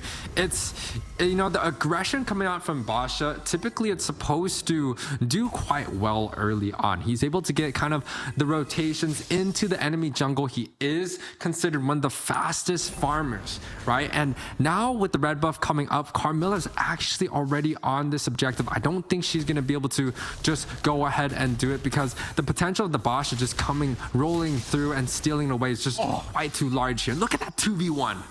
Yeah, 2v1 there. Pushes back S2G. Now is Hoda trying to do his best. On the front line, Maro actually getting chunked down. We do have the Curse of Blood, catches on the 3 members. Is that going to be enough? Cuffin? Oh my God. Onto Kazoo there. And that might be all she wrote for S2G here. Another kill on the board for Twisted Minds. That is 3-0. And a turtle going over to Twisted Minds. Okay, that pack is absolutely dangerous. Highest damage dealt already in the XP position. Season 1 versus 2. Cuffin! Mario Sniper! Caught sleeping in the bush, trying to find an escape, gets sniped out with an astral sphere from Begins. Yeah, I mean, it definitely takes a lot to be able to just sniff out those bushes. And we talked about the Navaria second pick early on to deal with the Louis. It's so extremely smart, has the range ability, putting S2G kind of back onto the map here, right? They're able to get that snipe. Woo-hoo! Gone. Oh man, I don't even think they had vision. That's just gaming know-how. Just kind of checking out those bushes where you think they might be, where they might be teleporting home. Just a good sniff out, a great read by S2G. Speaking of which, Aro in trouble, gets bursted down by Cuffin, and a little bit of trouble here for Kazoo, gonna find himself an escape out there, and an astral sphere just misses wide of Maro from Begins. Yeah, Twisted Minds with the dominating performance early on, right? They're able to get some setups onto these team fights. They're winning in the lanes. Look at the position of Mike. Does not care. Look at Hoda. He is just in there deep and potentially looking to go onto the bot side. I don't think they have what it takes here. Probably just looking for the next objective. And if you take a look at the top side, I think the Roger is just going to have a great time against the Moskov too. So Twisted Minds just winning across the map once again. I was actually very worried about the pick for Carmilla here. She's kind of countered out by the Boxia, but the rest of the team, with that Curse of Blood coming in there and Mike Sama on these objectives, it's just so much damage onto like almost the whole team of S2G that they need to worry about. It's like having a Paquito that hits you with AoE damage. Which is absolutely unbelievable. Begins. Astral Echo is out. The rest of Twisted Minds, actually does catch Cuffin. He is lasered in on the Cuffin. Caro, speaking of which, in a little bit of trouble. Wild Charge comes out. 3 members down. Lunar comes in, finds a kill onto Mike Sama, and also we do Roger pounce out there. Sana doing Roger things, is able to find himself 2 pickoffs onto S2G. They do find 1 kill, but answered very quickly by Sana, earning that MVP. Oh, God, he doesn't have the Wild Charge, so he's not going to be able to do much there against a Retribution. And look at this divergent split push onto the bot side. They're taking advantage of members that have fallen on S2G and putting the Roger on the opposite lane right away. Look at that. They have the pack already in position on the top side, looking to get some more trades on the bot. Twisted Minds here, trying to win on all fronts, gets the objective, gets the winning team fight, and even allows the Roger to split push on the opposite side of the lane. They're just winning again on all sorts of different directions. And Sano here is just doing big things here. Yeah, he's not really scared. I want to say a great matchup here between him and the Benedetta. So he's going to be able, I want to say both of them have an innate ability to kind of like dodge each other's attacks and dashes. You have the eye for an eye from Lunar. Oh, we do have another Diverge. He goes up to the top lane. So not able to find anything just yet. No, I mean, the Divergent goes into the boss side. They get the tower. And, you know, you talked about the matchups, right? Look at the pack versus the Moskov. Moskov is just underneath his tower, already hurt. The next time the Moskov comes out, the pack is just going to sit on top of him once again. But a 1 versus 2 potential situation. 4-man onto the top side. Side of Twisted Minds. I think they smell it out, but I don't know how they're going to be able to defend. Yeah, that's the interesting thing. As soon as Mike Sama saw it, he backed up immediately. Now, actually, in a little bit of trouble, big pop-up lands on to Siggy, and they find the mark. Hoda with the kill. Yeah, divergent play on the Louis. A little bit hard to defend. I'm not sure if it's just due to the fact that there's so many heroes that SG has to ban out, has to be careful of. But Twisted Minds here with such a great divergent play. 4, 1, and 4. 8 out of 8 kill participation, leading the whole entire way for Twisted. He is going insane. Ooh, they do find a kill onto Mike Sama, and we do have an Astral Echo out. Curse of Blood lands onto 2. They do separate quick enough. Moskov might actually be joining the fray. Lunar comes in, is able to go ahead and dash their way out of that fight. 1 down for the side of Twisted Minds, and I want to say like this might set up the next fight for S2G here. Actually, no, they're not quick enough, and Hoda going to be able to get that turtle so quickly. S2G unable to respond quick enough. Oh my god. I mean, Twisted Minds had the turtle pretty much in play and sent the diversion onto the bot side. I was waiting. I was like, Moskov, maybe you should push that tower since all 4 members of Twisted was on the objective. But no, the divergent play comes through and picks off the Moskov onto the bot side. Benedetta does get the trade on the top, but still Twisted Minds here playing such a fast game with this Lu Yi. Yeah, and you see now starting to put that pressure onto the purple buff. Hoda, right there in the beginning, I believe he was able to steal that away from S2G. So now S2G really starting to feel the pressure. 3K gold lead, and now they're starting to get refused their buffs. And this is where SG, another divergent play onto the red buff. Up onto the top, they knew exactly where he was trying to go, and immediately they're like, yeah, you thought you were gonna get this buff? No, thank you. They immediately go diversion up to the top and meet him, and he has to run for the hills. Yeah, and I mean, I really thought that we saw Lu Yi as the tip of the iceberg for Twisted Minds here. That is the representing mage, the highest picked hero of Twisted Minds, yet has gone through twice in the draft, and he is showing exactly why you need to take this away from the side of Twisted Minds. Yeah, Maro's gonna have to go back there. Just got sniped by another sphere. Begins actually doing some decent damage. I mean, S2G, they're starting to fall behind, but they're not. I want to say this isn't completely secured by Twisted Minds yet. The late game can still be secured by them. They just need to be very tight on some of these mistakes. And Divergent up once again here, potentially looking to get some. The EXP graph pretty much completely in favor of Twisted Mind. This is something that, you know, we're not that surprised, right? The gold lead 4K in. Hoda potentially looking for the mid. Oh, Caro does get popped up. He's going to use that flicker. He's actually able. There's a blood catches onto 1 member. It's just Kazoo. Just a little bit too late. That would have been a huge engagement for the side of Twisted Minds. But what it does succeed in is pushing away S2G for this first Lord. Yeah, I thought the Wolfman was going to go in and pounce and get that last hit. Few resets coming through, but the Basha coming through. Boxia says, hold my, oh God, he is demolished. It was a Hail Mary play. You know that. There was no other. He was like, man, I got to try to make something happen out of here. Dives in there, gets taken out from the side. Marl finds a pop-up. This might be it for Lunar. Gets taken down. Curse of Blood does only lands onto Caro, but man, this is right now a steamroll for Twisted Minds.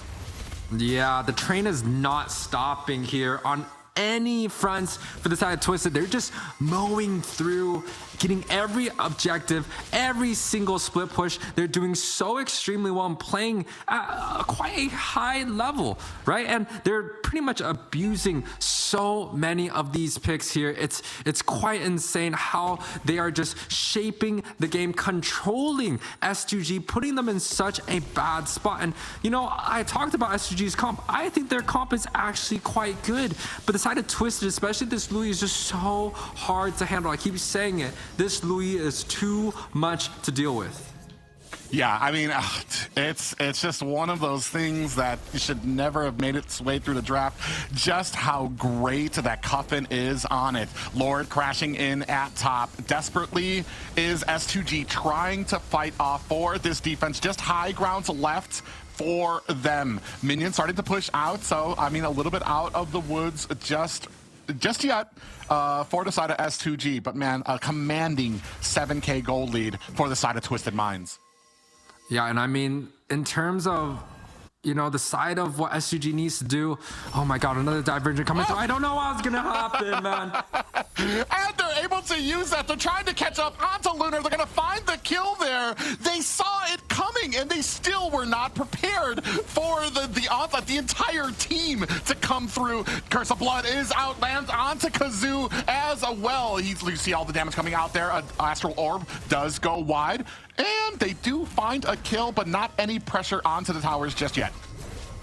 Yeah, I mean, the advantages that Twisted Minds have, they just move so quickly. And yes, Louis is so fun to cast for us, but we are almost playing a guessing game every time that's on cooldown. We're looking at the map. Where are they going to go? And Twisted Minds here playing quite perfectly. I don't think S2G needs to engage here. They need a little bit more time.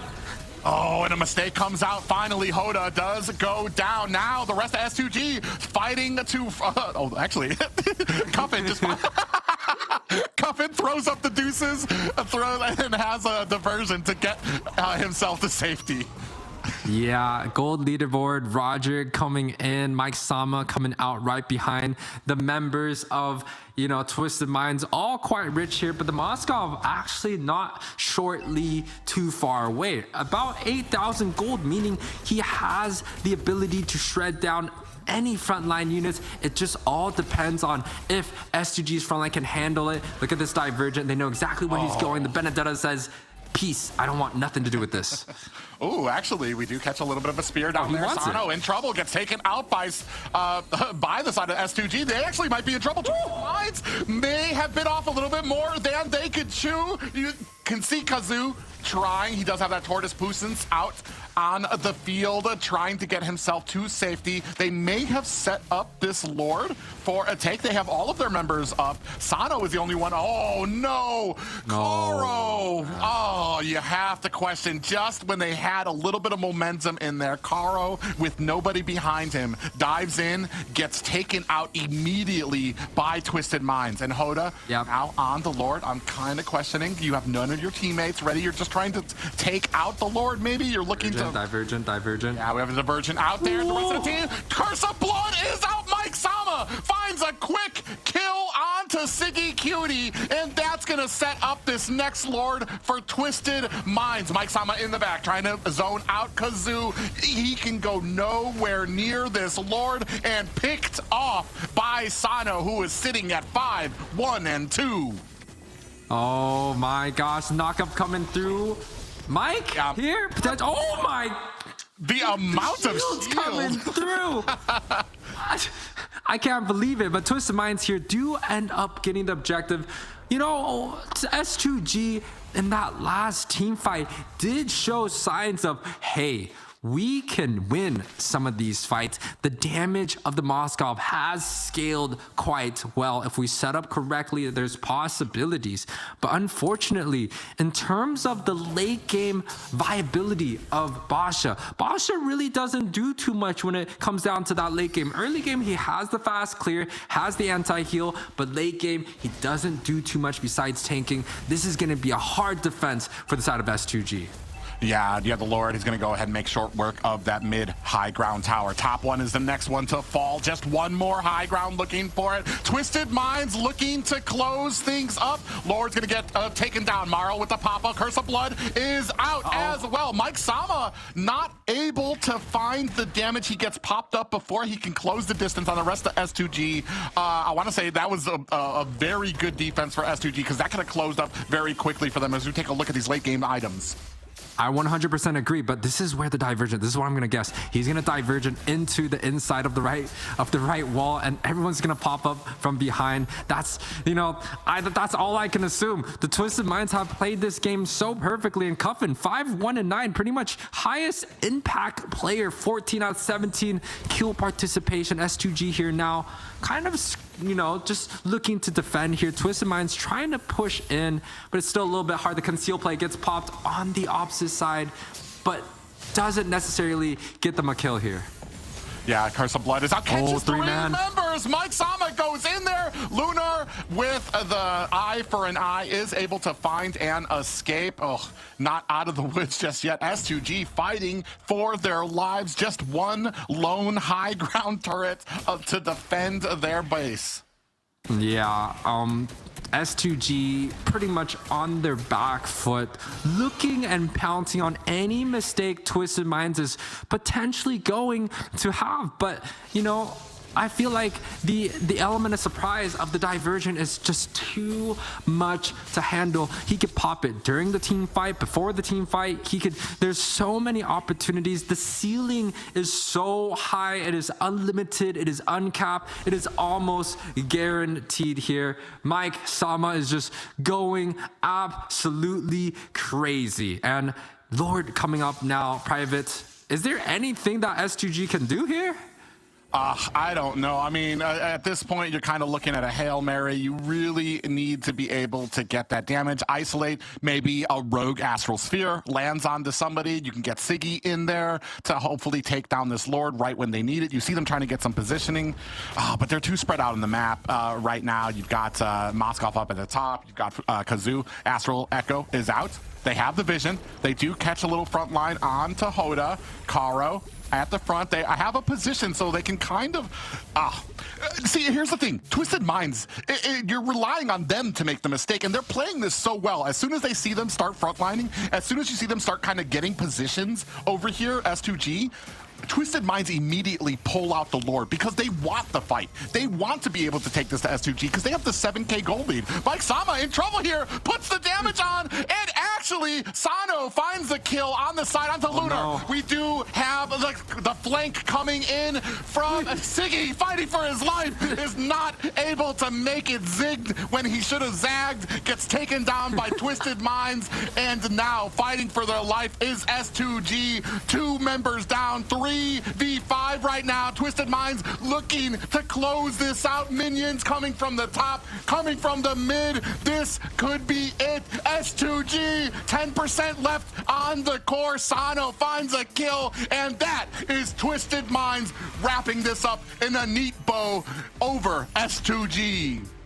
Yeah, I mean, I hope that people are watching this and taking notes, because the Lu Yi plays here was so good by the side of Twisted Minds here. Game 4, they're able to take the victory against S2G here in the best of 5 series. A convincing performance from, you know, essentially somebody that had to fight their way through the brackets here. Twisted Minds with a beautiful game, 20-5, 19-minute strong showing.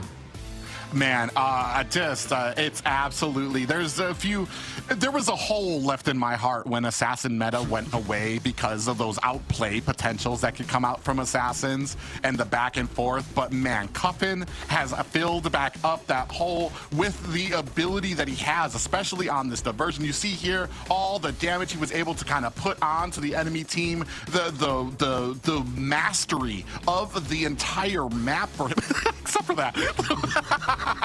We have to keep that in there, but man, that's a great snipe. But I want to say that actually maybe made Cuffin a little angry because he came back with a vengeance and just a well-played Lu Yi game. Yeah, and I also do want to give credit to Mike Sama, right? Like, he was punching left and right. 1 versus 2, no problem. Let me take care of that. And he was able to make the impact, had the highest damage dealt, especially when it came down to early game. And of course, the setup coming out from Morrow is just quite too much to handle here. Look at him, like, yes, Cuffin, 80% kill participation, but the rest of the members of Twisted Minds all played such an important role. Even the damage dealt coming out from Mike Sama, just dealing, you know, quite significantly up ahead in terms of that type of statistics.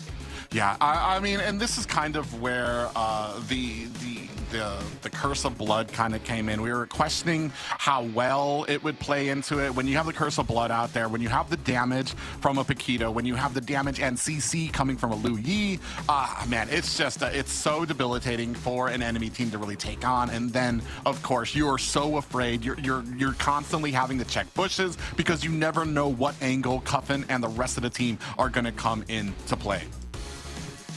Yeah, I mean, most definitely here. A great performance again from the side of Twisted Minds here.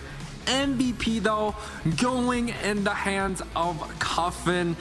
Man, 80% kill participation. The GPM is, not significant, but he has done such a great job with the Divergent, making impact plays from top to bot, and especially like after the objectives. I don't know if people were looking, but the second that Twisted Minds secured and knew that they could get the objective, Cuffin shot the Divergent on the opposite lane and got the rotation and got the push numerous of times.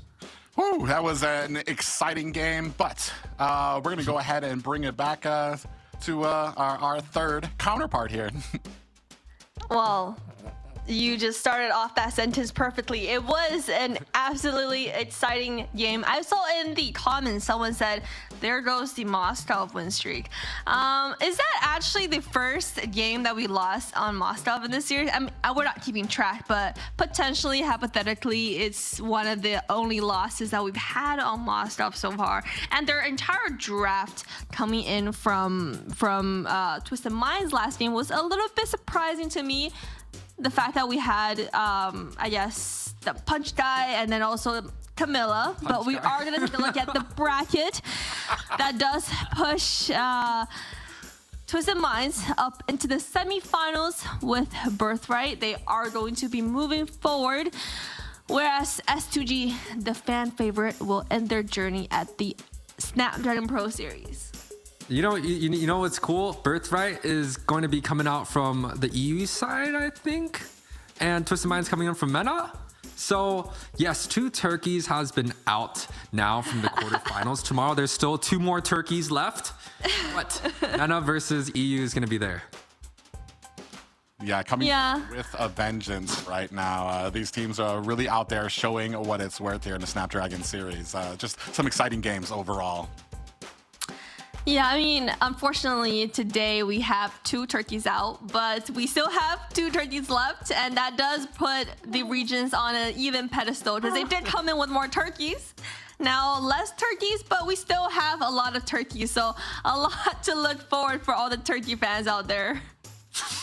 So I'm pretty sure there's a record for how many times you could say turkey out there, Liz, that you have beaten. But yeah, pride of the country is here, and a great showing by all of the teams thus far. I mean, and it wasn't like these were smashed matches. Both of these teams played very evenly, and it could have gone either way. Unfortunately, this time Twisted Minds really came with the game plan. Yeah, and guys, make sure if you guys have missed some of the matches today, follow us on our social media. Go look at some of the matches previously. It's quite exciting. It's not one-sided. Both teams pretty much have what it takes. And also go on to our Discord. Find us there, GG/Snapdragon Pro Series. Yeah, guys, make sure to follow us on our socials, join us on our Discord, and you will get the latest info not only for the EU, MENA, Turkey regions for the Snapdragon Pro Series, but also all the other regions. Yeah, so it's amazing events. It's been thus far. We've been so electrifying, and I can't wait for what else is in store. Speaking of which, let's go ahead and take a look at that schedule, Liz. Yes, tomorrow we will have Fireflies Esports versus Team Falcons, and then the Prestige versus Operatum Esports. OP. Yes, and it's going to be some more. If you thought these games were exciting, stay tuned for tomorrow. I want to say Turkey looking for some vengeance here to kind of stay in this tournament here at the Snapdragon. So it's going to be some exciting games as well. Yeah, and exciting games. The exciting, honestly, we've heard of a lot of these teams before. Team Falcom, pretty well known in their region. Also, Fireflex Esports is also an international team. So it's definitely going to be a hard matchup coming out from both of these teams. Yes, we are rooting for both the Turkey and also the EU region. There's going to be a lot of excitements coming through, and we'll definitely be there. Yeah, and the beauty of the single elimination, 5 best of 5 series is you have a lot of action packed, but it's all packed together. So once the excitement ramps up, you do have to say goodbye to one team, and that unfortunately happened with 2 turkeys today. Yeah, and that's kind of the sad loan here. It's the fight for survival, as we were talking about earlier. I mean, Twisted Mind's just a little bit better on the draw here, and maybe some mistakes when it comes to allowing some certain picks up there. So definitely back to the drawing board for S2G. But man, with the teams that are left, I'm very excited to see how they kind of mesh together, how they face each other. We already talking about, I think Yubi was talking about how Twisted Mind's going to be taking on somebody they've already faced. I want to say in the last partition of this Snapdragon. So it's going to be very interesting to see if they've learned anything, because like we said before, Twisted Minds came here from the lower brackets of their bracket. So definitely have something to prove. Yeah, I mean, it's going to be tough battles throughout each of those matches, and you know, today's matches were all really close. Do want to hopefully see a best of 5 series potentially come out through, but you know, it's gonna be wonderful regardless. Yeah, for sure. I mean, that's what we hope for. We get to see more of these teams compete it out, and we will talk more about their exciting drafts they're bringing in to the table tomorrow. So make sure you follow us on our socials as well. And also, guys, enjoy your evening. We'll see you tomorrow.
The Snapdragon Pro Series is brought to you by Snapdragon Elite Gaming, Samsung Galaxy S24 Ultra, Monster Energy, and DHL.